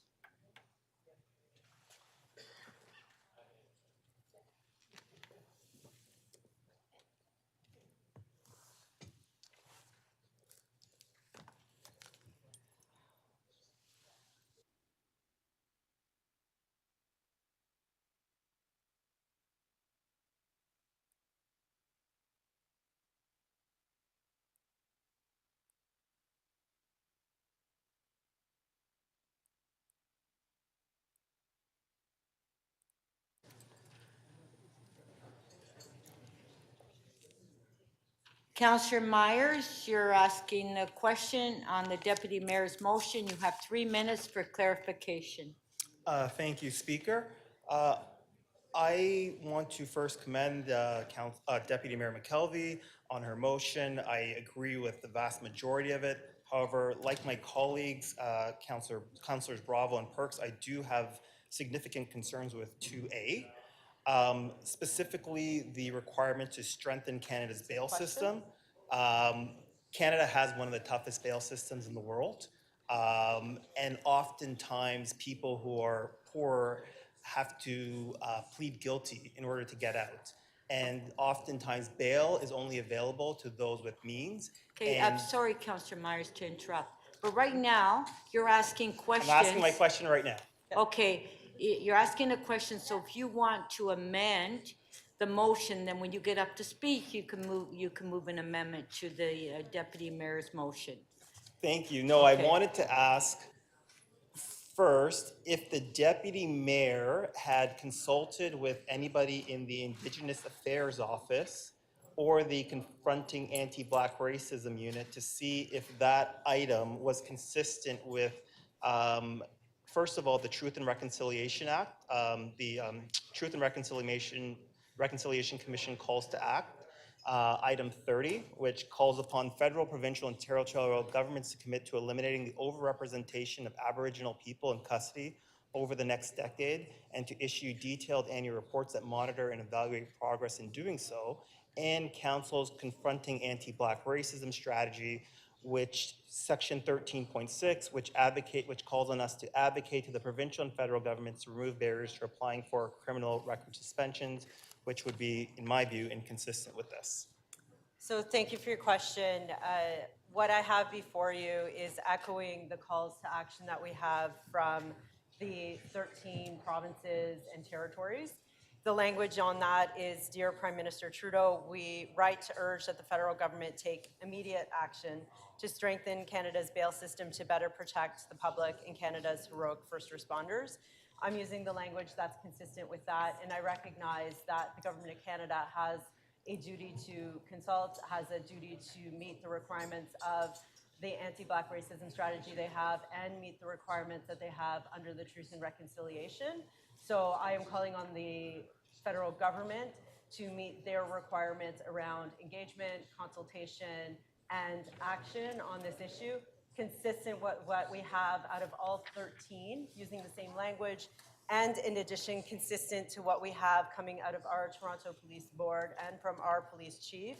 And I will also point out that in the past, City Council has also already asked for this, and we asked for this under EX 220 in the last term. I know you weren't here, so I'll read that one out. We had a motion that City Council express its support to the federal government for increased bail restrictions and tougher sentences for those charged and convicted of gun offenses. So this is consistent with our previous asks. This is consistent with the asks of all 13, and it is the responsibility of the federal government to undergo proper consultation and engage prior to doing that. Okay, thank you.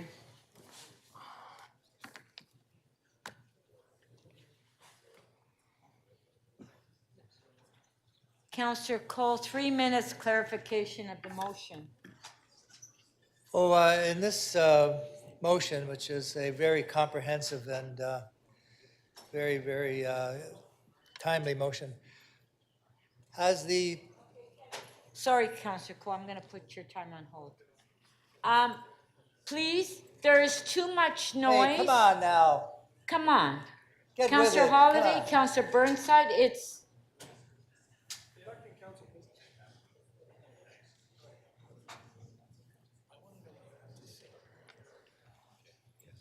okay, go ahead, Counselor Cole. I know in this motion you've basically requested an accounting from the federal and provincial government on why they have turned their back on Toronto and the people of Toronto in their budgets. Have they corresponded with you and told you why they turned their back on the city of Toronto? What has been their response? Their response is that they feel that they have met the commitments they made to us. Those commitments said that they would help us as long as it takes, and we're asking them to help us for as long as it takes. They have a budget that is focused on growth. We've heard them say that several times. I think what the City of Toronto is trying to tell them is we're very much still focused on recovery. We still have needs related to the COVID-19, in particular around homelessness and around transit. So just like you, I'm very disappointed that they're not coming to the table to help us out. Have you talked to any of the ministers of the federal or provincial government and asked them why they refused to fulfill the commitments they made to cover the COVID costs? So the provincial government has come through for the costs for COVID-19 from 2022. So the province has come through with the $235 million that we requested and has come through with a commitment to continuing the conversation about our continued shortfalls.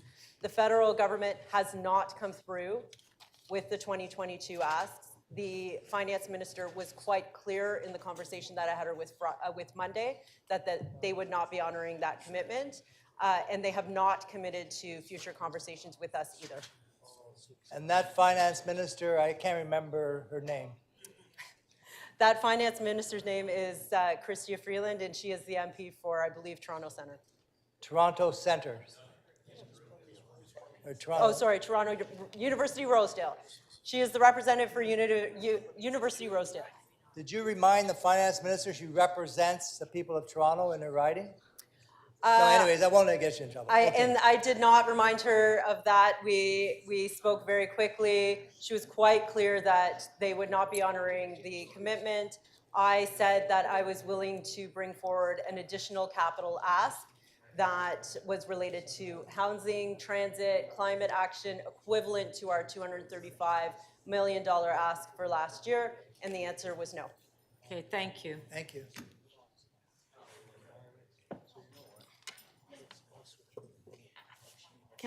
Counselor Fletcher, 3 minutes clarification of the motion.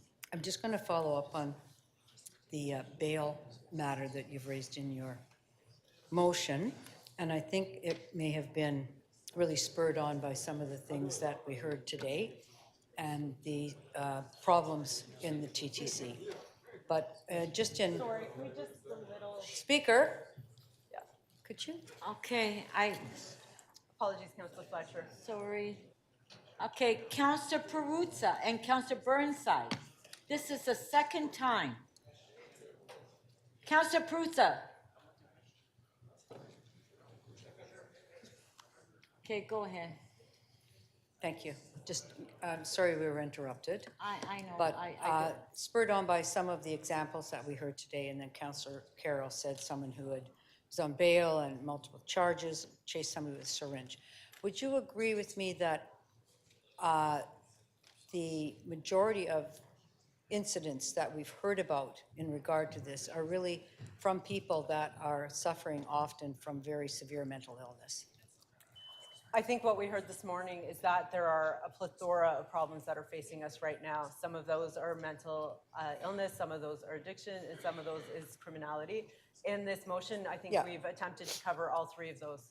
So just as far as being extremely vulnerable and acting out in the most egregious way, that what's the result, and I'm just wondering if you're willing to think about that, if we're denying bail for those citizens, those residents that find themselves in that situation, what are some of the alternatives to simply incarceration, which in those cases, I'm not sure actually assist or deal with their underlying issues? And that is one of my problems in this kind of cut and dried approach. So I also will point out that item 2C that we have says to request the province ensure proper release plans are made for individuals to be released from custody and reintegration into the community. So it's not just about bail that I have here, it's also about supports that we need around all of those different things. And again, what I've brought forward before council today is echoing a call that we have from all 13 premiers of the territories and the understand. provinces across the province, asking for immediate action on bail reform. I do understand that. I guess I'm just looking practically at a release issue that has to deal with mental health versus a release issue that has to deal with, I'll just say, violent behavior that is not, where mental health is not the underlying. And I think I've captured that with 2C.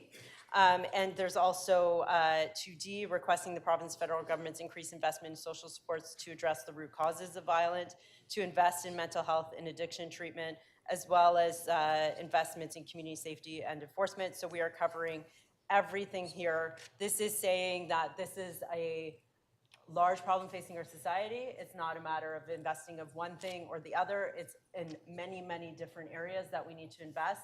And I think that we need to use all tools that are available to us to solve this very important problem facing us right now. Thank you. Thank you.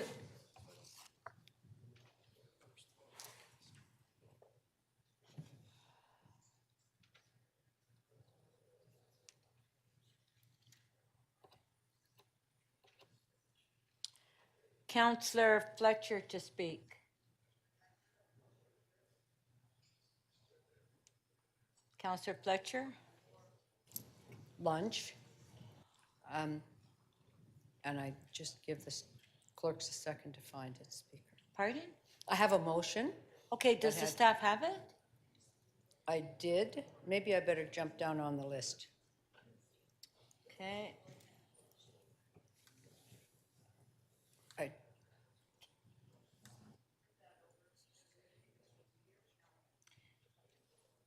Councillor Holiday to speak.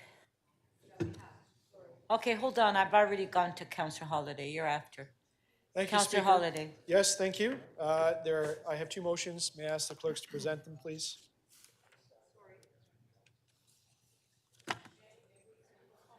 His motion? May I proceed, Madam Speaker? Yes. Thank you.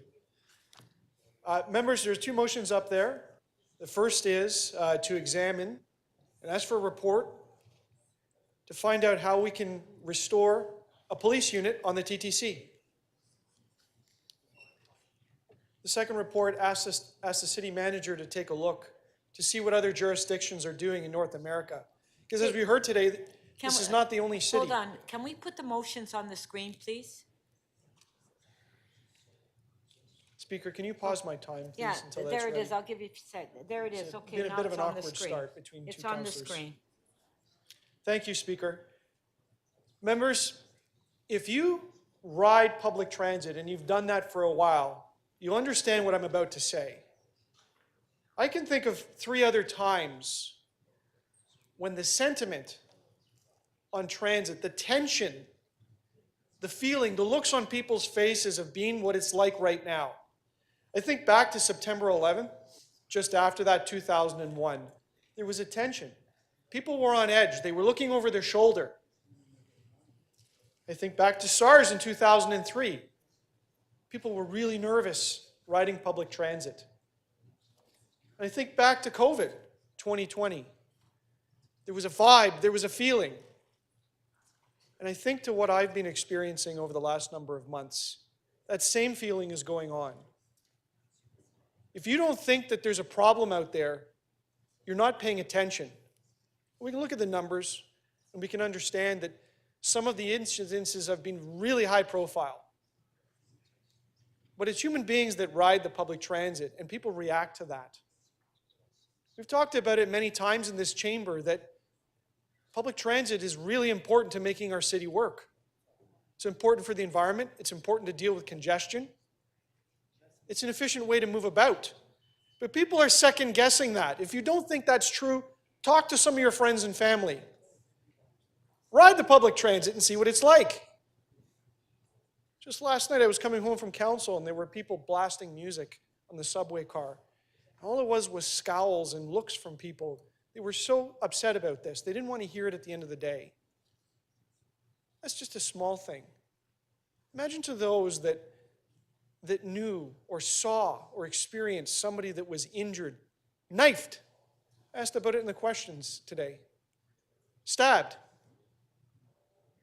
This is going on in our system right now. You know what? A good thing happened earlier this year. The police were able to find some resources and they were able to deploy them and they were visible. I saw them. I'd like to know if we can do that permanently. It's not just me. I think many Torontonians have that same question. Can you get some police back onto the system to deal with this? What about the data? Should they do it? I don't know. Well, according to what I read in the newspaper, there were 300 arrests in 6 weeks. They found a gun. Do you not think that's value? What's the price? Well, according to the report in the newspaper, it was $1.5 million a month. I don't even know if that's overtime or not. Can we not find in a $16 billion budget something like $18 million to deal with perhaps the #1 issue in the city right now? Is that a big ask? I don't think Torontonians think that. I hope you support this motion. I don't know where the money's going to come from easily in the budget. I've asked the city manager to find some offsets that we can make some choices about with this city council. What I do know is that the vibe is out there. The tension is out there. I've heard it. People have talked to me about it. We need to turn our minds to this. Yes, the deputy mayor has asked the federal government to step up, the provincial government to step up and deal with some of the root causes. Maybe there's something that we can do here ourselves, something that we can do right now, which is support the recommendation from the TTC to allow access to some money to bring in some security guards. Perhaps we can look to a longer-term solution, which is to get some police onto the TTC on a permanent basis instead of pulling them in from the community. I think that's what people expect of us. So here's the groundwork to get a couple of reports before us to find out how we can tackle this solution in a permanent way. Thank you. You do have some questions. Councillor Moyes, 3 minutes clarification of the motion. Thank you, Madam Speaker, and through you.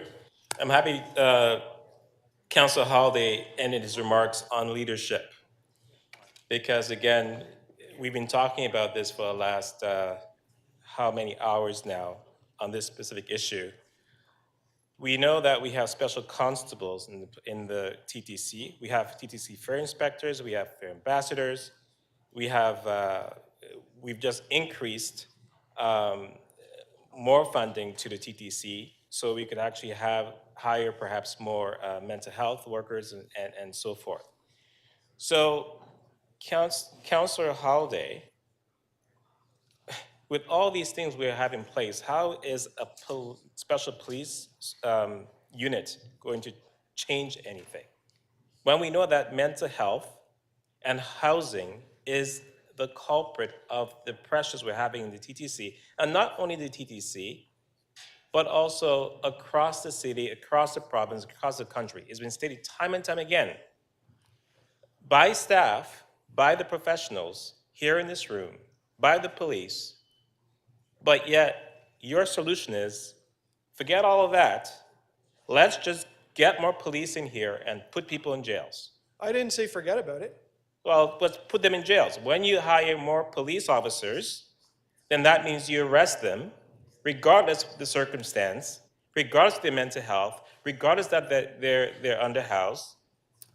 If they are in spaces that you're not happy with, well, then let's just put handcuffs on them and put them in prison.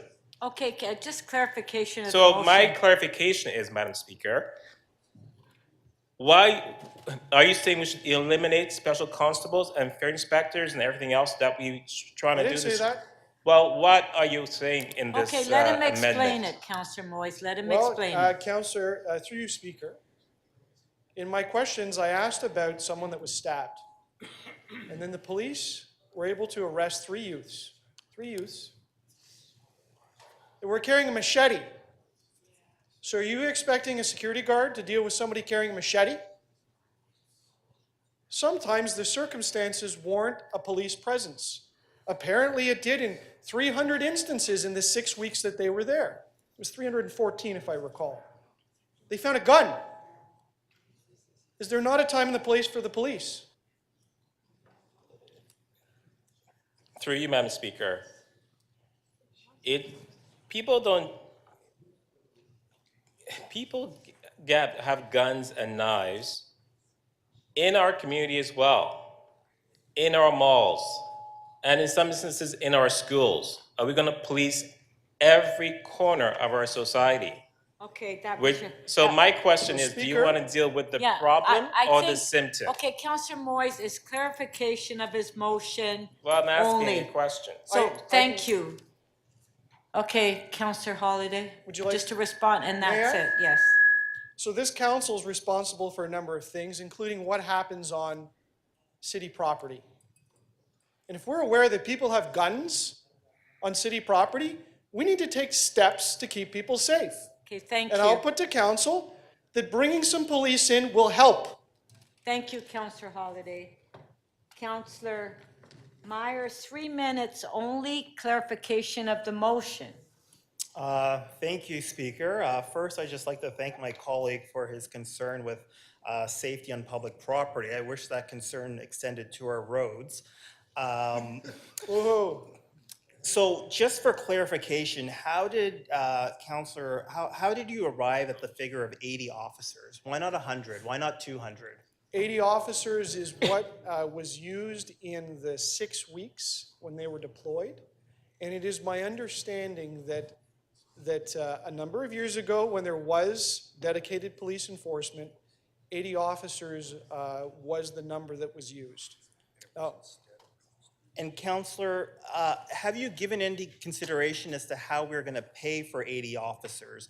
You cited the figure of $1.5 million, but that was for overtime officers that are already employed by the Toronto Police Services. So Right. how would you pay for these new? I'm assuming they're new. They're not currently employed by the the Toronto Police Services. So how are you going to pay for it? well, that isn't contained in the motion. Thank you for the opportunity to talk about it. So I don't know exactly what the dollar figure is. I can only go on, the 5 minutes that we've got to question in the chamber and what I can glean from the news, which is exactly what you said, $1.5 million, and that included overtime. So, I wonder if it could be a little less than that. I don't know. We'll find out. But the other part of the motion asks the city manager to identify offsets somewhere within our $16 billion budget. And, without a presence of a mayor, no one is able to raise the levy to increase the collection of that money. So we've got to look for offsets. So I've asked for some ideas to come back before council because, that is what we do. We do a series of trades and consideration of our budget by council. So I hope we can find somewhere the money that's needed to do this. And that is what I'm putting before council. I'd like that to come back with some options. Councillor Holiday, you talk about safety quite a bit. Do you not think that the money that we use on the 80 officers could be used to improve safety in other ways on the TTC? For example, more frequent service so that women aren't waiting very long at bus stops at night, making sure that there's more mental health workers, making sure that there's more support services for TTC employees so that they know what to do if they are assaulted. Do you not think that might be a better use of resources than simply hiring more police, which has been tried again and again? And frankly, while it does have some effect, it's not sustainable in the long term, and we all know that, and you particularly know that as you've been here for quite a long time. Okay, that was your last question. So I'm putting that to council. That is the proposition. Could council not agree that bringing in some additional police resources will help the situation? And moreover, we talk about service reductions that you brought up. that is within the context of a TTC budget that is suffering because the ridership is down to the level that it was in the 1980s. Okay, thank you, Councillor And so, if I may finish, Madam Speaker, because the question was asked, and I brought it up in my questions, does council not think that there is a serious concern out there of citizens in using the TTC that is affecting the ridership level? So if people feel safer, they will use the TTC, they will bring in revenue, and they will build it back up. Thank you. Councillor Bravo, clarification of the motion only, please.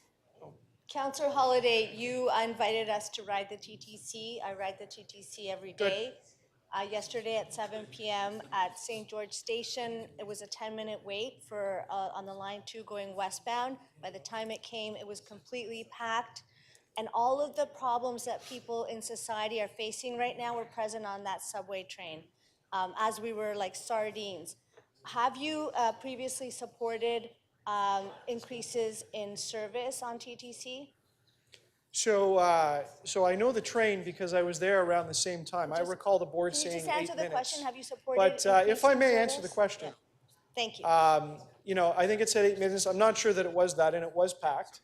And that is the way it goes. But what I really hope is that I can attract more riders to the TTC because they will feel safer. And when they bring in the revenue, you can build the service back up. And the facts are that the ridership level is, if I can finish Councillor answering the Bravo, question. please allow Councillor Holiday, and I want to make it clear to all members of council. Hold on. It was a yes/no question. No, just a sec. It's a debate. No, hold on. When we ask questions to the previous mover, it's clarification of the motion. I understand. No. Okay, please keep to that. That's what the rules are. I Thank understand you. what we're doing. Would Okay, you like me to answer, next- Madam Speaker? my next Yes, question. please, but let's not get off topic here. So if the ridership level is in the 60s percentage, okay? And I can't remember exactly what it is on the subway right now. It's around 60%. 70. On the subway, not the aggregate for the system. And the service levels have been brought down a few percent into the 90s. It is the hope that attracting more people into the system will bring in the revenue to bump those levels back up to the pre-pandemic level. Thank you. But if You're you don't repeating deal your with the talking root issue points that's and you're pushing using that people time. away, Councillor Bravo, how do you please expect allow the him riders to to come back? finish. She's not answering the question. The question was, has he supported increases in service? Okay, which- but that. I'm going on to the next one. I'm sure I they've come just before want to- I council wanna budgets know- before, and I'm Okay, sure I okay, have. thank you, I'm- thank you, thank you, thank you, thank you. We're not getting into a debate. No, sorry, Councillor Bravo, you were not asking clarification of the motion. Councillor Perks, questions on the clarification of the motion, please? Yes, thank you. Thank you. In the motion here and in your explanation of it, you talked about how there used to be a dedicated unit on the Toronto Police Service on transit. I know I helped actually to facilitate that. The reason we did it was to eliminate the special constable program because in law it is the oversight on the abuse of transit passengers by special constables is less clearly regulated than the oversight of the Toronto Police Service. So are you saying, by saying we should go back to that model, we should eliminate the special constable unit? I didn't say that in the motion. I said, I think I used the words harmonize. Okay, so which you're could mean not a lot of actually things. trying to reinstate the model we used to have. Thank you, I What- just needed what to I'm, understand that. What I'm trying to do is get some police into the system on a permanent basis No, and fund that. it's fine, I know. Yep. Yep, Okay, now I know thank what you're you. doing. Thank you for that, Councillor Perks.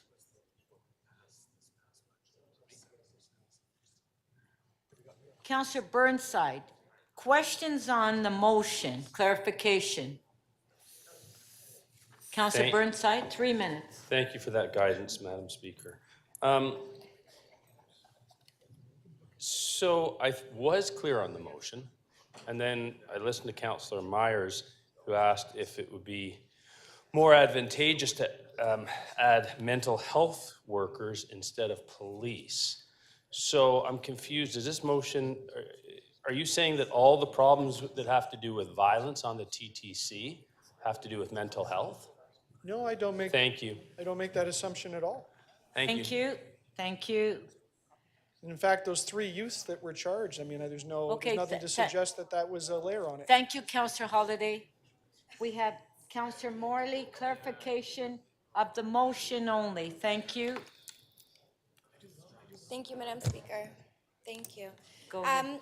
Councillor Holiday, earlier we heard from the Deputy Police Chief about how they've transitioned the previous deployment of 80 officers, as you've alluded to, that was costing the city $1.7 million that we had not previously considered as part of our current budget pressures. Did you hear that comment from the Deputy Police Chief, that they've transitioned their model to a... Yeah, I didn't hear the 1.7 million. I'm sorry, it was noisy in the chamber. The number I had was 1.5. But the gist of what I got from the deputy chief was that really the Toronto Police worked to accommodate an urgent concern. They put people in there on a temporary basis, and now what they've done is they've now asked the regular complement to try to include transit in what it is they do. Right. But there's a lot of questions around what that means and what the response could be, because we all know what the service wait times are like for police in this city.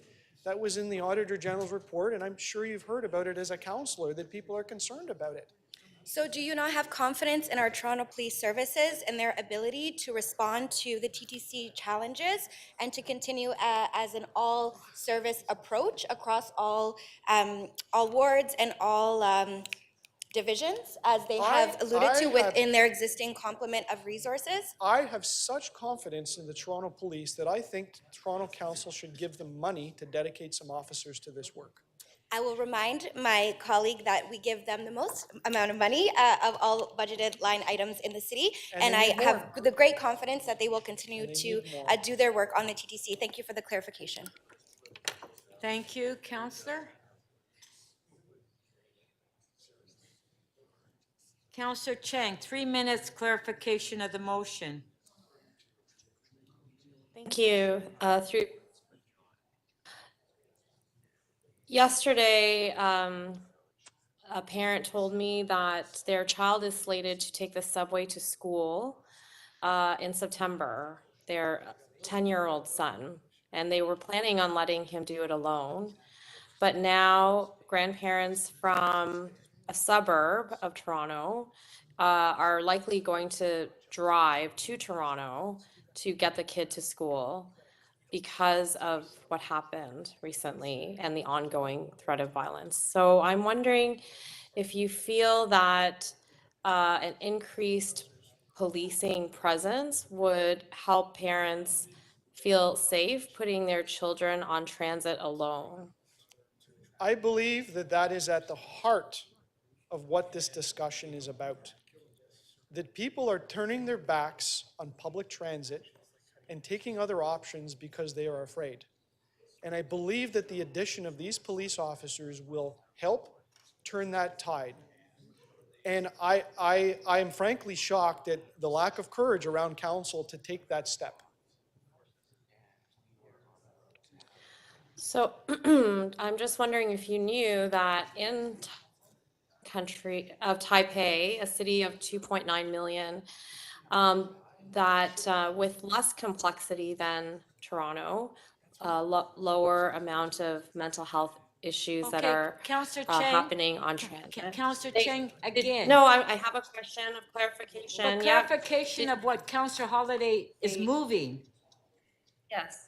Okay. Yeah. So did you know that there is a police, they actually have a subway or transit-specific police division? Or have you examined other countries that have this model of policing? Well, I think there are examples close to home, so I won't try to compare ourselves to Taipei. I won't even try to compare ourselves to every other city. I know Toronto, and I know that we had 6 weeks where officers were deployed in the system, and I think it made things better. And my suggestion is very, very simple, is that we keep that on a permanent basis. Okay, thank you. Okay, thank you.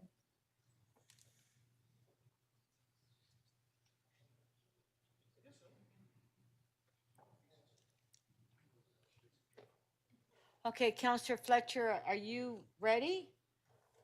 Oh, my ready. Okay, Counselor Fletcher? I just have these motions that, Okay, I go think we ahead. found them. They were deep. It's on the screen. There, it's not up on the, there we go. The first one is to just request the commission staff and the Board of Commissioners to be guided in their approach in dealing with these issues, safety issues, by the best practices that were outlined in the Ombudsman's investigation to the city's clearing of encampments. And also, second, City Council requests the TTC Board to report to the appropriate committee on the impediments to accessing Wi-Fi on the subway. So in addressing the first one, in the conversation that we had earlier with, and thank you to all the staff and the police and everybody for being here today, but I felt that the Ombudsman's investigation regarding, I'll just call it, the folks who know the community the best and who can anticipate what different people are going to do, have those relationships when we're dealing with chronically vulnerable people, I felt that the Ombudsman was very clear that that was the best practice. That's kind of the Dufferin Grove model as compared to the other model, which was try and try and try. It's not working, we're just going to clear. This was try and try and try kind of in a different way, and it worked better. So there are folks that have the expertise in how to approach chronically vulnerable people, and that is one of the reasons why, you will all remember, we set up our very own mental health crisis team in the city of Toronto.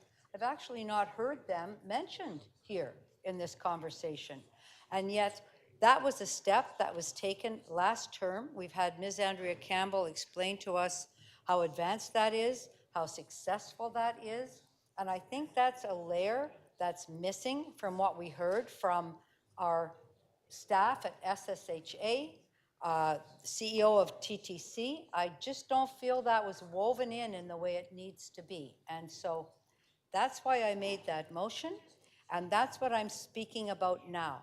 And I think reviewing the Ombudsman's report, reviewing with Ms. Campbell that approach would be very helpful in how we're spending all of the dollars, because it's dollars that we're going to spend. What is the most effective spend of those dollars? And I know we have it in front of us, but I don't feel it goes deep enough into the successful models that we've had in dealing with people that are chronically vulnerable. They're chronically vulnerable. As I mentioned, speaking to Deputy Mayor about bail. So that's the first. The second really has to do with the Wi-Fi. And when we're talking about safety on the TTC and everybody says, not me, I can't do it, we can't do it, I think it is a very big issue. I had somebody write to me and say, I was on the train and there was something happening and I was going to press the yellow strip, but I didn't want to be caught in the subway between stations with somebody who's having an episode. So saying press the yellow strip when people are acting out, when you don't know what's going to happen, that's not a reasonable approach. A reasonable approach is to hire a lawyer and go after everybody who won't put Wi-Fi in the TTC. Would you not feel, anywhere we go, we feel much safer. I can text and say, problem here, somebody's had a heart attack, strange person here, this and that. You can always be in touch. Or phone somebody. I'm stuck in here, I'm okay. We have none of that capacity. It's 2023. Let me say that again. We live in a digital world. It's 2023. Do we really try hard enough to crack that code of Wi-Fi in the TTC? I don't think so. Where we're spending money, everybody would feel safer if somehow they had a way to communicate, as they do everywhere else, that they are okay or there is something wrong. And Speaker, I feel so strongly about that, and I'd like to hear back so we can really dig in on this as a council, as a city, in whatever way we need to. Thank you, thank you. Yes? Councillor Holiday has a question for you, clarification of the Councillor mo. Perruzza would like to see the motion, Speaker. He didn't have a chance to see them if it's possible. Thank you, Councillor Holiday, you have clarification. It is truly a clarification. Okay, clarification. Through to Councillor Fletcher, the words Wi-Fi, I believe it's wireless fidelity, Wi-Fi is different than cellular voice services, which is different than cellular data services. So. Would you like me to amend it? Which is it? Because it matters. Could I just put everything in there? I'm happy to do that. No, it's important, because I mean, if it's for emergency access, I mean, 911 access goes over the cell, if that's what it's for. Cell, it's cell. My improper, I'm It's happy cellular. to change that. And that's Cellular because they're two different access. things. Let's change that in the motion. Okay. Thank you for pointing that out, so we're clear. Thank you. People use the word Wi-Fi meaning being They able do, and to it's connect, confusing. as you well know, but I think you're a bit of an IT specialist, so you're helping me out here, and I thank you. Thank you. Thank you. So I will change that, though.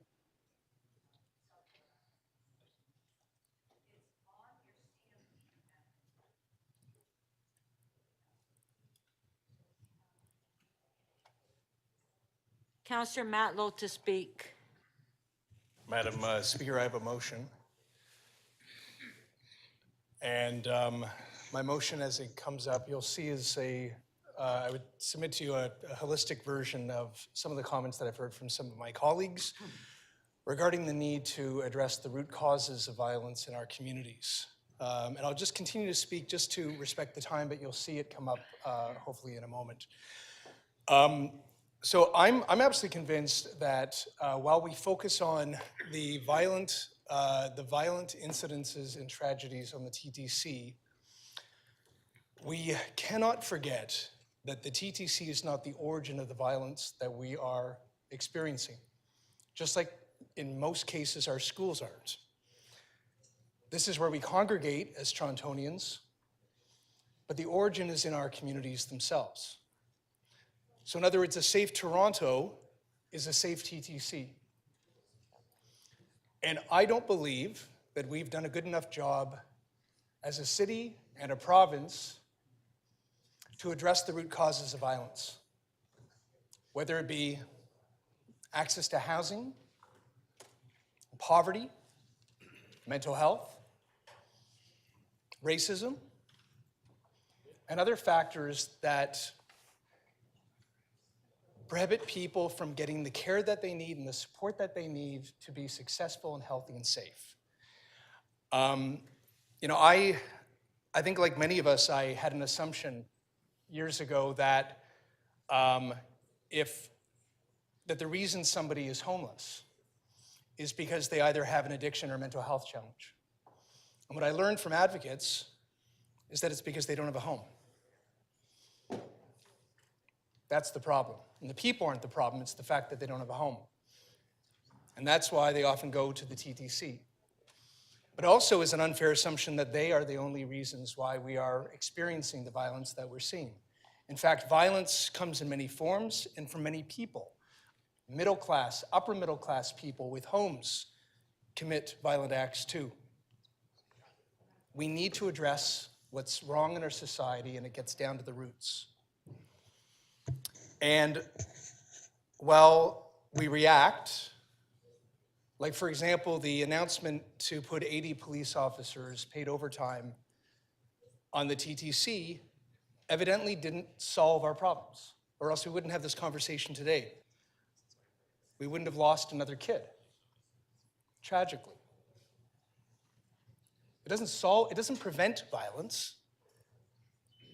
I think most anyone who has been a victim of violence or has lost somebody they love will tell you that they'd far prefer that violent tragedy didn't occur in the first place. So we need to address the roots, and we haven't done a good enough job. You know, I see us go through a vicious cycle too. Year after year, we have these moments. Every few years, we have this cycle where there's more and more violence in our society. Sometimes, remember years ago, it was at the Eden Center, there's problems because they want to demonstrate that they figured it all out on the spot, or that they're going to do something right now that's never been thought of. And that's just not real. Like, they're easy announcements. It's easier to say that you've hired 100 police officers than demonstrate that you've saved 100 lives by proactively investing in, for example, a youth who might be at risk, and ensuring that they have access to trauma counseling or homework help or job training or a job itself. It's easy to say how many guns you've taken off the streets, but it's harder to demonstrate how many kids didn't pick up a gun in the first place. So I believe that we need to make, rather than historic investments in reacting, we need to make historic investments in a healthy and safe society, a healthy and safe Toronto. And I am absolutely convinced that if we do that now, like should have been done a decade or two ago, when reports like the Roots of Youth Violence report came out and many other studies that told us what to do, but society didn't invest adequately, that we would have a healthier and safer TTC in Toronto today. Thank you. Councillor Morley? Thank you, Mr. Deputy Speaker. I have a motion. If clerks can put it on the screen for me, please. I'm pleased to have some general support from my colleague who is not in his seat, our chair for the TTC. And this is a fairly long motion. I encourage my council colleagues to indulge me here. The motion reads, City Council requests the Toronto Transit Commission Board to direct Transit Commission leadership to purposefully engage with community groups, organizations, and experts in homelessness, mental health, to develop a comprehensive 5-year system, safety, and well-being strategy and plan for the TTC. B, direct Toronto Transit Commission leadership to apply an equity impact analysis to all elements of said safety system and well-being strategy with TTC Commission staff from divisions and teams specifically tasked with equity, research, and analytics, and community engagement mandates to be key internal contributors. C, direct Toronto Transit Commission leadership to further explore opportunities to augment current capacity to service and support customers who may be homeless or are dealing with or exhibiting signs of poor mental health or distress, including significantly increasing the number of Toronto Transit Commission staff with specific experience, including lived experience, and expertise supporting these particular vulnerable populations. D, direct TTC leadership to establish a permanent system safety and well-being advisory committee, which includes residents with current or recent lived experience, advocates, and experts to advise on the development, implementation, evaluation, and ongoing monitoring of the 5-year system safety and well-being strategy. And finally, E, to direct Toronto Transit Commission leadership to develop guidelines for the collection of identity-based data with regards to incidents of compromised passenger safety and well-being on the TTC. We are hearing a lot today about these challenges, and we are all very focused on solutions. I think the more that we can focus in on the necessary kinds of solutions and put our time and energy behind them, the sooner we'll get to seeing the kinds of improvements and the continued downward trajectory of these situations on our TTC, as well as addressing ensuring that folks feel safe and feel confident in riding this important transit system. Little anecdote, my fiance a few weeks ago was at a station in the downtown Toronto. There was a gentleman there ideating suicide who was clearly going through mental health crisis. And luckily, my partner is a training psychologist and had the heart and capacity to engage with that individual. They pressed the button, the safety button. Transit folks did come down, but were unable and ill-equipped to address the situation. Luckily, it was something that was able to be de-escalated, and that individual was able to be engaged and supported for a very short period of time, but it made a really big difference to that individual. I think it's important, again, as I've mentioned, and I've stated before, sorry, 2 more seconds. We need to ensure that we are moving forward in an evidence-based manner and with compassion, so we are not turning our backs on our neighbors, on our residents, and we're doing what they expect of us to get to some root causes and long-term solutions. Thank you, Mr. Deputy Speaker. I hope my colleagues will support me in this motion. Thank you, Councillor Morley. Before you sit down, there are some questions. Thank you.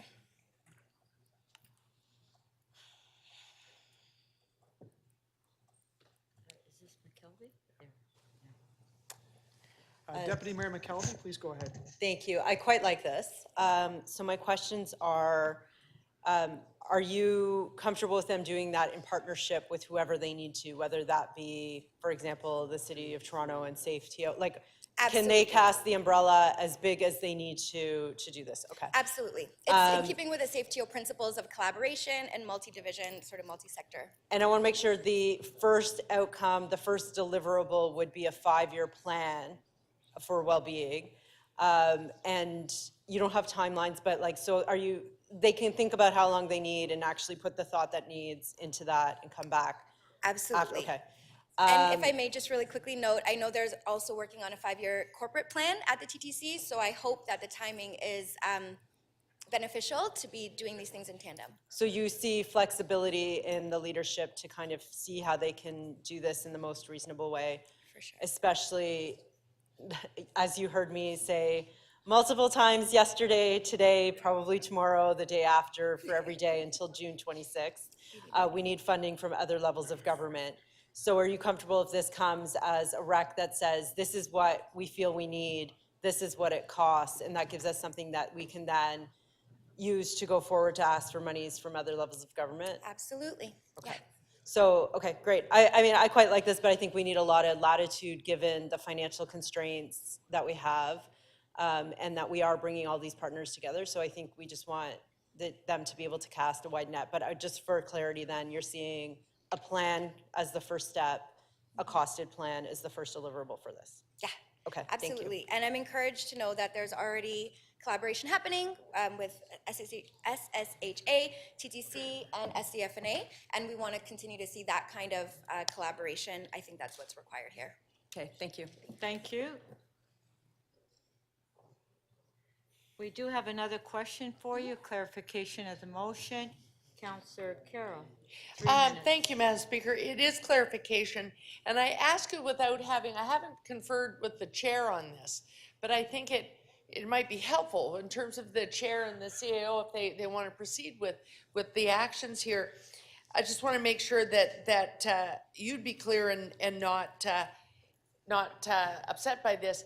I can't help thinking, reading your motion, that if they were going to embark on this kind of work, they have an arm that actually has a staff team and could do this, ACAT, their committee that's on accessibility. And I hope the chair is listening to me as I get your assurance on this. ACAT actually has interface with many of the people in this population now. Could some of this work be done through the team that works with ACAT on a monthly basis? I don't see why not, and it sounds like they would be an appropriate stakeholder at the table. Yeah, so you wouldn't see them as an inappropriate partner, so they could sort of work it through that stream so that they were incorporated in this? Absolutely not. I see this as an all-hands-on-deck effort. Okay, great, thanks. Thanks so much. Thank you.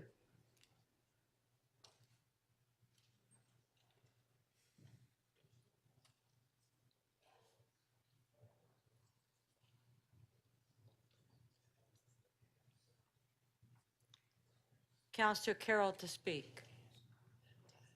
Oh, that was my only question. No, but to speak. Oh, I'm sorry. I'm waiting for something that I need to submit to center table. Okay. Can I move myself down the list? Sure. Councillor Ainsley to speak. Thank you, Madam Speaker. I do have a motion that I would like to move. Okay, does the staff have your motion?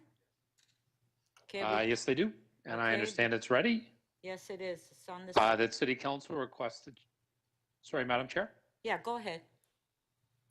Okay, thank you, Madam Chair. City Council requests the Chief Executive Officer, Toronto Transit Commission, provide a comprehensive briefing note to the City Manager on the building and operating of its publicly accessible Wi-Fi and telecommunication network used throughout the transit system. And the second part, City Council requests the City Manager to submit a report that includes a briefing note to the June 6, 2023 meeting of the Executive Committee. And I do this, Madam Chair. I'm also sit on the Board of Directors of the Toronto Transit Commission, so wearing two hats. Since being appointed to the Transit Commission last fall, I started to receive complaints from residents. People are using the TTC, in particular, the subway system on the Bloor Danforth. My ward's in Eastern Scarborough, so people constantly or regularly complaining about not having any Wi-Fi or cell phone access in the subway tunnel, in particular on the Bloor Danforth line. I understand in 2012, the Toronto Transit Commission, under the direction of the board of the commission, awarded a contract through an RFP process to a company called BAI. It's a 20-year contract. They were supposed to build and operate a Wi-Fi telecommunication system. I understand it's currently only in the downtown core in terms of not only better public safety on the TTC and just, you know, here we are in 2023, people having the ability to use Wi-Fi and their phones to get in touch with their family or friends, organize meetings, work if they have long commutes on the subway system. I think it's very important. I think I'm unclear why this is taking so long. I've heard different stories from TTC staff. I've gotten different rationale from telecommunication companies. The staff don't want to be named, which is understandable. Residents have one understanding. That's another issue at play here. I think, you know, Mr. Leary has committed to coming to the board in May with a similar report, so I don't think it's a problem to also send this here to City Council. I have heard issues and concerns from some of my colleagues being raised around this as well, so I think it's very important that we have a comprehensive answer to this, hopefully a road forward from the TTC, and this can be resolved. Thank you. Thank you.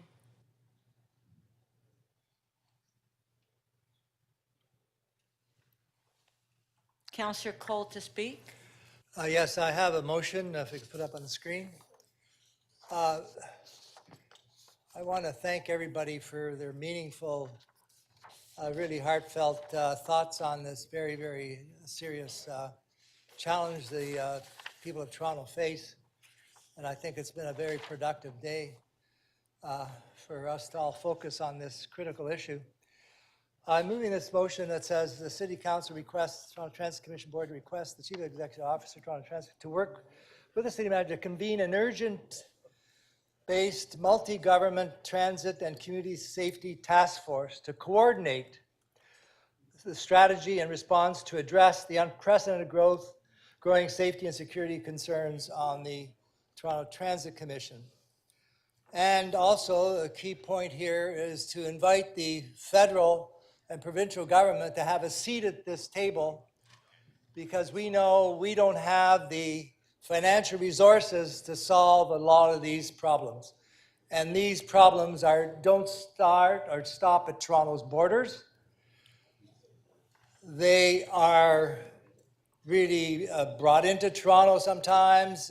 There's a multifaceted number of challenges. So we need the province and the feds to have someone sit at the table to deal with the immediate threats to safety and the long-term root causes that we've all talked about. So that's why we need them at the table, and we need their commitment to resourcing some of these needs that we have, which are causing the problems. Because unfortunately right now, everybody is focusing on the TTC, and the TTC is supposed to solve this, and the TTC has to do things differently, whatever. Basically, the TTC is essentially the front lines of a deeper problem that we have in the city and even beyond the city's borders. So we need to help the TTC because their primary business is providing mobility to the people of Toronto, to get to work, to get to doctor's appointments, that's what their job is. They are not a social service provider.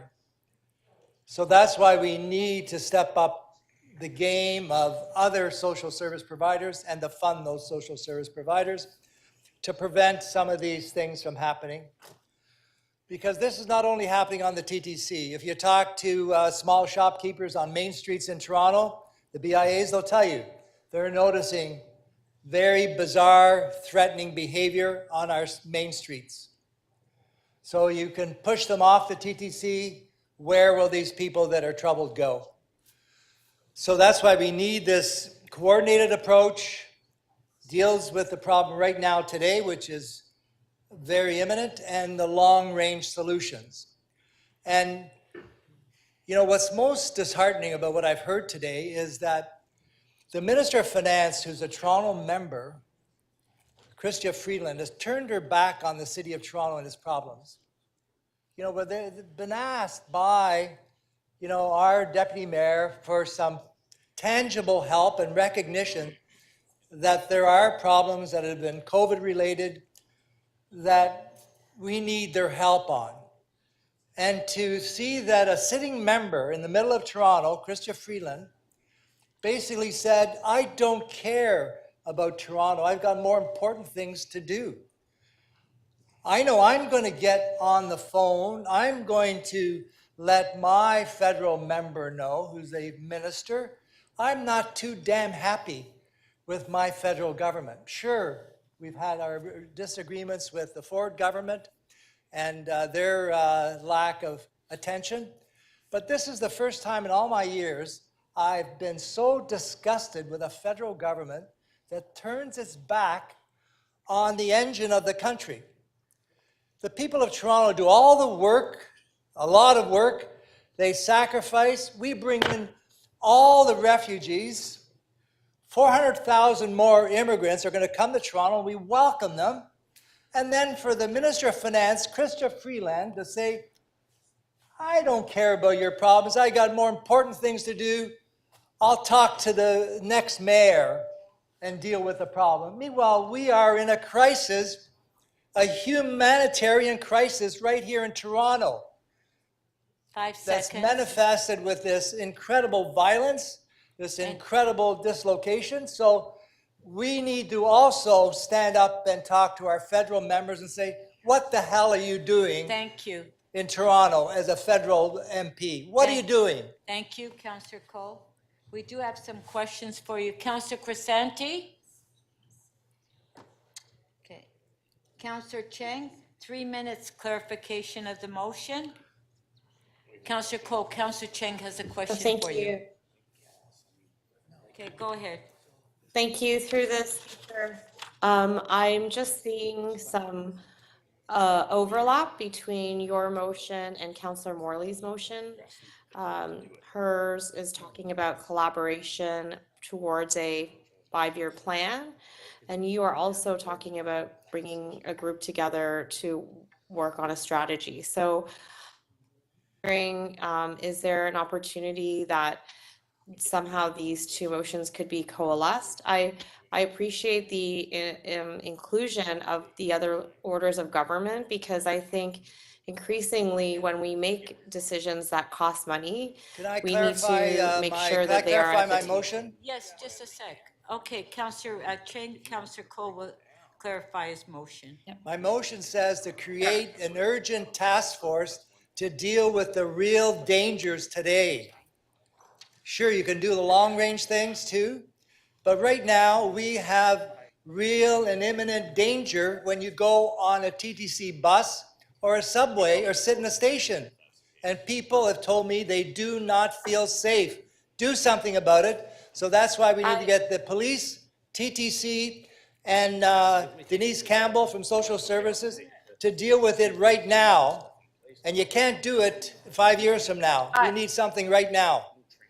I agree with you that there's an urgency. I'm just concerned it's the same people, right? So it's the same people who will be convening. And so it's to come up with an urgent response and a 5-year plan.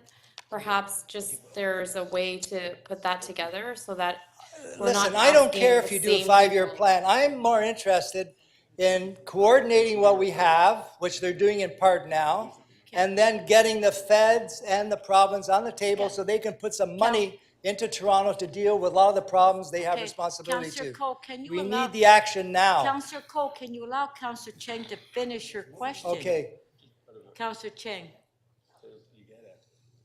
I'm just stating that I'm concerned about the, you know, we're asking the same group of people to take action immediate.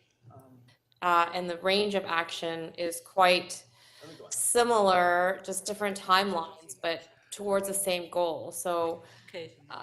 I'm just wondering, yeah, is there a way to make it more harmonious so that we're not overburdening our leaders here who do have a significant well, responsibility? I've already talked to the and leaders of the, pressure? I've talked to the deputy chief, I talked to the head of the TTC, I've talked to our general manager, I've talked to our deputy mayor.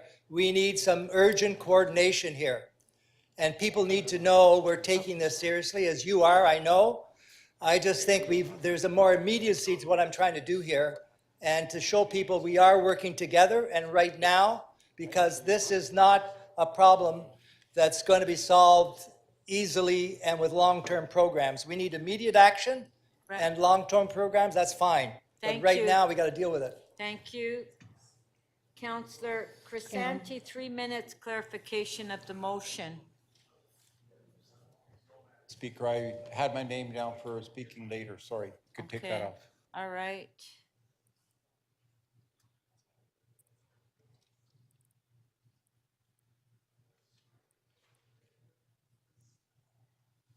Councillor Perks to speak. Thank you. I have a motion, Speaker. Okay, do we have Councillor Perks' motion?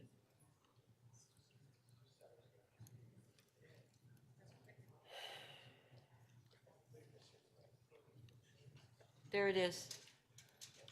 I don't see it yet. There it is. Okay. Thank you, Speaker. I move that we delete recommendation 1, which is the recommendation permitting Mr. Leary to spend $15 million, and instead adopt a different recommendation 1, that City Council authorize the city manager to withdraw up to $15 million from the Property Tax Stabilization Reserve for the following purposes: additional housing allowances for people leaving shelters, enhanced daytime drop-in funding, and the creation of dedicated shelter beds for people leaving incarceration. And 2, that City Council direct the city manager to write the federal government and ask them to reimburse any costs resulting from this expenditure.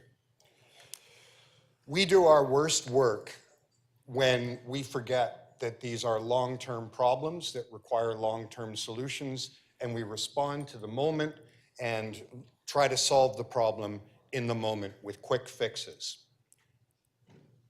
This is long, hard work. I want to tell you about the thing I am most proud of that I have ever done as a member of Toronto City Council. It's a housing project in my ward called Edmonds Place. It houses 27 individuals who had experience with homelessness and mental health issues. It's named Edmonds Place after a young man named Edmund Yu. In 1984, Edmund Yu moved to Canada. He attended York University, did pre-med. He was attending University of Toronto as a medical student. And I believe it was in 1987 or 85, he was arrested by the Toronto Police Service and put into the mental health system. For the next 12 years of Edmund Yu's life, he cycled through the criminal justice system, the mental health system, our shelter system, homelessness, and so on. In February of 1997, 12 years of that life, he assaulted somebody at a bus stop, boarded the bus, and was called in. The police arrived and shot Edmund Yu dead. That's not an indictment of the Toronto Police Service. There was an investigation. But I want to read you the conclusion of the report on the investigation into Edmund's death. It concluded that housing is a mental health issue, and the absence of decent housing is a major determinant of health. We do not make Toronto safe by increasing the number of police officers out there policing the transit system. We do make people feel safer, that's true, and it is among our jobs to make people feel safer. But unless we get to the fundamental problem, which is making sure that there are not individuals out there who are cycling through the jails, the psychiatric health system, our shelter system, our TTC vehicles, until we actually have the tools so that is not a life that someone lives for 12 years, no number of police officers is going to prevent incidents like the ones that have happened recently in Toronto. No number of police officers are going to take those members of our society who have no options at all and make them safe. For a moment, if you can, imagine if you woke up tomorrow morning and you had no money, you had no food, you had no roof over your head, you had no prospects of any of those things, and that your experience of dealing with the City of Toronto was being arrested or put into a psychiatric care unit and then put back out onto the street and told good luck. Would you trust anybody in authority to help you? You would not. You would be fearful, you would be anxious, you would quite possibly be violent. The violence does not come from bad people. The violence comes from bad systems. If you tell people who live in this city, you are not welcome in a home, you are not welcome in our shelter system, you are not welcome in a Tim Hortons, you are not welcome in our parks, you are not welcome on a bus, and all we do is hire more security guards to chase you out of those locations, you become desperate. You become frightened, and quite possibly, you become violent. No number of police officers or security guards is going to reground you, is going to make you feel safe. What the inquest determined, and what inquest after inquest after inquest determines, is that if you want to deal with this problem, the most important thing is secure, safe housing.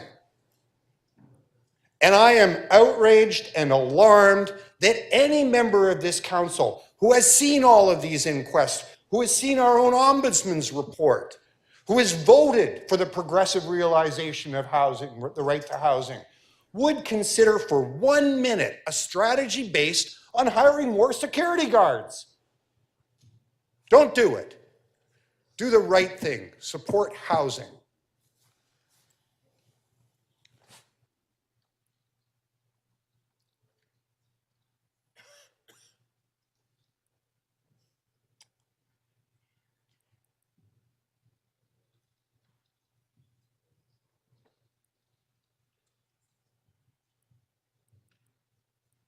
Councillor Chang to speak. Thank you, Madam Chair.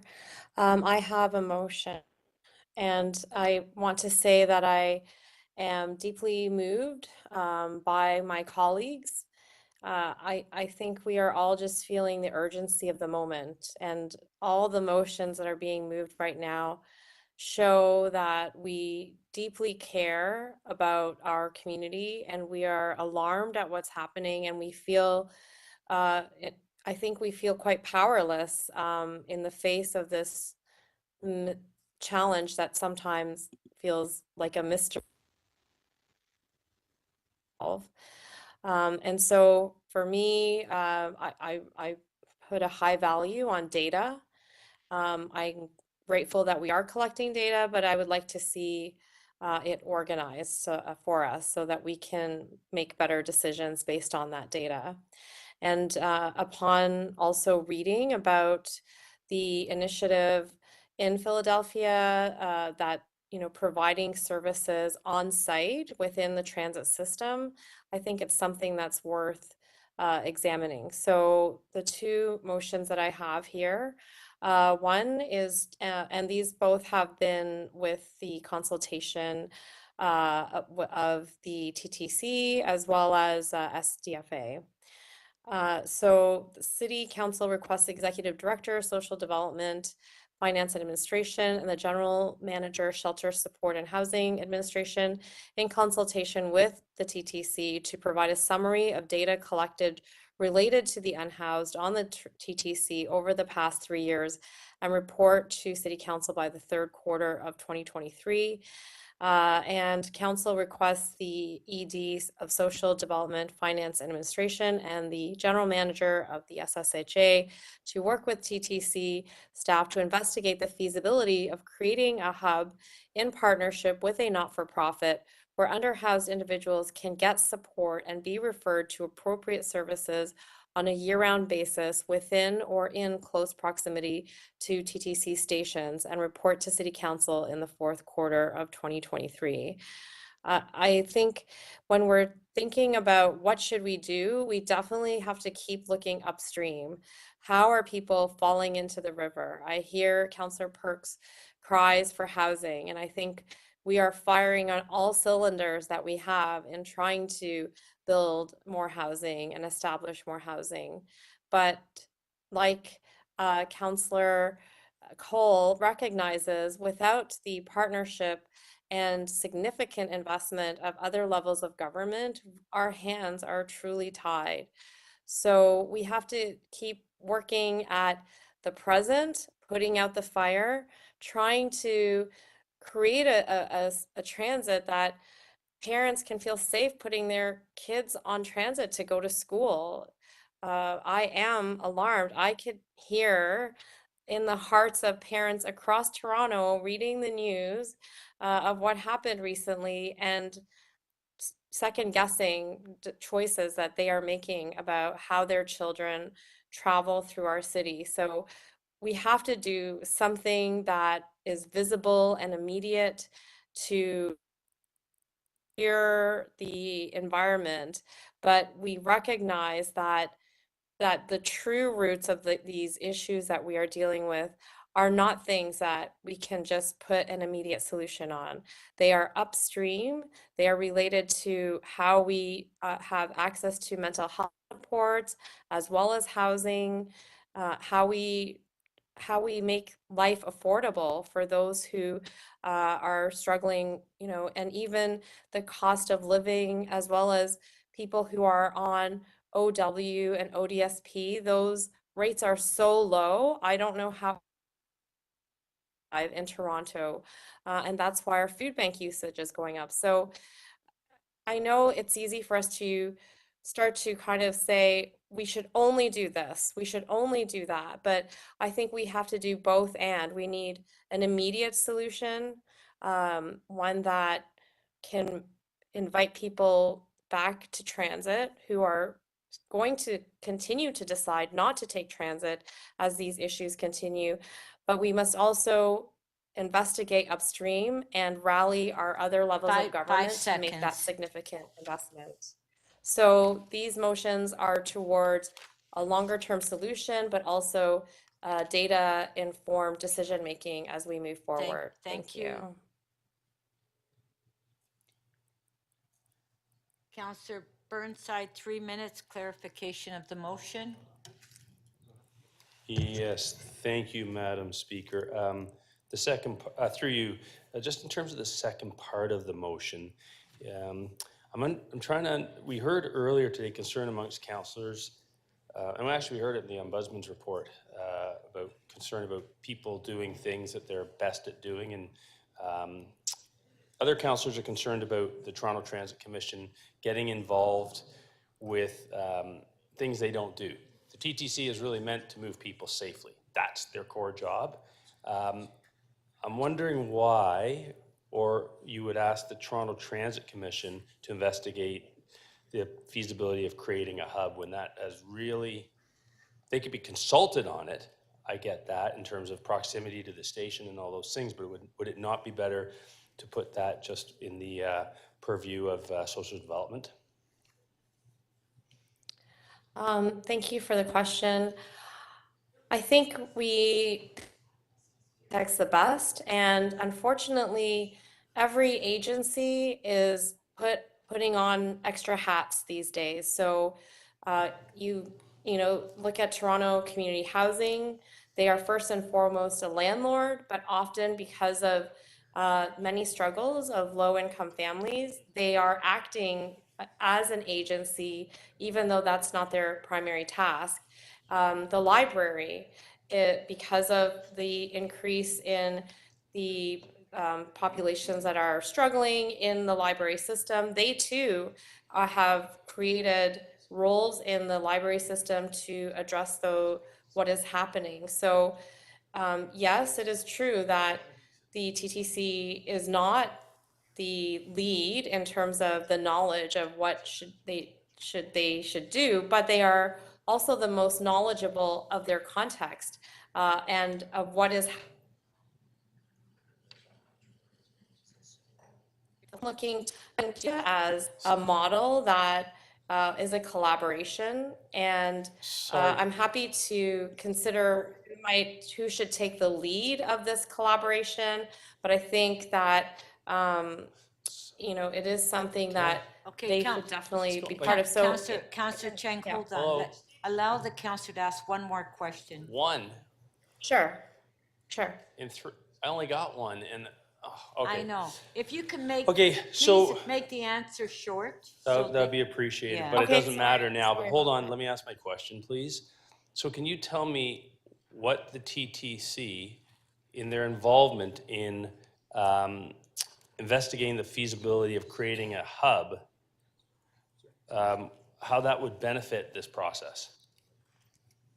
And where they're So getting the the people? locations, it could be the locations of where there is an increased pressure, where more incidents are happening, as well as spaces that are owned by TTC that are accessible to riders who are on the system. So it would be the knowledge that they have and how they are currently already addressing the problem every day and bringing that knowledge to the Executive Director of Social Development, Finance and Administration, you. as well as the General Manager of Councillor Chang, SSHA. thank you. Thank you. Councillor Moyes to speak.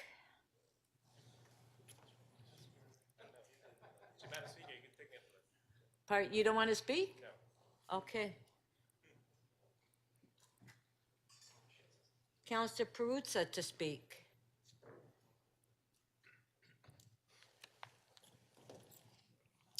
Thank you, Speaker.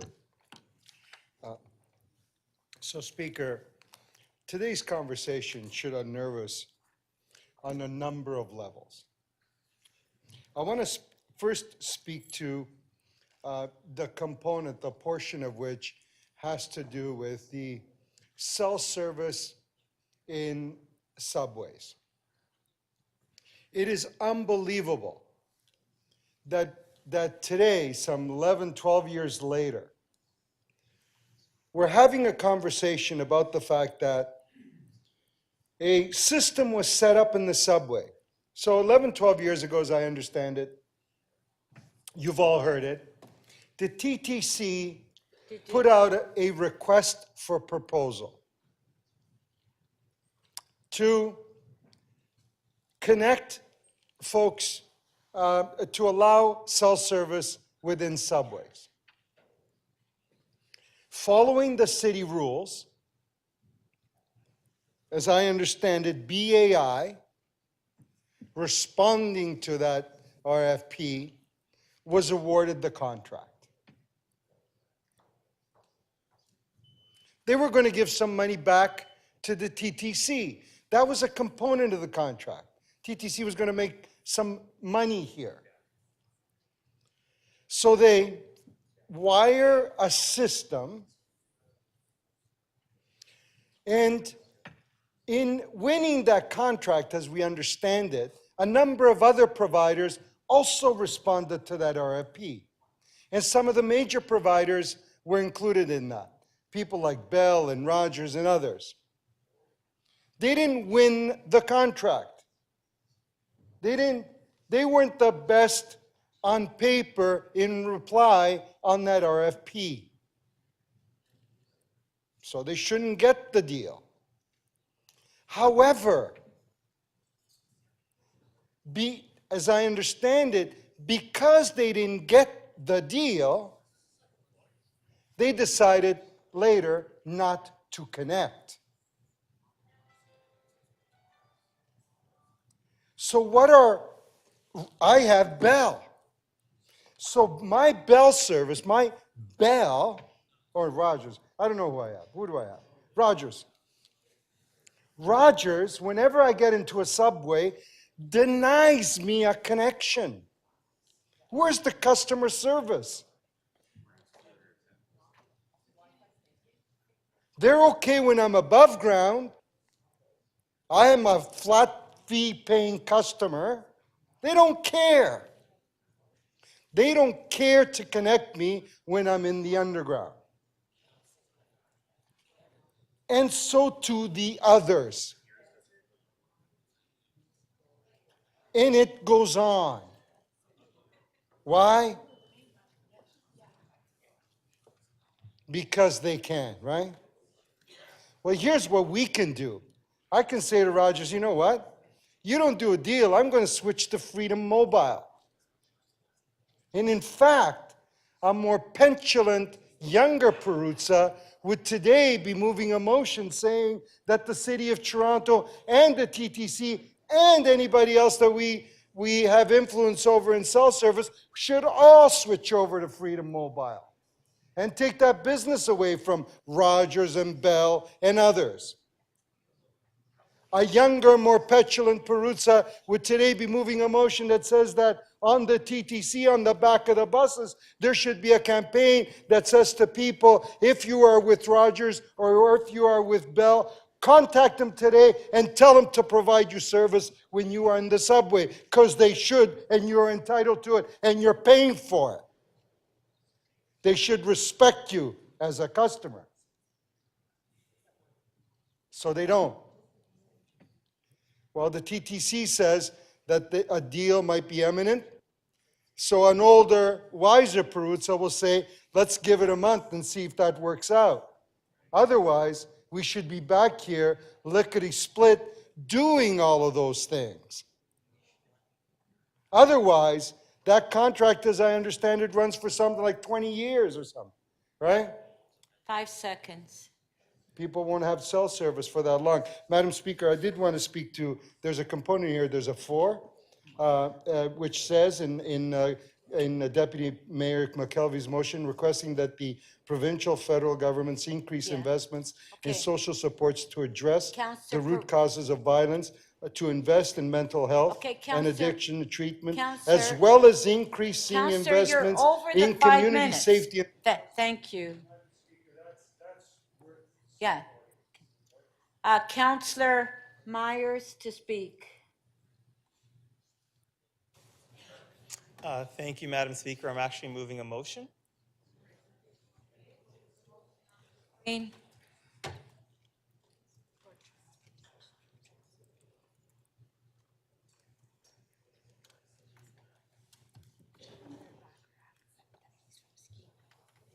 On the screen, Councillor Myers. It's okay. Great. Thank you. So prior to being elected to City Council, I was a transit organizer in Scarborough for 4 years. And I was privileged to do transit presentations to many groups across Scarborough.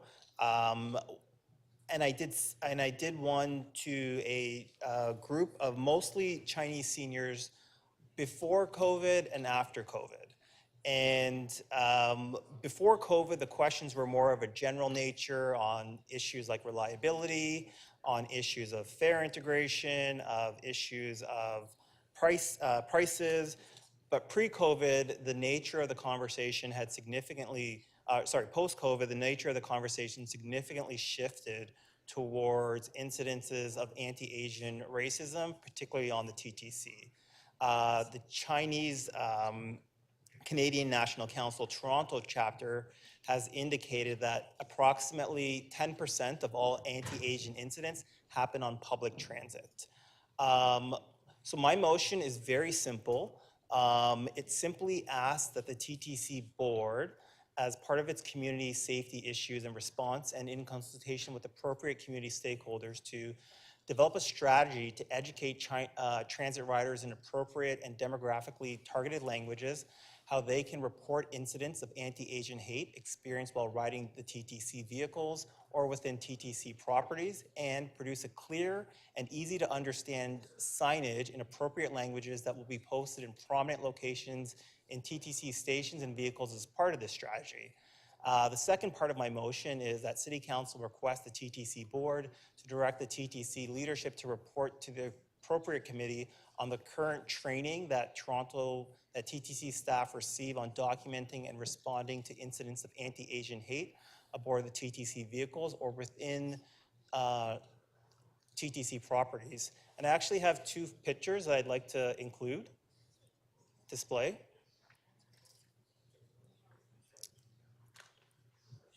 As part of this motion. And these are posters that I saw while riding the New York City subway. And just in terms of having demographically targeted language to specific groups that often are lacking on the TTC. I was recently in Mexico City, I was riding the subway there, and I saw also similar posters, this one telling women what to do if they were assaulted while riding the TTC or riding the subway system. So I think we really have an opportunity here to really make a specific group of Torontonians feel safer while riding the TTC. Like I said, before this latest round of incidents, unfortunate violent incidents on the TTC, a lot of members of our community in Ward 23 who ride the TTC have expressed that they feel unsafe and that they wouldn't even know what to do if they were assaulted on the TTC. Some of these assaults, as we all know, are quite violent.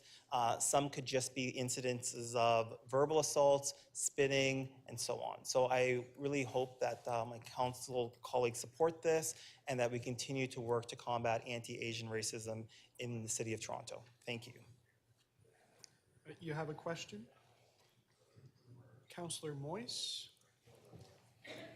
Thank you, and through you, Deputy Speaker. Councillor Myers, I appreciate the sentiments of this motion, but I do have a question, though.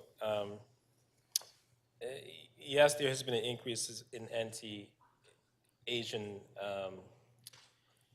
hate in the city, but also too, there is, other forms of hate that takes place in our city, against Black people, Indigenous people, Islamophobia, and so forth. Anti-Semitism is an example of that. So your motion is very specific to the Asian community, but what about all the other demographics? I have no doubt that what you're saying, and thank you for the question, is accurate. My motion is specific to the TTC because it is documented that 10% of these anti-Asian hate incidents happen on the TTC. And if we're going to communicate specifically to this population, we need to use specific language, i.e. the language of the members that are targeted. If you would like to move a motion to expand this to other groups, I'm very open to that. But I know that this, in particular, is a problem for Torontonians of Asian descent that ride the TTC. And based on the answers that we received, I wasn't quite satisfied that there was something that was readily available for easy access to riders so that they could easily understand what to do in the event that they had been assaulted, specifically with respect to the language barrier, which is a real issue. As you know, you have a significant Chinese population in your ward as well. Yeah. Okay, thank you. Thank you. Thank you. There's an additional question from Councillor Ainsley. Thank you. Through you, the chair, to Councillor Myers. Councillor Myers, the TTC recently came out with an app or a process where you could file complaints electronically on your cell phone or your electronic device. I guess you would be looking for them as well within the parameters of this motion. You would want them to make sure that application was easily translated into any language of choice, I would assume, or the language of the user. Correct. And I would also like on these posters, it would be nice that people actually knew that this existed. There's often a mistake that we make that everyone has a cell phone. That's not true. There's a lot of poverty in our community. There's a lot of poverty in the Asian community. A lot of people don't have cell phones. And what I'm trying to do is just provide a straightforward, easily understandable way for people to communicate that they've been assaulted on the TTC. Okay. And then 1B, where you talk about appropriate signage and appropriate language in prominent locations in Toronto Transit Commission stations and vehicles, you would want transit shelters included in that as well, I would assume. So not every transit shelter, but I would leave that to the TTC and the TTC board to decide. Okay. All right. Thank you, Councillor Myers. Those are my questions, Mr. Deputy Speaker. Thank you, Councillor Ainsley. Thank you. Next speaker is Councillor Nunziata. Thank you. I'll be brief. First of all, I will be supporting the Deputy Mayor's motions, and, you know, and I agree with all the comments that have been made by members of council about, you know, the violence that we have in TTC, but it's just not TTC, it's citywide. We have a problem. And, you know, and it's important that the provincial and federal government do, you know, they invest more into mental health and addiction treatment. But I wanted to speak on the bail reform.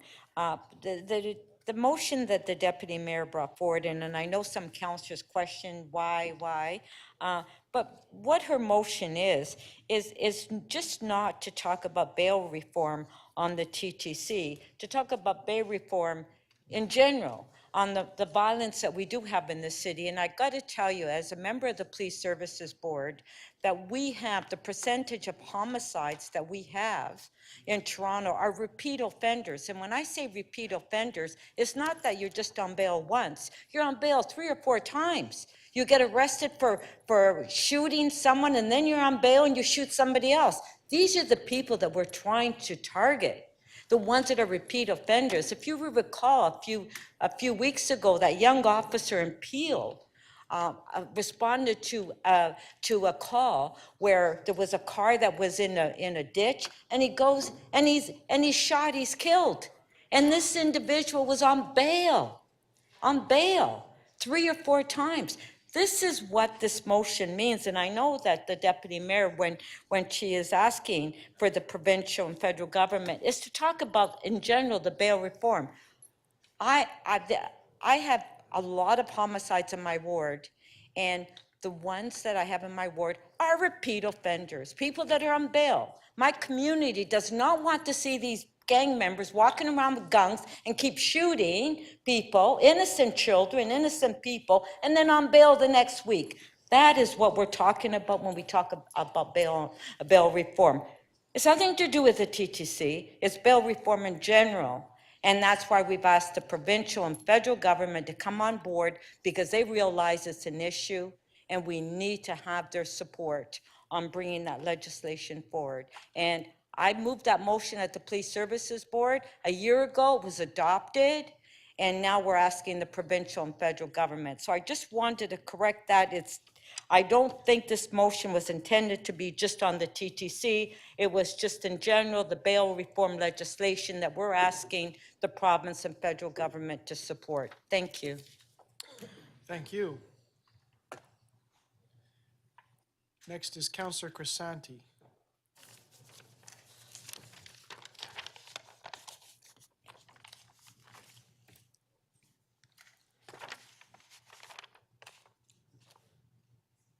Ready? Oh, thank you, Mr. Speaker, and thank you, Madam Speaker. Thank you to both speakers. Deputy Speaker, right. So I've been listening intently to everyone. There are so many suggestions around this table, around this council chamber, some very good ones, some that deal with the issues on a more immediate basis, and some that are going to take just too much time to deal with a very urgent issue. A couple of things that need to be pointed out. Total operating budgets for shelters, support housing administration, and social development finance administration amount to over $800 million. This reflects the most significant investments in these services of any municipality in Canada. So for those that are saying that we're not investing enough, this says we're doing pretty good. Can we do more? Of course we can do more. These extraordinary measures are the first steps towards prioritizing greater support to those experiencing homelessness through a lens that is person-centered, compassionate, caring, and inclusive. Shelter support and housing. Gross budget, operating budget, is currently $707 million, representing an increase of $43 million. So we put more money in that as well. Social Development Finance Administration, 23 gross operating budget, is currently $101 million, an additional $12.6 million over the previous year. Again, we put more money in that. These investments may also extend to prioritizing public safety and utilizing a multi-dimensional lens to redress public safety on the TTC. All of that supplemented by highly visible enforcement in collaboration with the Toronto Police Service, special constables, community safety officers, city staff, and social services. These ongoing efforts and investments are an excellent first step, but still require further dialogue. So Speaker, what's been missing in the city, and I've been saying it for years, is sustainable, proactive police presence in our transit system and citywide. Some of the motions that have been put forward today, particularly the ones from Councillor Holladay, Councillor Cole, and of course Deputy Mayor McKelvey, I'll be supporting. Some of these motions, or these specific motions, deal with an urgent issue on an urgent basis. So let's support these motions. Thank you, Speaker. Thank you. The next speaker is Councillor Pasternak. Thank you, Mr. Deputy Speaker. I just wanted to start off by telling you a quick story about a gentleman, a monster by the name of Miles Sanderson. He was on parole after serving a 5-year sentence for assault, robbery, mischief, and uttering threats. And in October 2022, he went on a killing spree, killing 11 people and injuring 19 others in the Indigenous community of James Smith Cree Nation and also the nearby town of Weldon, Saskatchewan. And if that isn't a case study in need of a parole reform in this country, I don't know what is. And, you know, when the victims are mostly natives, we have to pay attention and we have to act. You know, when I look back over the recent elections about the provincial and the federal government, I saw the Ford government in 2018 promising $1.9 billion over 10 years for mental health. And the Trudeau government in 2021 promised $4.5 billion in mental health over 5 years. Well, my friends, I don't know how much has trickled down to the city of Toronto, but it's probably close to zero. We're on our own. You know, one of the most common things I hear from police when I'm talking to them about their job and about the challenges they face, they say that when we arrest someone for a crime, they're often out the next morning. They're deeply frustrated with the criminal justice system and making sure that people who commit crimes are actually incarcerated so they don't repeat. When it comes to the subway, I'm a regular user of the subway, and I've seen a disturbing trend in recent months, where a growing number of homeless or mentally unwell people are in the subway system, and you know, at times they're just lying there, and they're not committing any crime, and they're not threatening anybody. But you know, when you see that, I see people around never knowing quite what to expect. And then there are others who are walking around and who are acting in a threatening way. And one of the problems is with the subway system is you're in a very confined area. You're on a platform, usually squeezed in between two tracks running in two different directions, or you're in the subway train itself. And basically there's no way to run and no one to call when a crisis occurs. In almost every major city across North America that has a homeless and housing crisis, which we do, they do head into the transit system as an alternative to our shelter system. But what I also found interesting when we were debating or asking questions of staff earlier, that during this period, when the people were in the subway system during the encampment debate, there was capacity in our shelter system, and hundreds of people did not want to go into our system. So I'll leave it at that. Clearly, there's deep frustration around the council chamber about the brush off we got this week from the federal government, that there were really just crumbs in the federal budget for the city of Toronto. I can tell you that the 25 seats that the Liberals hold in Toronto is propping this government up, that the people of Toronto continually elect Liberals to be a strong voice for Toronto and to make sure that cities are a priority. 80% of Canadians live in cities, and yet when it comes budget time, it seems they have better fish to fry. But with that, I think many of the motions before us today will send a strong signal that we want our transit system to be safe, we want commuters to be safe, and of course, we want the TTC Act to make sure their system is safe so we can all have a safe ride home. Thank you. Thank you.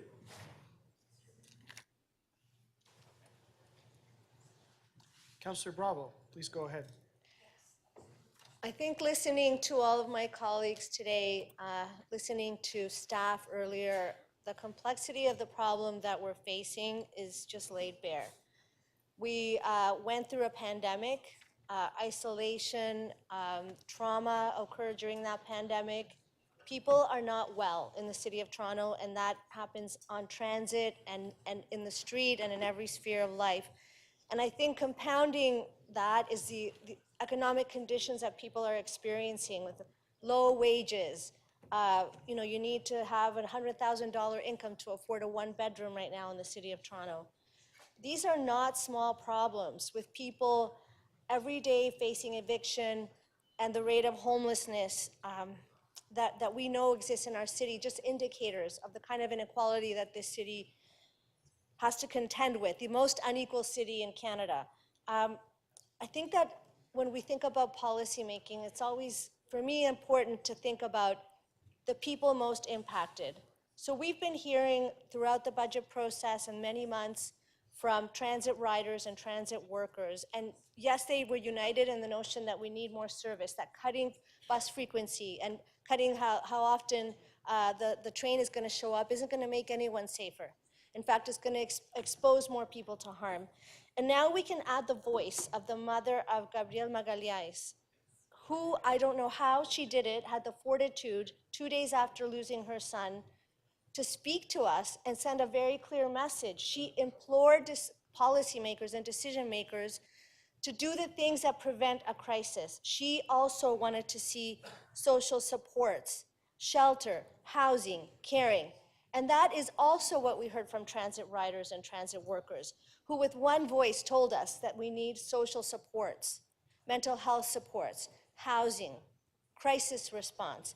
And that's also what we've heard from library workers. So this is a chorus, and it's absolutely essential that we pay attention. I also want to talk about what it means to be safe, because thousands of people don't have a roof over their head every night, and that's not safe. The numbers of the kind of violence that's grown more significantly across the board since the pandemic, and that never seems to lessen, is violence against women. And on transit, disproportionately, the victims of violence, whether they be a woman wearing a hijab or a woman standing, waiting for a subway train, have been women victims of violence on transit. I think that it's also important to remember that hate assaults are also really crucial, and I thank Councillor Myers for that motion.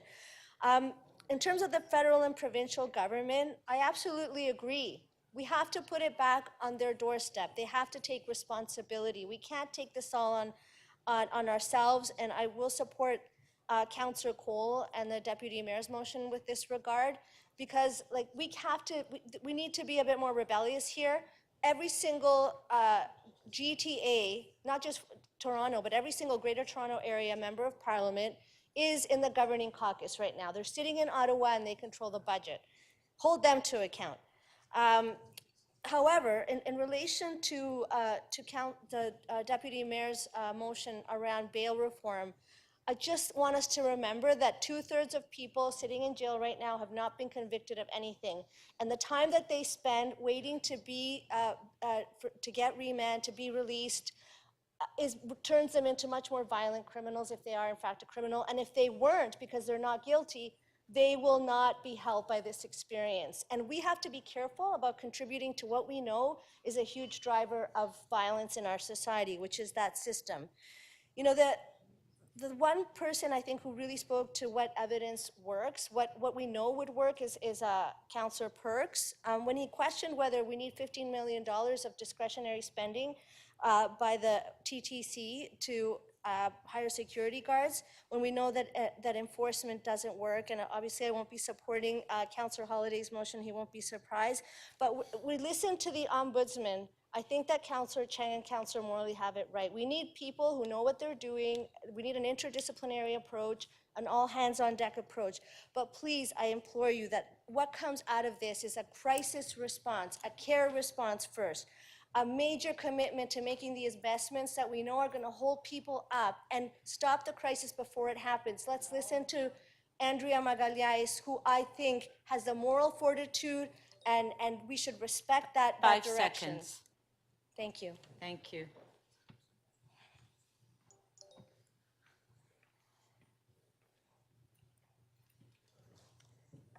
Councillor Moyes.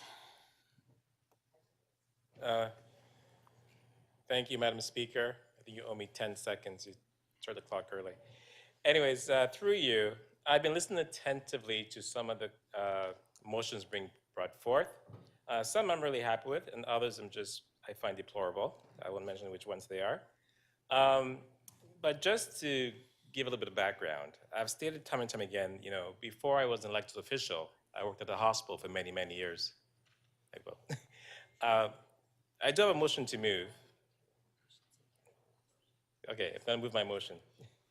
Does the clerk have it? I don't know if anybody's going to ask.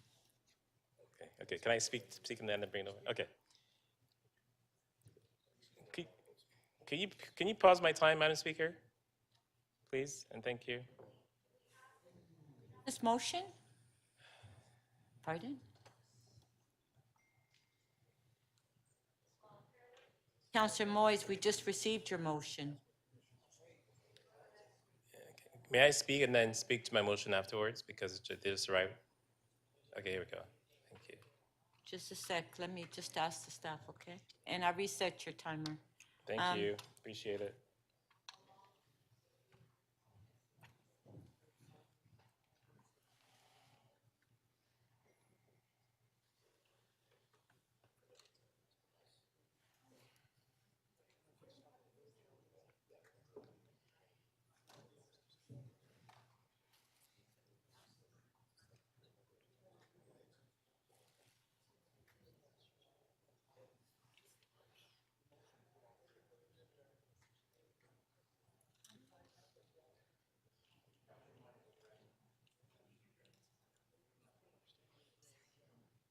Okay, Councillor Moyes, your motion is ready.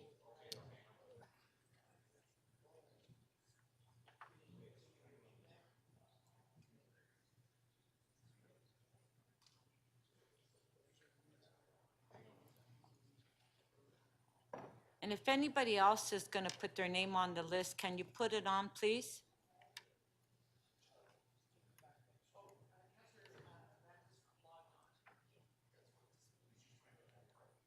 His name is not on the list.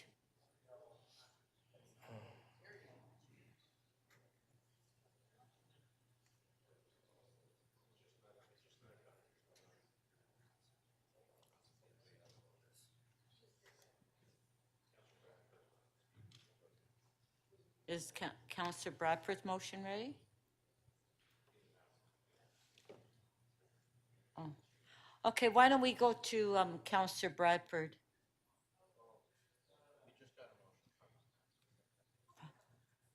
Do we have a motion by Councillor Bradford? Did you just send your motion in, Councillor Bradford? Okay, we do know that if you're speaking, you need to submit in your motion in advance.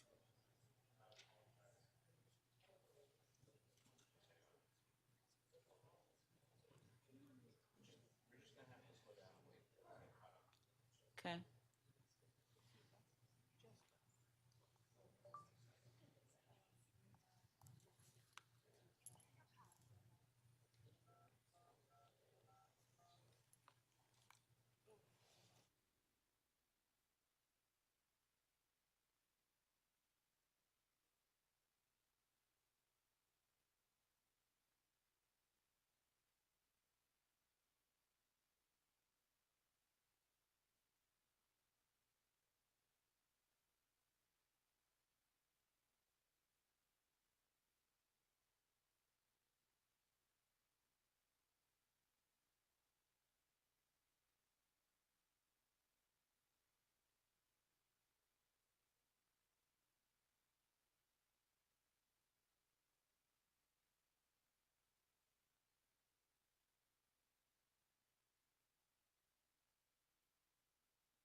I would really appreciate it if you're speaking that you can submit in your motions in advance to the clerk.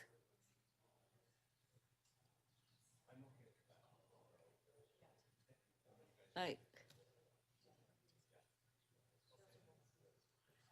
is ready? Okay, Councillor Moyes, we do have your motion. Okay. Go ahead. May I speak to? Thank you, Madam Speaker, and thank you to staff for accommodating me and to my colleagues, of course. My motion is really just to amend Councillor Meyer's motion, just to add a few. It's more of an exhaustive list in regards to other forms of targeted hate-based ethnicity, culture, language, religion, gender identity, and sexual orientation. So just want to start by saying that, prior to being an elected official, I worked in the healthcare field for many years. And my job specifically was to actually refer people to outside agencies, people who suffer from addictions and mental health, and those who are underhoused. My job was to connect them to other agencies around the city. And the intention was that they will not continue to come back to the emergency and, clog up the system. But the problem that happened was that because they built a relationship and trust with me and the medical staff, they kept coming back because they trusted us. So it didn't actually alleviate the problem. And of course, during the course of my years as a counselor at the hospital, I end up having to, bury a lot of people. They had no family, they had no supports. So we, as a team, chose who would arrange the funerals, and get flowers, and would all go and say good things about these people who are underhoused and had no family. So coming here as a council in this chamber and listening to some of the issues that we have here around addictions, around mental health, around underhoused, it reminds me of my time at St. Mike's and the people that I serve, because these are real people with, real history. They've served their communities, they served their countries, they've had, careers, they've had, children, they haven't seen forever. And so I always try to remind myself why we're here and why we do what we do. And so I always take the humanistic approach when trying to assist and help those in our community. And so I appreciate, the motions by Councillor Morley, Councillor Perks, and others. Again, these are people, and they deserve our care and attention and our empathy and so forth. So I do hope that a lot of these motions that show those qualities are adopted here today. And again, I do hope too, my amendment to Councillor Myers' motion is also accepted here. So thank you, Madam Speaker. Thank you.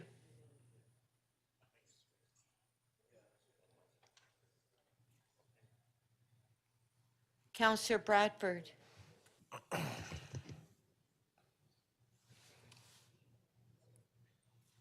Thank you, Madam Speaker. I have a motion to move here. If we could just get that displayed on the screen.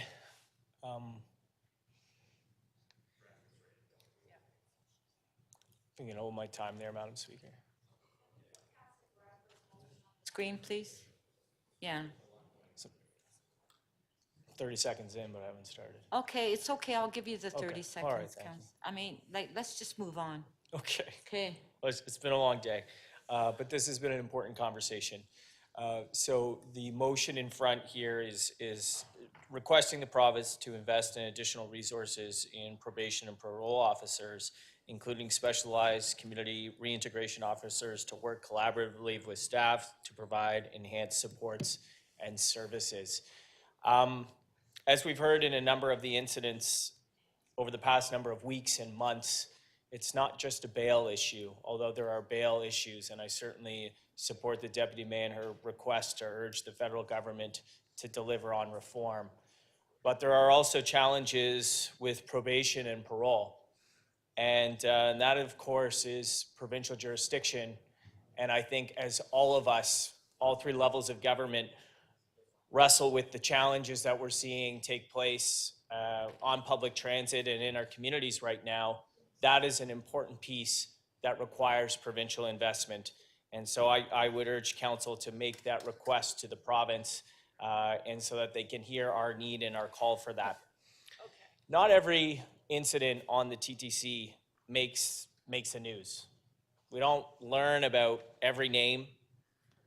We heard from staff today, the volume of incidents is up by orders of magnitude what we would have experienced in a pre-pandemic environment. And yet this impacts people's day-to-day experience. And I think Councillor Holyday described it very accurately. Someone who takes a TTC on a daily basis. And I'm out there riding and I'm talking to folks. You don't even have to have a conversation. You can see it in people's body language. You could see their backs against the wall on the platform. You can see their heads down, not looking to make eye contact with anybody. You take the 505 from Dundas and you're headed eastbound. Do that sometimes. The things that go on that streetcar right now, frankly, are frightening for a lot of people. Frightening for families, frightening for seniors, frightening for pretty much everybody. And so the transit system and safety on the TTC right now is not okay. It's not okay, it's not acceptable. That's holding back ridership. And let's be honest about that. Let's call it what it is. There's a lot of challenges. This is a complex problem. And there's been a lot of great motions and a lot of great discussion and ideas today. Those are complicated solutions that will take a long time to implement. You know, the discussion about data and the questions I asked, I guess, a number of hours ago, it was really to illustrate the point that it's important to diagnose the problem to understand how to fix it. We have not done a particularly good or robust job of understanding the extent of those incidents, what type of incidents are taking place, where they're happening, who's taking care of that data, taking care of it, and who is tasked with directing a response and a plan to come out of it. That's going to be a lot of work, and I think there's some good motions here in front of us that speak to that. But the report today talks about the Emergency Reserve Fund and the ability to deploy those dollars to make a difference today, not months and years down the road, although that work is important too. But you can talk to pretty much anyone who's a daily rider on the TTC, and they can talk about the deterioration. They can talk about the lack of cleanliness. They can talk about those uncomfortable and unsafe experiences. And as a result, ridership is down and people are not taking the TTC. So as local government here at the city, it's on all of us to come together to see what can we do today to help. And I think the work and the commentary from staff, Toronto Police, the TTC, Denise, everybody, there's a lot of good ideas and a lot of work that's underway. We need to continue to push forward with that and make sure that these folks have the resources available to them to deliver and make the TTC safer for everybody. Thank you, Madam Speaker. Thank you. Okay, we have the last speaker, Councillor Carroll.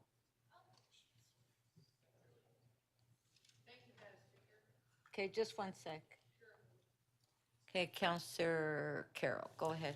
Thanks, Madam Speaker. The motion is simple, that City Council request, in considering the various directions to the city manager and city staff on this matter, that the city manager, to the extent that is possible, coordinate the reporting back such that there are many dates noted in these motions, coordinate the reporting back such that council can consider the requested reports at the same time in a holistic fashion. Because I'm sure we can all appreciate there are a lot of things that we have asked today that are good ideas, that are great things to have happen, because we do feel the sense of crisis that our residents feel, particularly with respect to the transit system, but in large part the mental health crisis and the homelessness crisis in the city. And so they're all well-intentioned, but we heard for hours earlier today that a lot of this is work that the board has undertaken. The board, over the course of the next few months, is actually going to convene some of the groups that we want to convene, is going to do a lot of the work that we want to do. But there are some motions here that trouble me. And while I want the city manager to consider taking the approach in my motion, there are some that I hope do not pass today. There are motions that I implore you, please, you've been reminded of this a couple of times over the last couple of months. There is a report coming to Economic and Community Development from Shelter Support and Housing and Admin, where Mr. Tanner will tell you what he needs, where the Housing Secretariat will tell you what they need. And in the right room, and all the professional staff that need to be there to do it, you will get an update that will tell you where you should go. And that is why I'm asking you to strongly consider voting against Councillor Perks's motion. Councillor Perks's motion puts us all on a spot. If we vote against it today, we know that if we ever one day run for mayor, someone's going to say, but once upon a time you voted against housing. Once upon a time you voted against shelters. We will be blackmailed for that motion, even though 1 month hence, you were going to get a report asking you to do just that. And that's why, to be fair to everyone in this room, we should not vote for that motion today. We should go to the right venue, which is Economic Community Development and then Council on May 10th, and do the right thing for that division. Make sure they have the resources, but with a considered report that started being worked on in December and is about to be delivered to you at the appropriate time with all of the staff that need to work on it. And that is the time to take those urgent actions that Councillor Perks is asking for. Today is really unfair to you and everyone else in this room, including the professional staff that are writing that report right now. Councillor Holliday's motion, with respect, I can't vote for Councillor Holliday's part 1 because we heard what's going on with respect to the police. We made a commitment during budget that we wanted to move away from the police approach and start what I call a social work approach. The multidisciplinary outreach teams are already doing that work. They just started. Let's let them do it. I hope that pilot becomes a permanent part of Toronto Transit, but that is work that Mr. Tanner is helping through a service that he's used since 2006 to address some of these issues on the thing. Last but not least, Councillor Holidays, and with respect, and I'm sorry if she waited up for this, but Councillor Chang's part 2 of her motion, asking that we ask Mr. Leary to join the city and go into the community drop-in center business right now, is again something we need to wait until April and hear what professional staff who are in that system all the time will tell us is the best way to proceed. We've asked him to report back on what warming centers should be like, what respite centers should be like, what drop-in centers should be like. We never asked him to ask Mr. Leary to go into the same business. They are doing as much as they can do for the safety situation in that system right now. We're doing everything we can so that residents can feel more safe.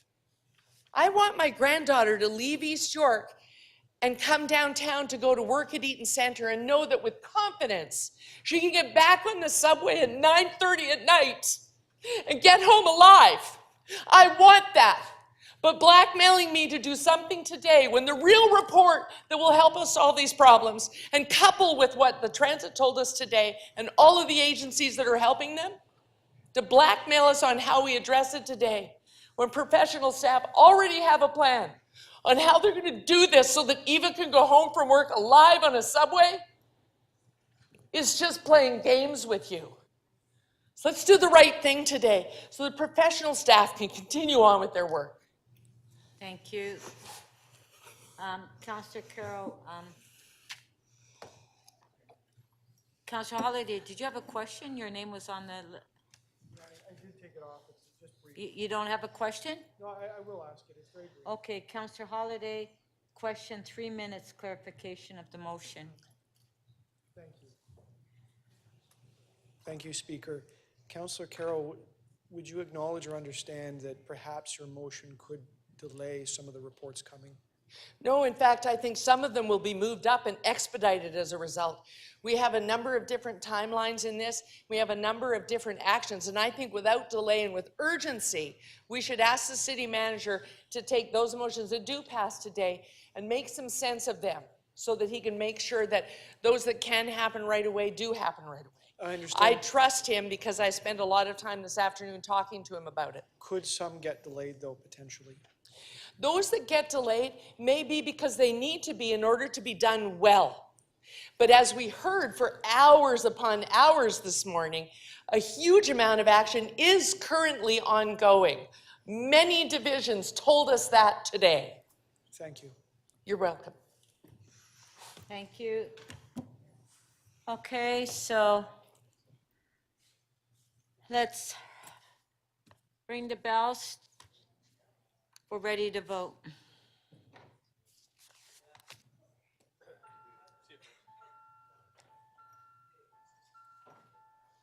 he not voting?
So if I can ask the staff to put the motion on the screen.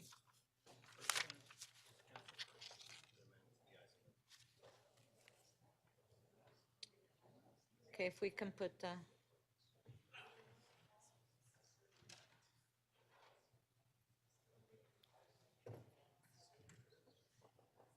Where's the motion?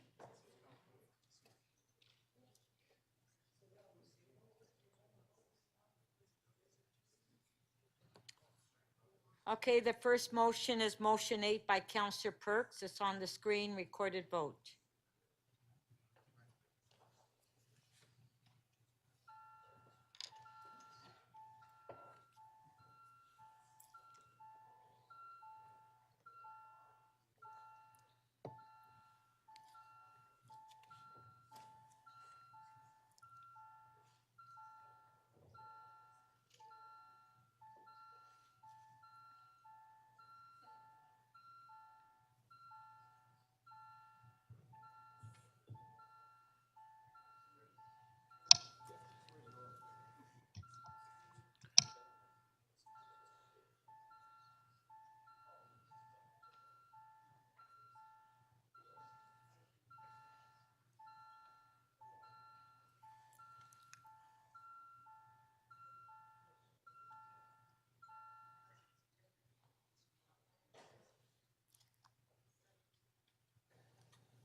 Counselor Robinson, can we get your vote, please? Yes, against. Thank you. Motion 8 does not carry. The vote is 8 to 17.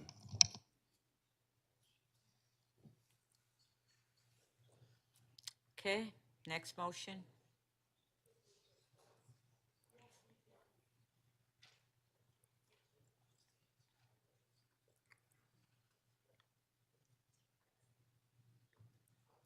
Motion by Counselor McKelvey. Deputy Mayor McKelvey, sorry.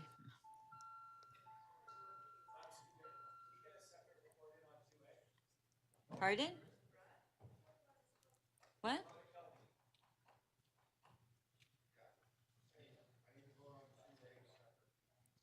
So, okay, can you just please tell me what you're asking for? Okay, so we'll vote on 2A then first. Recorded vote.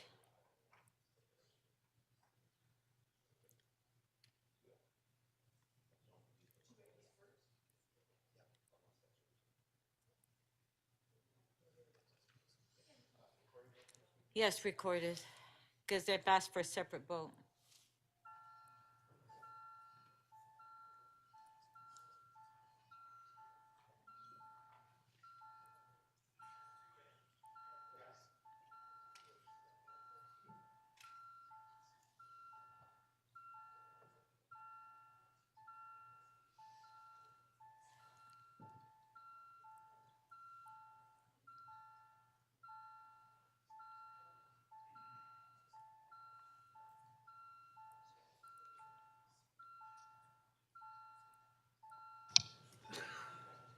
Councillor Malik, please.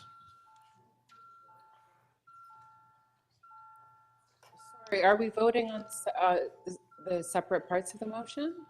We're voting on 2A separately, on Deputy Mayor And so what McKelvey's is this? motion. Yeah. So right now, we're voting on everything else? No, we're just voting on 2A right now. Okay, because on my screen, it's the whole motion.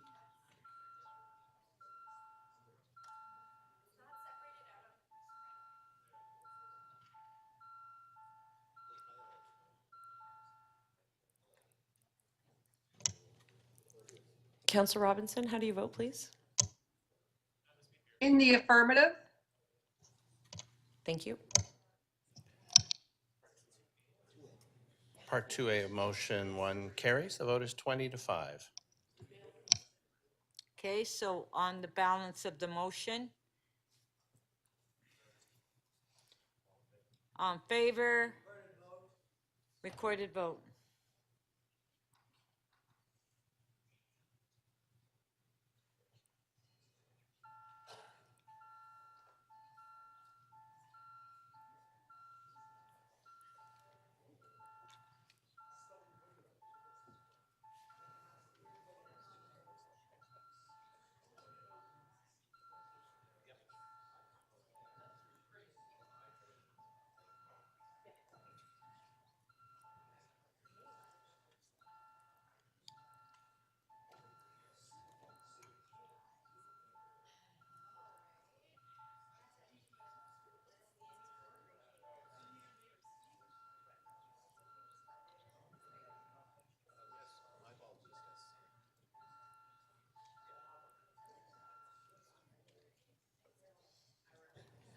Counselor Robinson, how do you vote, please?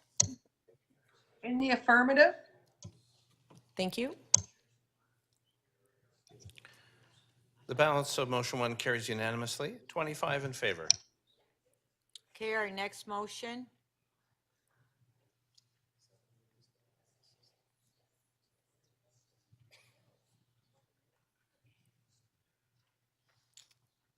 Motion by Counselor Holliday. Yes, recorded vote.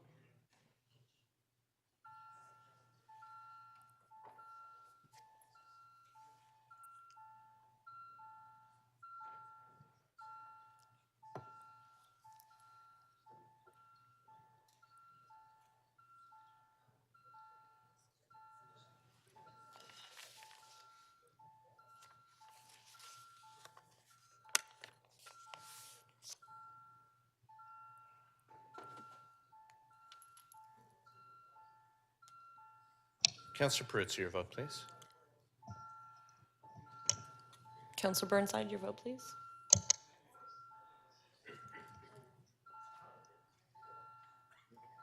Councillor Perruzza, please.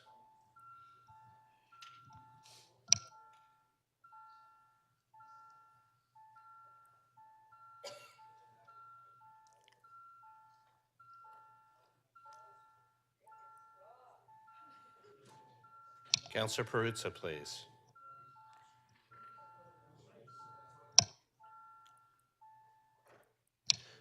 Motion 2A does not carry. The vote is 10 to 15.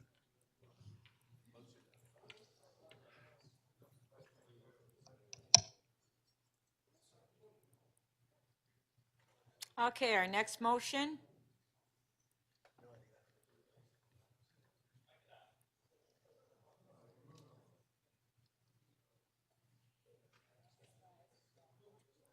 By Counselor Holliday. On favor? Carried. Next motion.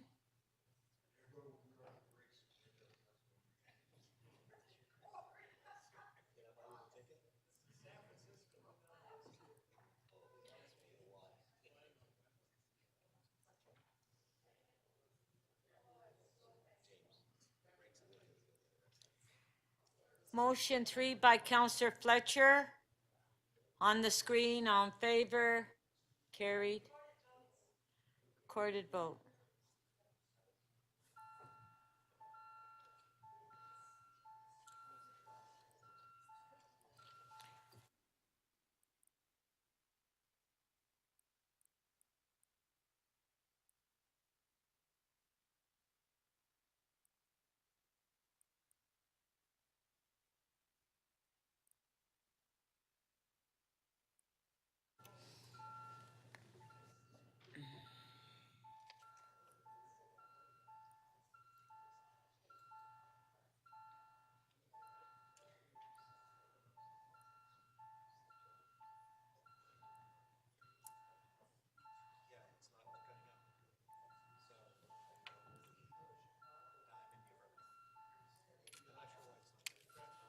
Counselor Perruzza, can we have your vote, please?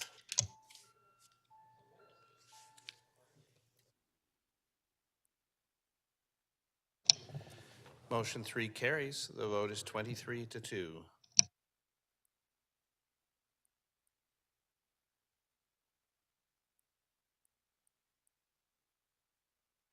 Our next motion.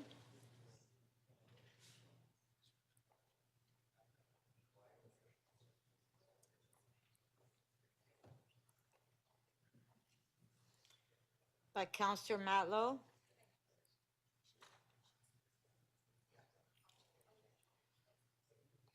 On favor? Recorded?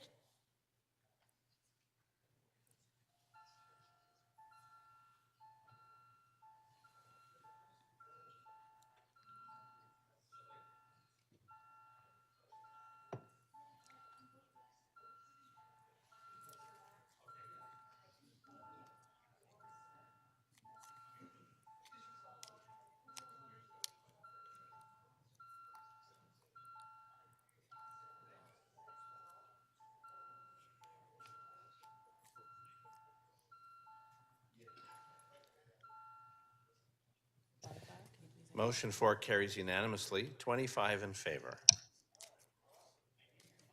Okay, our next motion.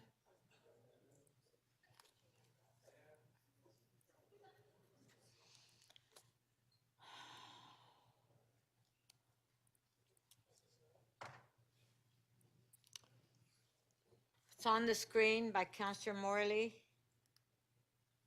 On favor? Carried.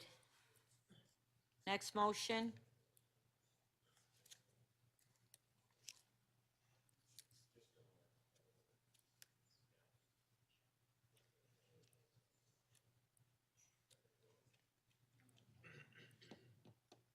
By Counselor Ainsley. On favor? Carried.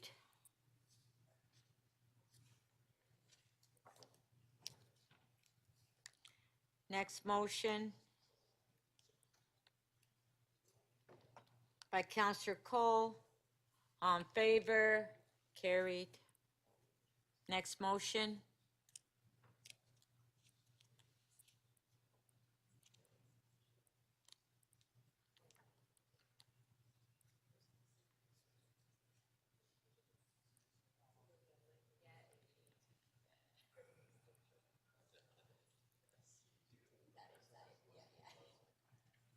Count, Counselor Chang, on favor?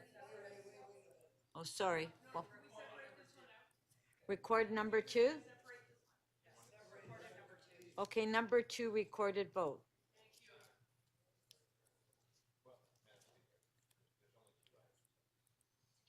So, number 2, they want a recorded vote.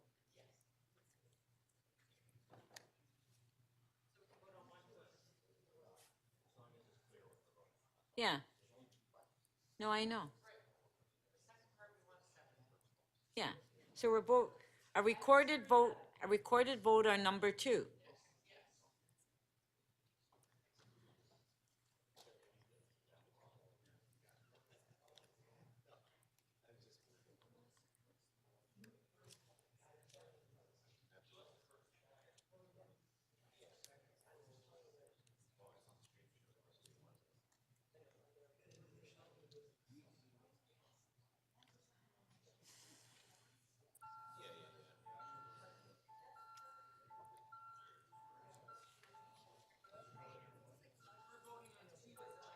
Yeah, we're just voting on 2 now.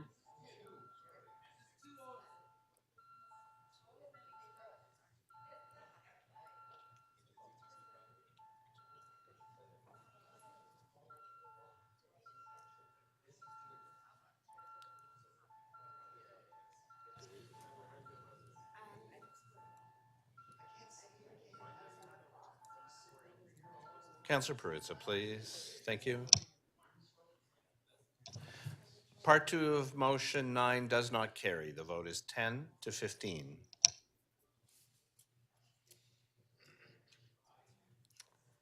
Okay, so on part 1, on favor? Carried. Okay, our next motion.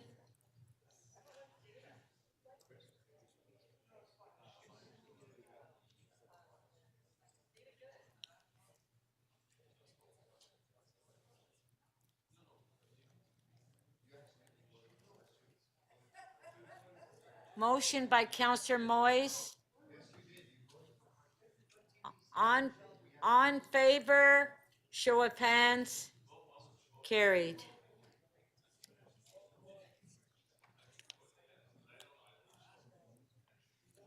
Next motion.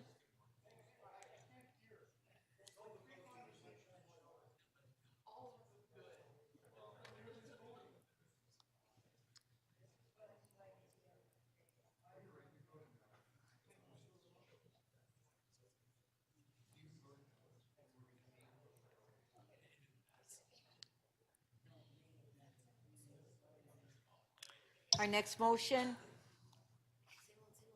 Madam Speaker, this is Councillor Meyer's motion. It's Meyer's motion as amended. And as members will recall, we can't display the amendments that were just made. So this is Councillor Meyer's as amended by Councillor Moyes, which was just passed immediately before this. Okay, so Counselor Myers' motion as amended by Counselor Moyes, all in favor? Carried. Next motion.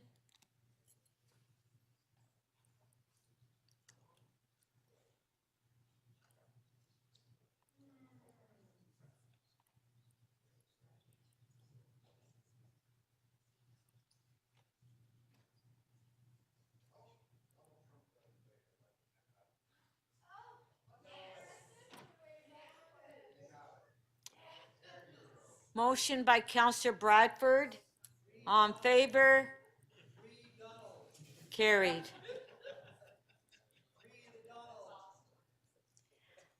Our next motion.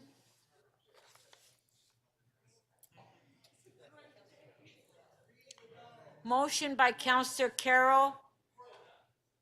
Recorded vote on Counselor Carroll's motion.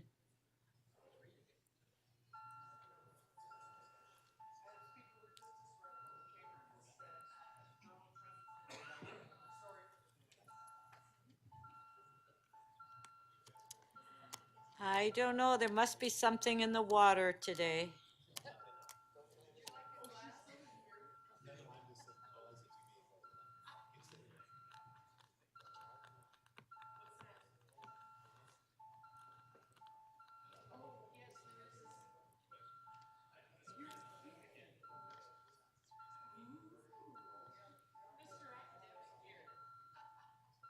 Counselor Malik, please, and thank you. Counselor Pasternak, please.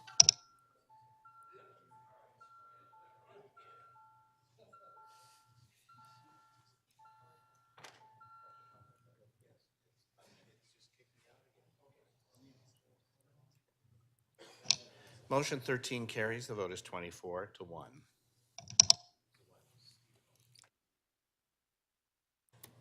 Item is amended. All in favor? Show of hands. Carried. Do we have any release of holds? Okay, Counselor Fletcher. And then Deputy Mayor, would you like to move a motion? Okay.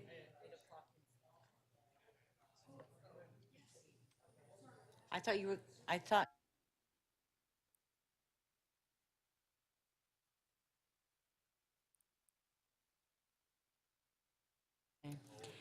Counselor Fletcher. Thank you, Speaker. I'm very happy to release EX 3.4, which is the framework relationship with the Toronto Parking Authority. Okay, Counselor Fletcher is releasing EX 3.4. On favor? Wait. I filed a motion. Oh, I filed a motion. okay. Okay, I'll just release that to you, Councillor Sachs, unless they're ready to go. Okay, Counselor Sachs, does the staff have your motion? Yes. Okay, so we can put Counselor Sachs's motion on the item and then we can release it? Yes, please.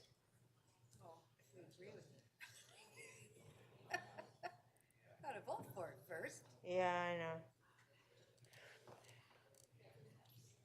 You said it's from 2 days ago. It's the same as the one for the CNE, the net zero. I got a confirmation of receipt. Okay, that looks good. Yes, that's it? Okay, there it is on the screen by Counselor Sachs on EX 3.4. On favor? Carried. Thank Counsel- you. Madam Counselor- Speaker, Yeah, Counselor Ainslie, you have a motion as well on this item? I do. Counselor Ainslie? Yes. No, we just voted on Counselor Sachs's amendment. So Counselor Ainslie, on the item, you have an amendment as well? Yes, I do. Okay, It's on the screen, the city council. Yes, it's on the screen. Provided. And I'm moving it. Okay, great. So motion by Counselor Ainslie on favor, show of hands, carried. Item is amended on favor, carried. Counselor Fletcher, did you say you had more? I have EX IE 2.3, and I have a motion there that I just have to thank Ms. Scioli, Mr. Okay, on IE two. Nolan, I- CFO. On IE Quite a few 2.3, people. Counselor Fletcher has a motion. If we can put the motion on the screen. Allow more people to get to the program.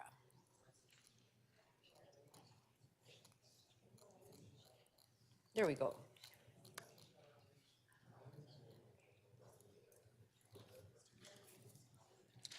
Okay, it's on the screen, Counselor Fletcher's amendment. Okay, can I please have Yes, some order? Means people can Counselor, access it. Counselor Matlow, Counselor Crescenti, Counselor Bradford. Please, we're in the middle of a vote. So Counselor Fletcher has her amendment on the screen on IE 2.3. On favor, show of hands. Opposed, if any, carried. Item is amended. On favor, carried. Thank you for all your help. Counselor Fletcher, do you have more? Counselor Fletcher, do you have No, more? no, no, I'm fine, thank you, Speaker. Okay. Counselor Holiday, quick release. Yes, thank you, Speaker. CC 5.38, 580, the East Mall zoning bylaw amendment application request for direction. I think it's both a confidential and a public motion. Okay. So if we could put the motion on the screen, that's on CC 5.38. Oh, that's fine.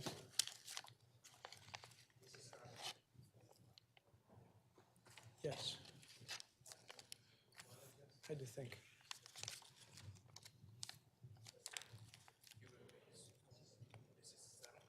Yes, Okay, it's on the screen. yes.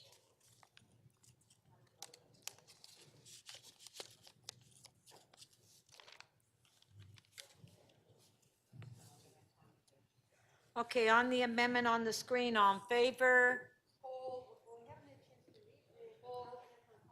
Read it, it'll take you 5 seconds.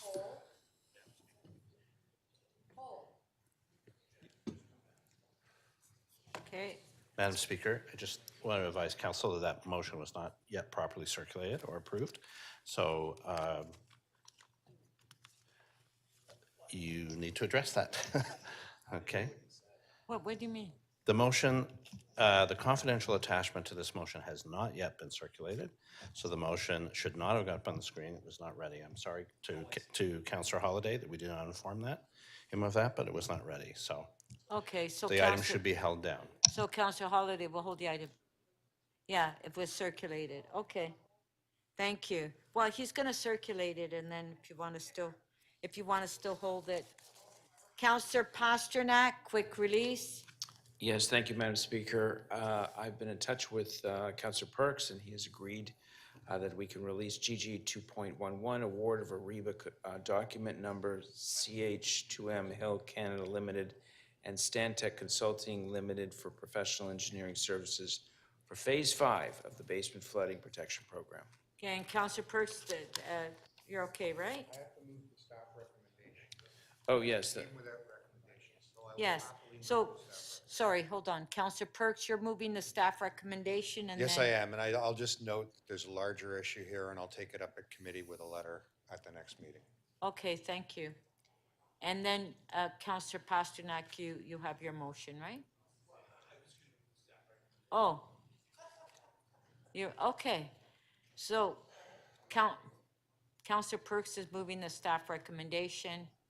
On favor, carried. I have another one. Counselor Perks? Yes. Oh, sorry, Counselor Pasternak has another one. Release GG 2.14, emergency non-competitive contract with Clearway Construction Limited to rescue a micro-tunneling boring machine on Old Mill Drive under the Basement Flooding Protection Program Phase 4, and I'd just like to release the item. Okay, so Counselor Pasternak is releasing GG 2.14. On favor, carried. Counselor Perks, did you say you had another one? Yes, I can release GG 2.16, non-competitive contract with Mid-Ohm Construction Services Limited for the new streetcar tracks on Adelaide Street, wards 10 and 13. And I'll just note, this is, if you ever wanted proof that Metrolinx doesn't know how to do transit, and we do, read this report. So Counselor Perks is releasing GG 2.16 on favor, show of hands, carried. Counselor Morley? Point of order. I'm not sure, but I had intended to hold IE 2.6. I have a motion. I apologize if I missed my opportunity when we were doing the original order paper. No, but it's being held down. Okay, by whom? Myself? Counselor Sachs. Okay, never mind. Okay. Thank you. All right. Deputy Mayor McKelvey?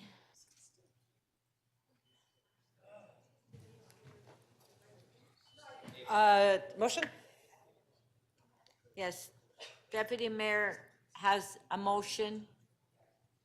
So, motion that we take a break from 6 to 6:30 and then come back to 8. I know you all hate me right now, but we have a lot on the agenda.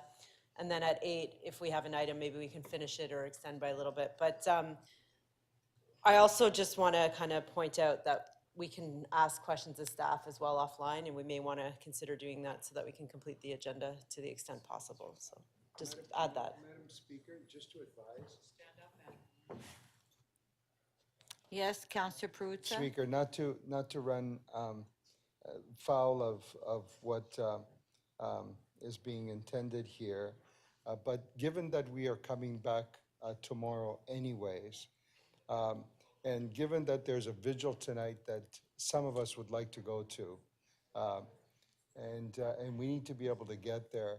If we stay here till 8 o'clock, then that event will take place, and people like me that want to go won't be able to go. So I would just simply ask that that we conclude now and come back tomorrow, and then push on tomorrow and get it done, right? Okay, Counselor Perruzza, Okay. then just vote against the motion. So we have Deputy Mayor McKelvey's motion, recorded vote.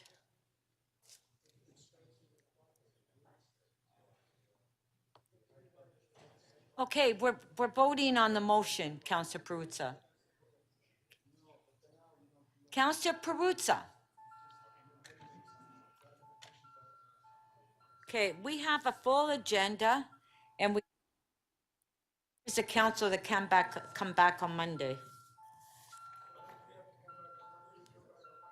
We have community council, Counselor Perruzza.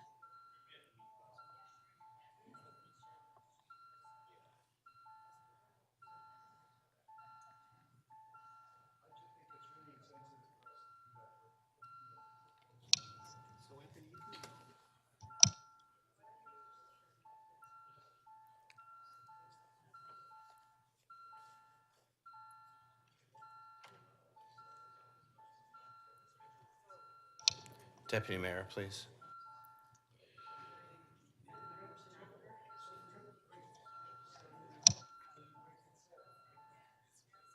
Councillor, Deputy Mayor.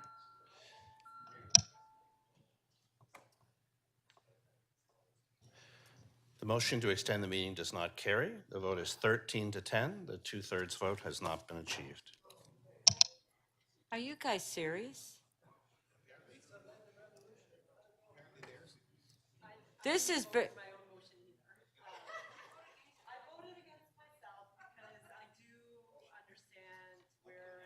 well, but, yeah, but, you know, we have to remember, members of council that voted no, that you be prepared to come back on Monday and come back on Tuesday. So, yeah. So, I mean, I'm just telling because we have a full agenda.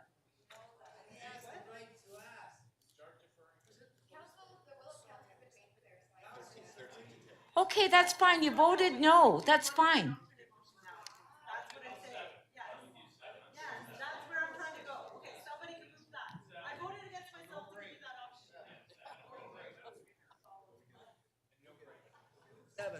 Madam Speaker? Counselor Matlow. The deputy mayor has been very reasonable and understanding, and I think there could be consensus for 7 p.m., which I'd be happy to move as, to go to that hour. Okay, motion by Counselor Matlow.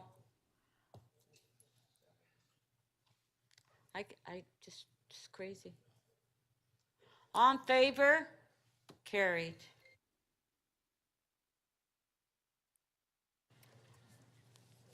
I just hope that councillors are prepared to come back on Monday. We'll have to cancel community councils.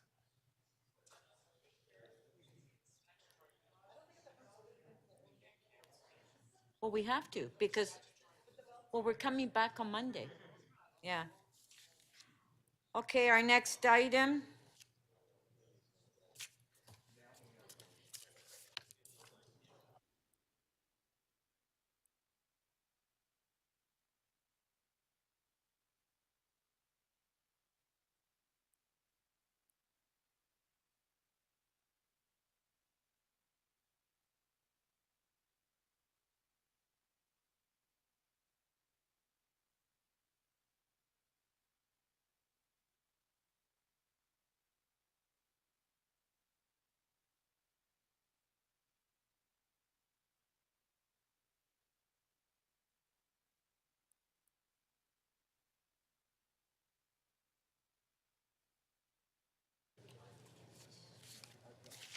Our next item is CC 5.5, which was a timed item.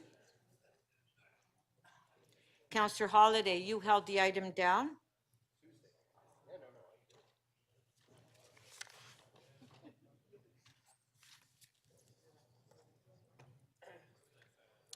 It's on the screen. Okay, questions to staff?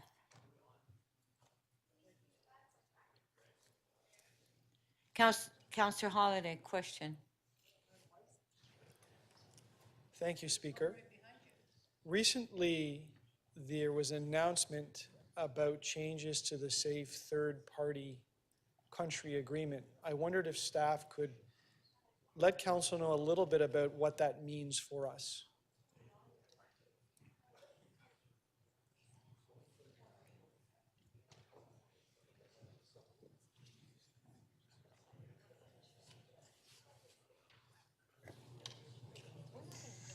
So through the speaker, we haven't done a full analysis of what it means. It appears that it has stopped the amount of crossings at Roxham Road for sure. That's been the piece that we have talked about.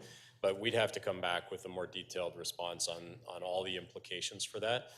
There is some sense that there may be other entry points, so I don't want to speculate on what exactly it means for us in terms of refugees.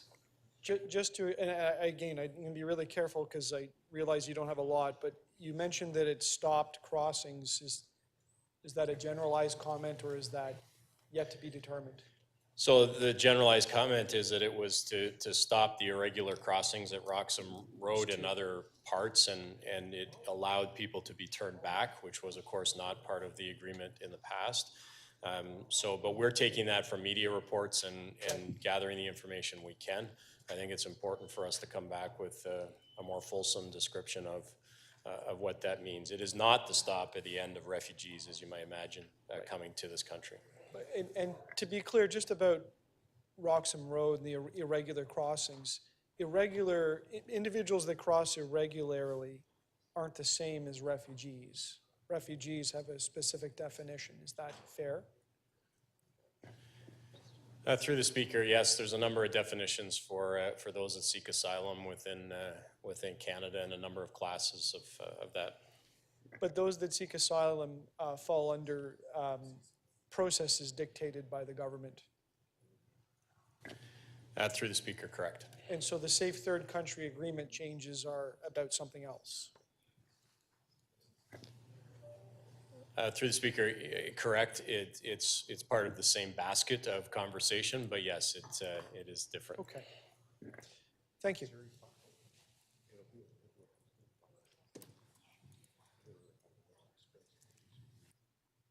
Thank you. Are there any further questions on the item?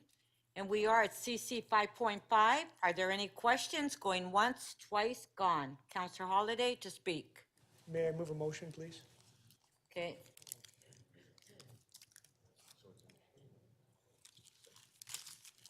Do you have the motion? Yes, staff have that. Okay. Just so very, very briefly, The safe third country changes are something that is important to the City of Toronto. And it is something that the federal government has taken action on. I am concerned that the sanctuary city policy works against what the federal government has just tried to do. And so that is the motion. Thank you. Well, you guys didn't extend it. No, we're going to do it next. That's the next item. Okay, there's point of order? With council's indulgence, Councillor Cheng has been working literally all night, and she has requested that NY 3.31, Federal Electoral Districts Redistribution, her item be considered tomorrow rather than now, because as you know, she's in Taiwan and she would appreciate being there for her own motion. But this is the next time item. But she's making a request, yeah.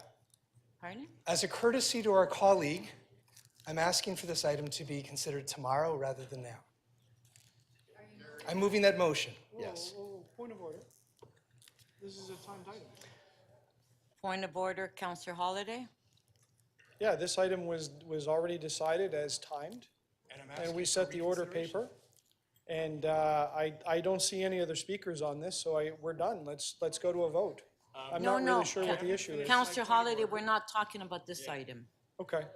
We're talking about the next timed item. Okay, so should we not finish the item that's before us? Yes. Okay. But a point of order can be done any time, and I'm just asking, I move 3.1, Federal Electoral District Redistribution affecting North York, be considered tomorrow, regardless of the time. Thank you. Yes? Are we good? As a courtesy to a colleague who's made the request. Yeah. Okay, well, you know what? Like, it doesn't seem like anybody wants to get anything done tonight. So we'll go to well, first of all, let's just finish this item that we're on. Councillor Holliday. Councillor Holliday's moved a motion.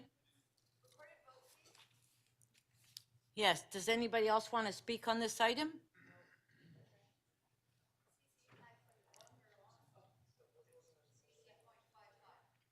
CC 5 point, and we got Councillor Holliday's motion on the screen.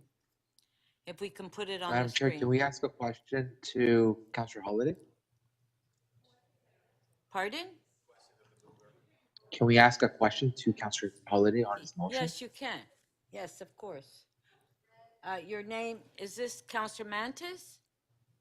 Yes, it is. Okay, your name wasn't up there, so sorry. Sorry. You didn't put your name on the list. Councillor Mantis?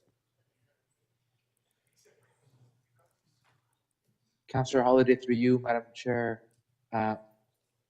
why do you want to remove the City of Toronto as a sanctuary city in this context?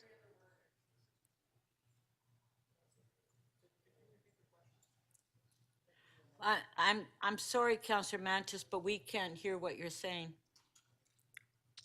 Madam Chair, can you hear me? Now it's better, yes. The question is to Councillor Holliday, why does he want to remove the City of Toronto as a sanctuary city in this context?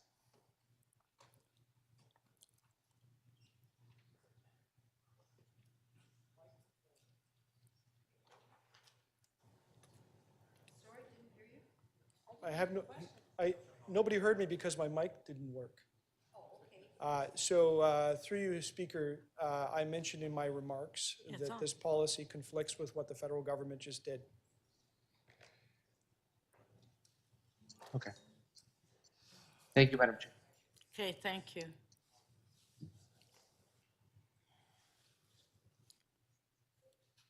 So we have the motion in front of us. Recorded.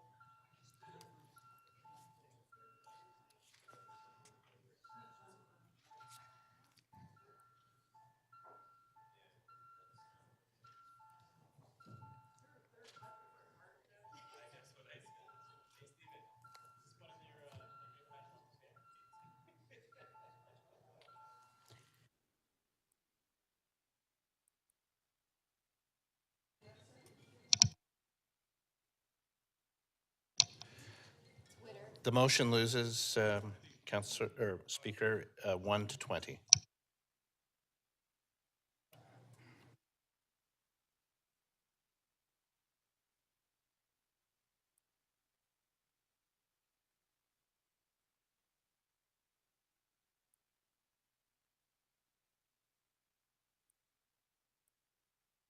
Fletcher?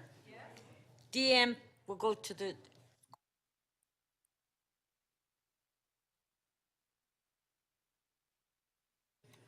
okay, on the item, on favor? Show of hands carried. So we're going to the top of the agenda. Okay.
So can I have a motion that we can reopen item CC 5.5?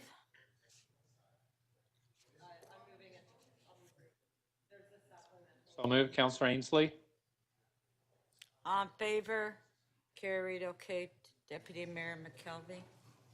Thank you, Madam Speaker. There was a supplemental report from the city manager that did have to be moved on this item.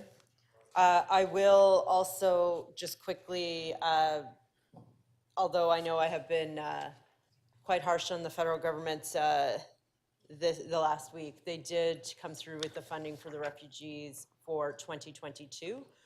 So I thank them for that, although they have not yet committed to the 2023. And the supplemental report is also being moved. Okay, so the supplementary report is on the screen. On favor? Recorded. Recorded.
The amendment carries unanimously, 22 in favor.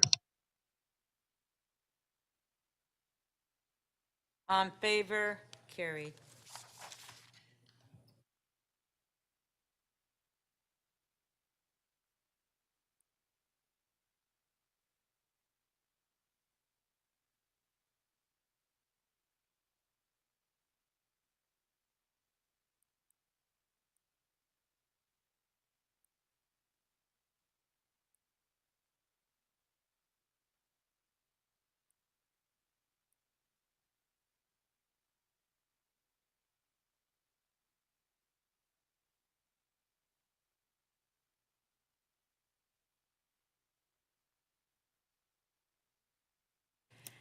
Okay, on Councillor Matlow's motion to deal with item NY 3.31 tomorrow, or Monday or Tuesday.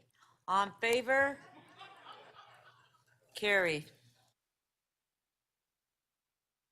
To the top of the agenda, DM 5.2. That we can't time it because we have other items to be timed. Yeah, I know.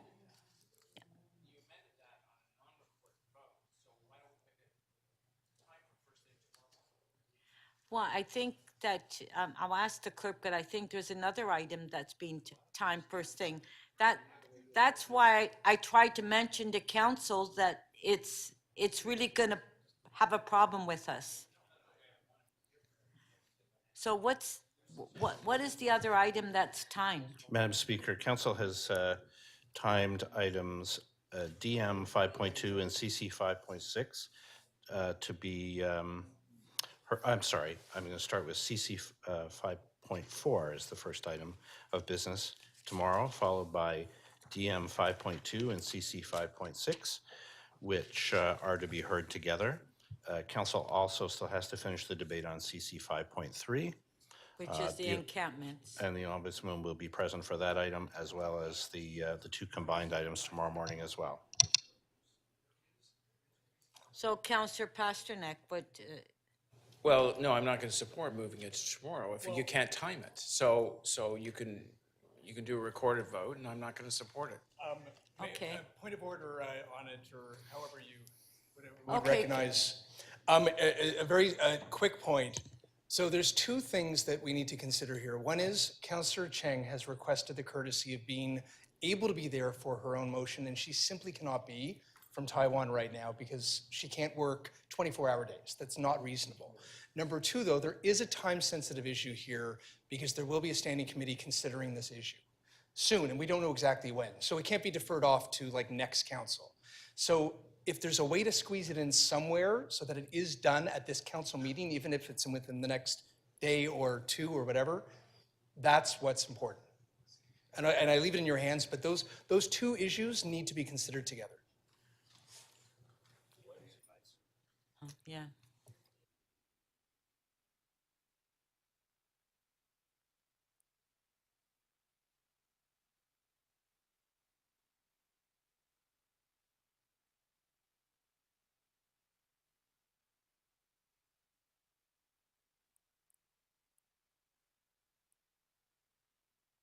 Okay, so my suggestion is that tomorrow morning we go through the order paper. Then if there has to be any timed items, we do timed items. Counselor, okay, are we gonna get through an item? Yes, Counselor Fletcher. Yes. Counselor Fletcher. It's my understanding that every day we can refresh our timed items. And that's what I just said. I'm sure I didn't quite hear that. Yeah, that's what I said. So we've said they're timed for tomorrow morning, but actually in the morning, we can reorder that. That's right, and Thank that's you. what I just Thank you for the repeated. clarification. Okay, so let's just try to get in the little time that we have, at least do one item. Counselor Fletcher, did you have to go on camera for DM 5.3? I would have to go, and the police aren't here. So I could also just defer that till the next meeting, because it's already deferred, but they came earlier, et cetera. So I guess, huh? You want to just go in? No, we can't go in closed session now. Okay, we can't go in And closed session. I'll have to, we'll have to What's check. wrong with EX 3.7? Okay, hold on, please, Counselor. Can I check with staff, like, is there time on if it's not dealt with at this council meeting?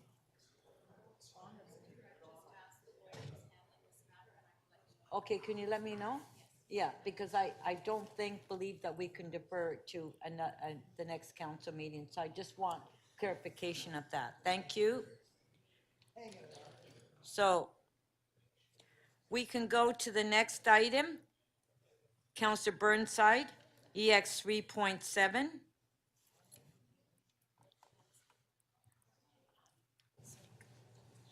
Hold on.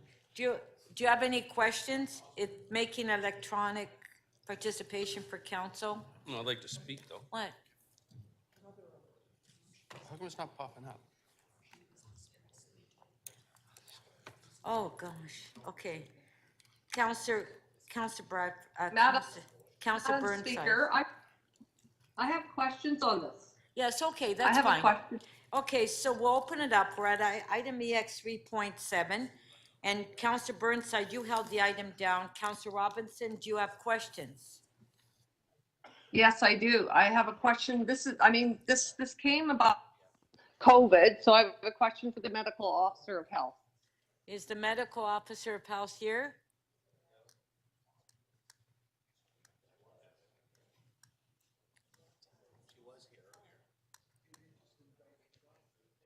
No, she's not here.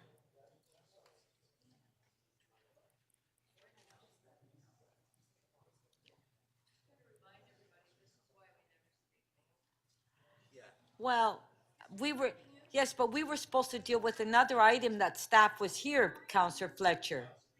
You know, and that's the problem. If we had gone through the agenda, staff were here to deal with the next item. So council decided the last minute to change it. Okay, Counselor Robinson, the medical officer of health is not here.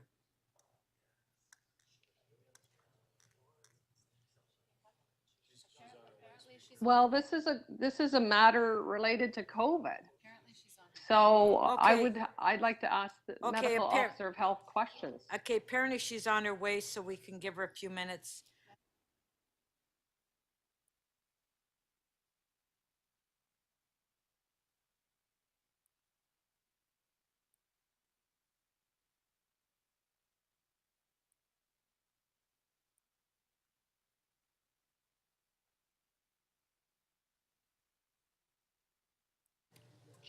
Counselor Fletcher, I just received some comments from our city solicitor. I asked a question about your item DM 5.3.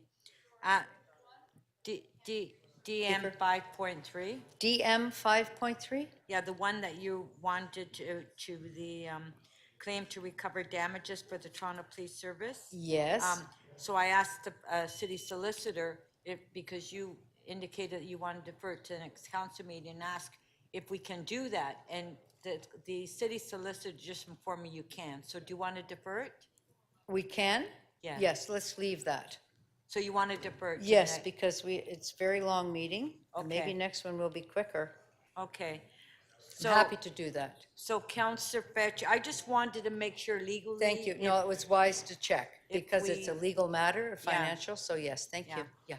Okay, so on DM 5.3, Counselor Fletcher will defer to the next council meeting. Okay, on favor? Carried. Okay, so we're waiting for the medical officer of health, so we'll, She's here. okay. Counselor Robinson? Counselor Robinson, the medical officer of health is here now, so do you want to ask your question? Yes, thank you very much, Madam Speaker. Recently, there was a well-publicized interview with the medical officer of Health for Canada, who we've all come to know very well. She talked about different, that COVID's not over. There's going to be multiple waves. She's anticipating one in the fall and the winter. Right now, COVID's a bit better, but her indication was it's not over. Can you comment on her remarks related to COVID? Yes, through the speaker. First, my apologies for not being here at the moment you asked your question, Councillor. I am happy to comment on what the Chief Public Health Officer for the country has said. It is indeed true that the pandemic is not yet over, and that we may anticipate that there will be future waves of activity. On the plus side, activity is low right now, and thankfully in the City of Toronto, we have very good coverage in respect of vaccination, and there is ongoing vaccination availability in keeping with advice from the National Advisory Committee on Immunization. So thankfully, what we're seeing now is not as much by way of severe impact of COVID on our community, but of course, it's difficult to determine what the future will hold. Okay, so do you anticipate future waves? You said clearly the pandemic's not over, but do you anticipate future waves of COVID like we witnessed and experienced in the past? So through the speaker, when it comes to pandemics and infectious diseases, it's very difficult to predict exactly what the future will hold. I would say that it is possible that there will be future waves of disease. We are not outside of the realm. What would not be outside of the realm of possibility is future variants.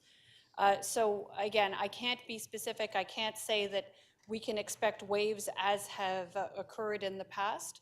But I think it is fair to say that the pandemic is not over. There continues to be spread of COVID, but thankfully it is not having the same kind of severe impact as we've seen in the past, thanks to vaccination and other measures that have been taken in the past.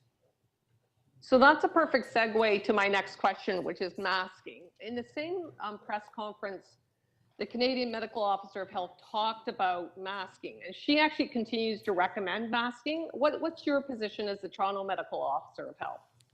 So through the speaker, Councillor, you may have noticed that I came into the room here still wearing my mask. I do use a mask still, and as a good quality a mask as is possible when I go into indoor spaces where there are lots of people and I am not in the act of eating or drinking. Because there is, in fact, still COVID in the community. On the other plus side is the fact that it does prevent transmission of other respiratory diseases. So it is perhaps most important for those who are at highest risk of severe outcomes associated with COVID, but it is something that I think many people continue to use, particularly in higher risk settings, indoor closed spaces where you're with lots of people. And you can't be certain with respect to what the status is of those different individuals. Yes, I was very happy to see your mask and your scarf. Can you again elaborate a bit on the at-risk population? So I know that lots of people have underlying medical issues and conditions. Also, people that are a bit more senior in their years can often get sick and be sick for a long time, long haul COVID. You know, they can be sick for at least a month or 6 weeks. Can you just elaborate a bit on the at-risk populations? Yes, so through the speaker, clearly those who are older are at highest risk for severe outcomes associated with COVID infection. Generally, that is 65 plus, but clearly the older you are, the higher the risk with respect to severe outcomes. Councillor, you also spoke to those who have pre-existing medical conditions, particularly those that make them more immune compromised. Those individuals are also at higher risk for severe outcomes, but as well, people who look after people who are higher risk also have a vested interest in making sure that they are not exposed and reducing their risk of picking up COVID so as not to expose the people that they take care of. So caregivers is an example. Okay. Yes, that That's would be very an helpful. example, along with those who are on the older side of the age spectrum and those who have pre-existing medical conditions or are immune compromised because of the kinds of medicines that they might have to take. Right. Thank you very much. That was very helpful.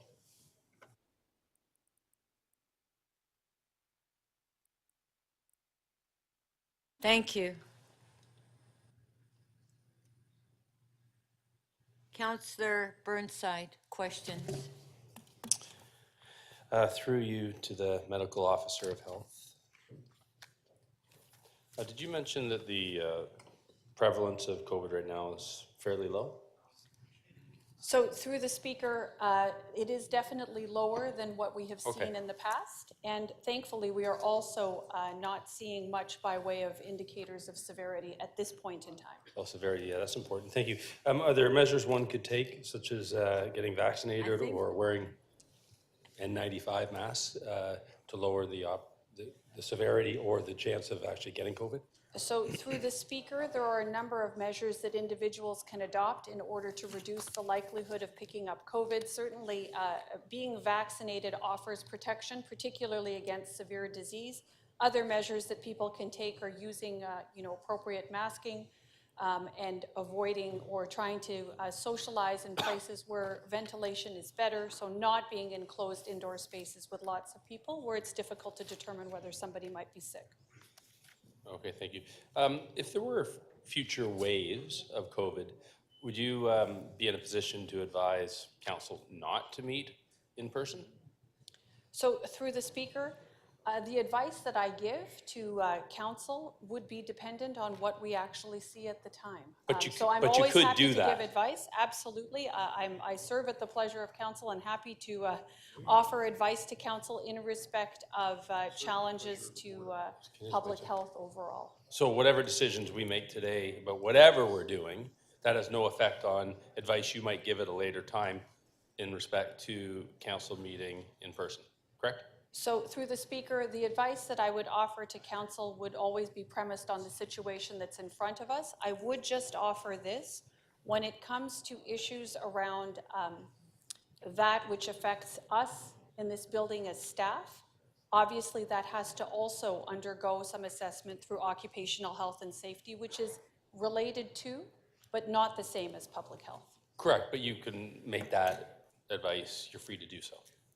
So And you through- will be free to do so in the future. Through the speaker, I will continue to provide advice to council. Thank you. And certainly would look to occupational health for their advice as well, depending on, at the time, Thank you. depending on the circumstances.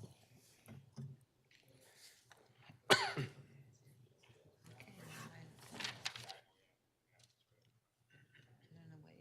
don't know what you guys are planning on doing.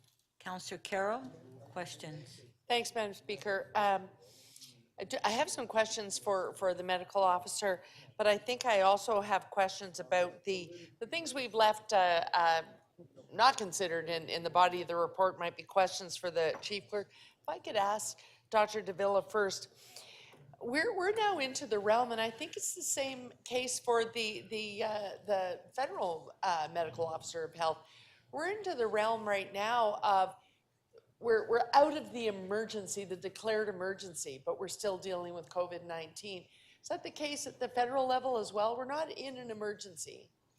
So through the speaker, I think the way I would characterize it is that while we are still in the midst of a pandemic, we are certainly beyond the acute phase of the pandemic. Right, right. But you can still give us advice. You would tell us if we needed to declare an emergency, but given that it is still amongst us and in the community, your advice is still important to follow. Well, I guess that's my decision to make. But it is important to listen to all the levels of medical officer of health. It gives us the overview of what we should be doing, emergency or no. So through the speaker, yes, and I would suggest that the different medical officers of health do try to be relatively consistent. Again, it has to be reflective of the circumstances in the jurisdiction. Things may vary from one jurisdiction to the next, but we are premising our advice on the same evidence and the same science. So that's why you'll have seen that there's a lot of consistency across that which we say. Yes, yes, I have noticed that. Okay, thank you very much.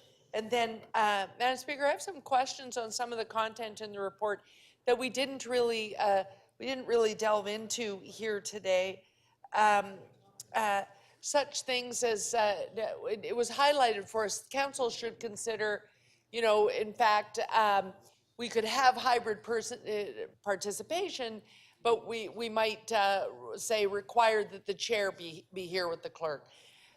Is that an operational concern? Is that feedback coming from council, or is that just making the business of the city more efficient if the chair is with the clerk? Is that the reason for suggesting we consider that?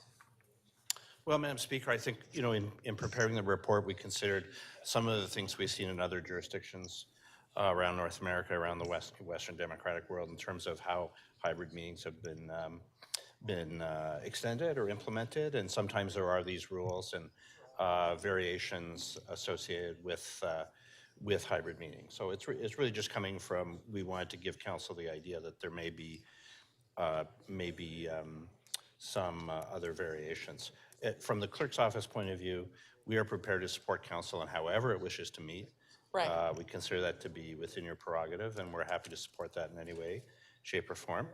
We're not taking a position on those things. Right, right. So you're not taking a position, and I'm feeling a position of, there's a reluctance to really deeply embed these rules governing electronic participation, to really just, etch them in stone right now, because we are still grappling with COVID-19. If today we just adopt the recommendations that have come out of committee and don't add any of the things that it was recommended that we consider, if we just leave those, set those aside, is there a difficulty to coming back to this? Would we have to generate a whole new staff process? Or could we, in 12 months' time, say we'd like to reconsider this, we'd like to now nail down what needs to happen in person? Would a 12-month period of playing wait and see, would that be procedurally all right?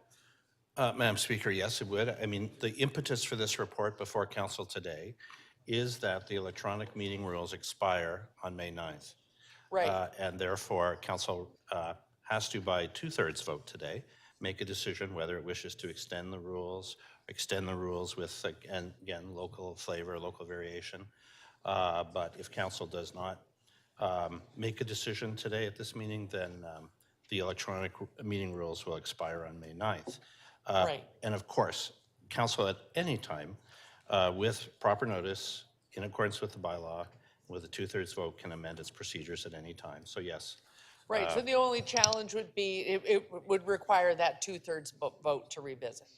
Yeah, and that's standard for any procedural bylaw amendment at any time. Okay, thank you. Thanks very much.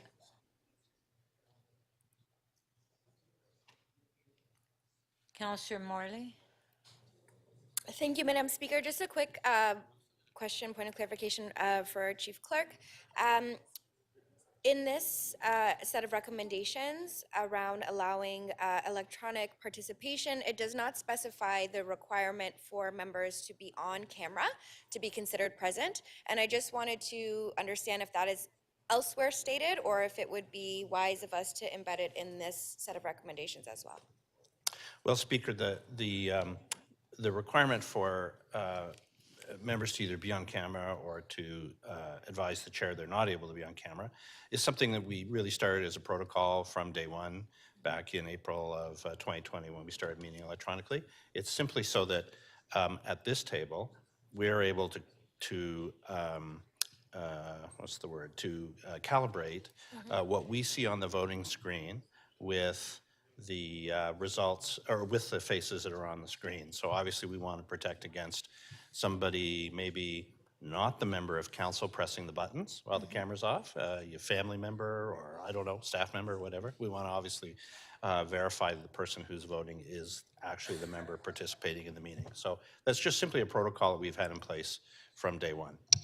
No, I think that's great, Mr. Clerk, through you, Madam Speaker, and I think it's an important consideration. I know if either way, it's important. Obviously, we know we have our colleague, Councillor Robinson, who I think is important we consider folks who are vulnerable and making sure we have accommodation for them. But at the same time, wanting to ensure that our colleagues are present and engaged throughout the course of the meetings. And I think being on video is an important way that we ensure that that is the case. So those are my questions. Thank you.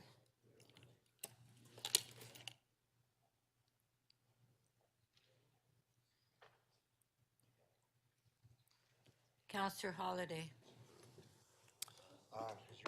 Thank you, Speaker. My question is for the clerk, and it's about the procedure, or at least the freedom that the chair and the committee have. Excuse me.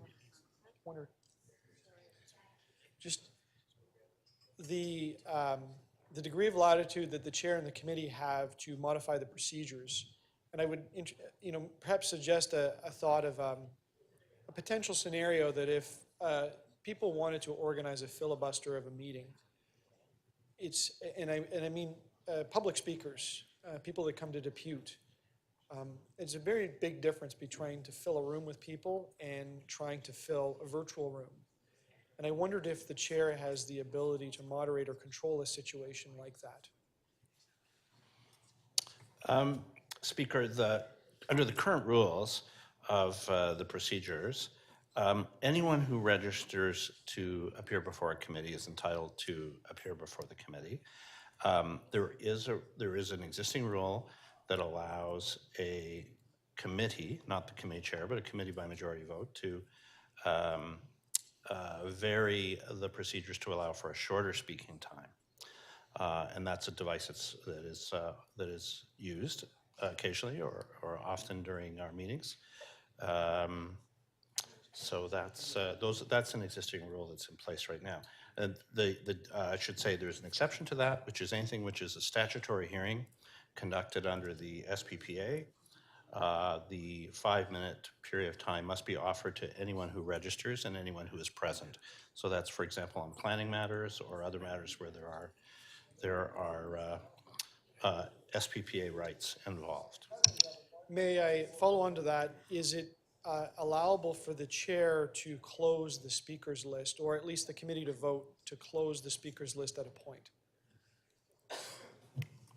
Speaker, that's not a hard rule in the council procedures. It is something. It is I would call it a convention, which has emerged, in which, in some cases, in the interest of the efficiency of the meeting, there are 6 principles in the council procedures. One of them is that members are entitled to an efficient meeting. So I believe that convention has basically emerged over time, where a list is closed early in the meeting, which, although not permitted in the rules or not stipulated in the rules, is at least consistent with the principle that members are entitled to an efficient meeting. And I guess my last question, although it's been some time, we're still adapting to all of this. Does the option for electronic participation then translate to a right? So an individual can say that this is their expectation that it be complied with? Or is it still on the other side where it's an offering?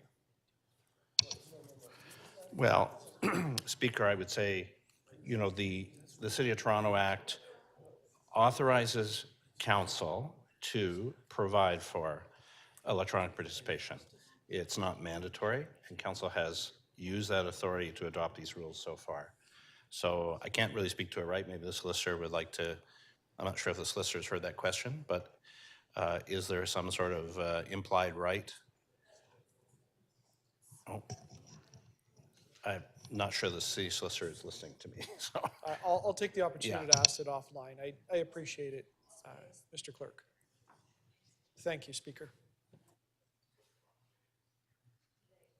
Councillor Moyes.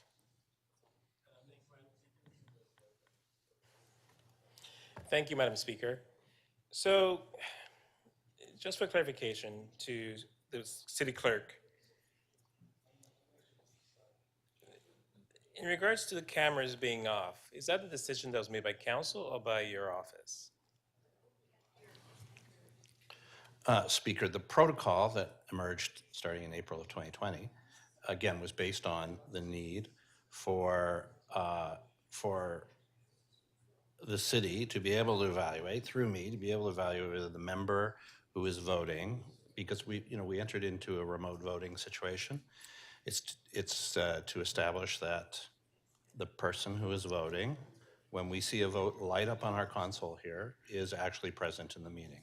Okay. And to ensure that, for example, someone has not hacked into the member's account or through an unauthorized way used the account, et cetera. So it's really about the veracity of the vote.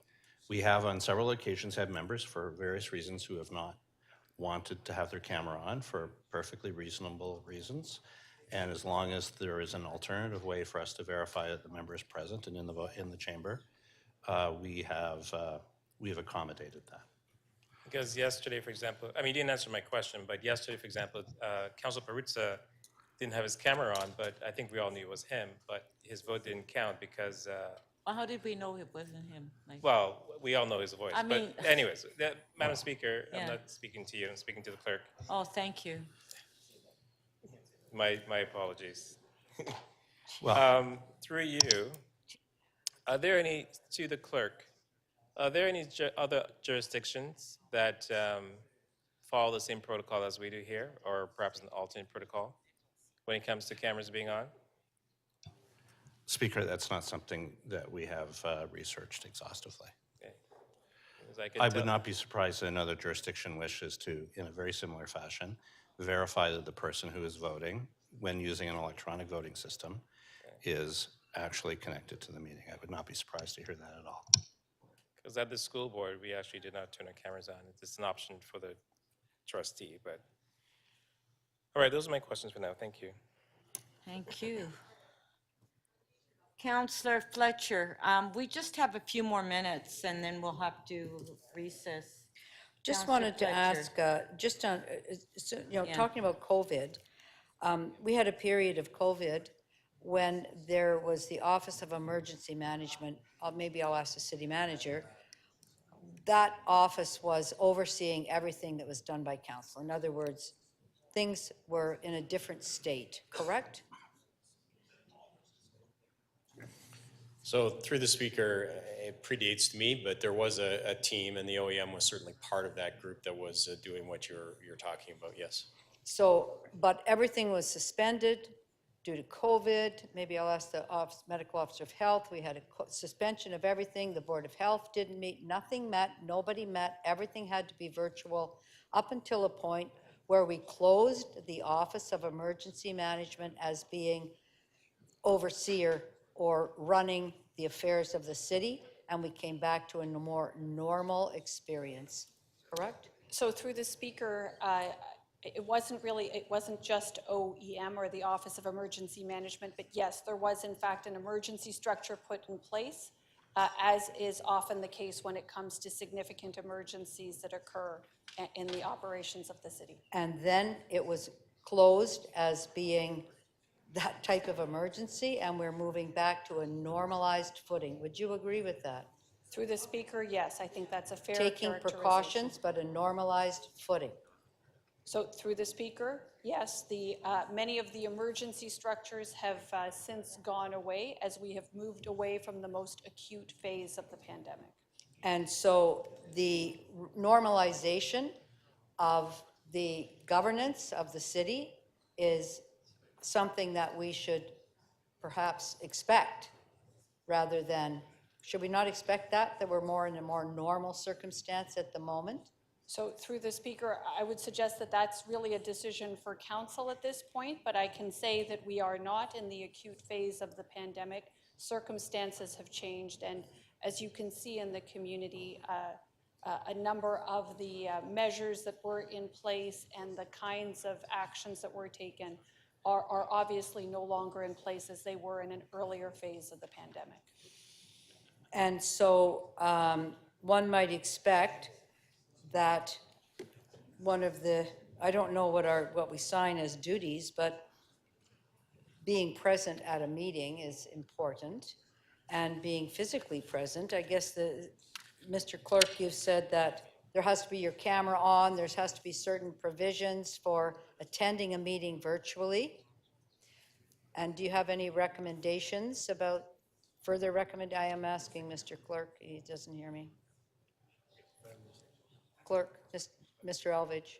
Yes, I was calling you Mr. Clerk, and that's why you didn't know I was I speaking. apologize, Madam Speaker. There's a lot going on at the table here. I If can could have see the there's a question lot re-answered. going on. Yeah. Just as far as a normalized situation, we were in an emergency situation. We had hybrid meetings when they started up again, fully hybrid, but with very clear rules about operations, and your staff were hybrid. Your staff are all here now. Are your center table staff, is there a protocol where they are somehow appearing here hybridly at these meetings, or is your expectation that the center table will be here in person? Speaker, I can say during the entire, well, during the entire pandemic period, at least council meetings, the staff were always present in the chamber. Council meetings, Some of the committees staff were ran. present. Some of the committee meetings ran with staff. Yes, and you could come, remotely, but for these council meetings where we're talking about allowing a hybrid model where some people have never even turned up in council chamber, you expect your clerk staff, they're here day in and day out in person at council meetings. Am I correct?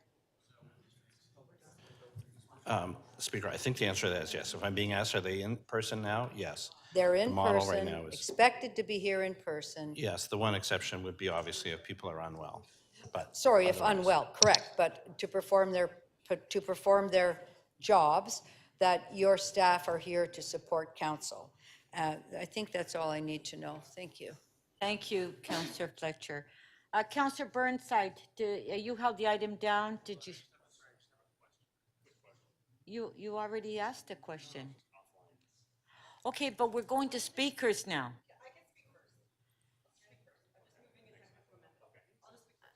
Okay, Deputy Mayor, okay, that's all, and then we're all going home after you speak. Thank you. I just have a technical amendment for the boards, also had to be amended for quorum for 15 minutes to 30 minutes. And that's it, that's all, thanks. Sorry, didn't hear you. None, just technical amendments for the time required to achieve quorum from 15 minutes to 30 minutes.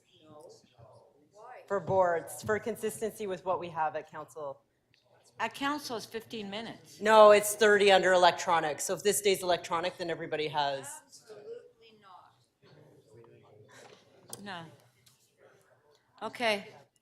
So Councillor Burnside, did you want to speak or not? You held the item down. Okay, let's just, okay. No, I think we're going to have to recess. Can I get the bills? 7 minutes, yes. Well, everybody voted to 7 o'clock, Councillor Fletcher. What can I say? That's what everybody voted for.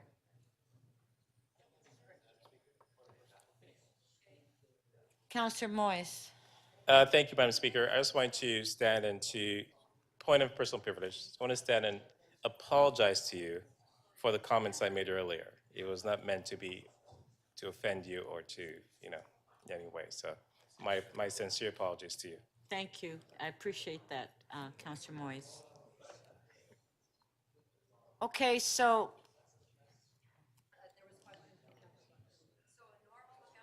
Okay, hold on. Councillor Cole, please, it's hard to hear in here when everybody's talking. Okay, Councillor Fletcher. Establishing in-person council meetings, 15 minutes, and then without quorum, the meeting's over. And what benefit is there to go to 30 minutes when having staff sit here, having all of our senior team here, having the center table here, and councillors can't come in at that time? Okay, so this is an amendment for if you have electronic participation by board members, it's for the boards and agencies, then the time required is 15 to 30. So this is if electronic continues, then you have 30 minutes, which is what we have right now for all of our committees and for council. That is the rule we have right now with the electronic participation. Correct. So if I can just say, we're talking about electronic meetings. Yes. Would you agree with me, sorry, Councillor Burnside, would you agree that during COVID and the emergency, everything was an electronic meeting, correct? Correct. And now basically what we have is in-person meetings with some councillors joining electronically. Could we put it in that way instead of Correct. calling it an So let's call it electronic the meeting? hybrid meeting model. And even right now, I believe we have half an hour with this mode that we're in right now. Right. And so right your now, the motion way is our committees standardizing council- that then? Yes. You're Yes. standardizing that and making that the protocol. Yes. And if we think that people should be here. Then you can vote no on it, the whole And that package. they should, and we can also vote no on your extension. So if everybody's here sitting in their seats and somebody is electronic and unable to log in properly at the right time, they will hold everything up in this council chamber. So I think it's more also, don't forget that we have problems getting things onto YouTube now and getting the YouTube feeds out with the public.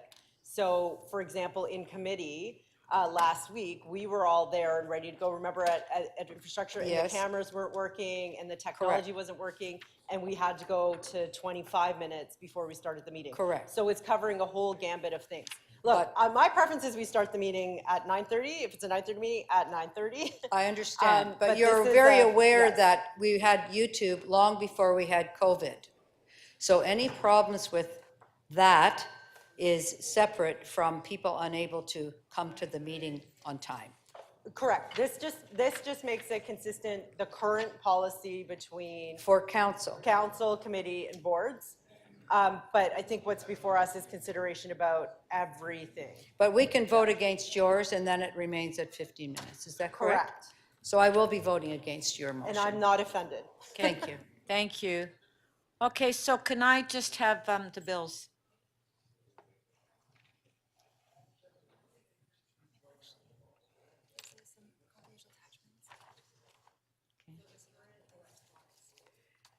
Okay, members, the city clerk has advised me that additional materials are now available for members' review in the clerk's meeting portal. Item CC 5.34, 500 Duplex Avenue zoning bylaw amendment application, request for direction report. Councillor Holliday has submitted a motion with a confidential attachment that has been advance circulated. Item CC 5.38, 471, 479 Queen Street East, zoning bylaw amendment, Ontario Land Tribunal appeal, request for direction. Councillor Coe has submitted a motion with a confidential attachment that has been advance circulated. And the clerk staff will also email members and their staff to advise that these materials are available. May I have a motion to introduce a confirmatory bill? Councillor Thompson.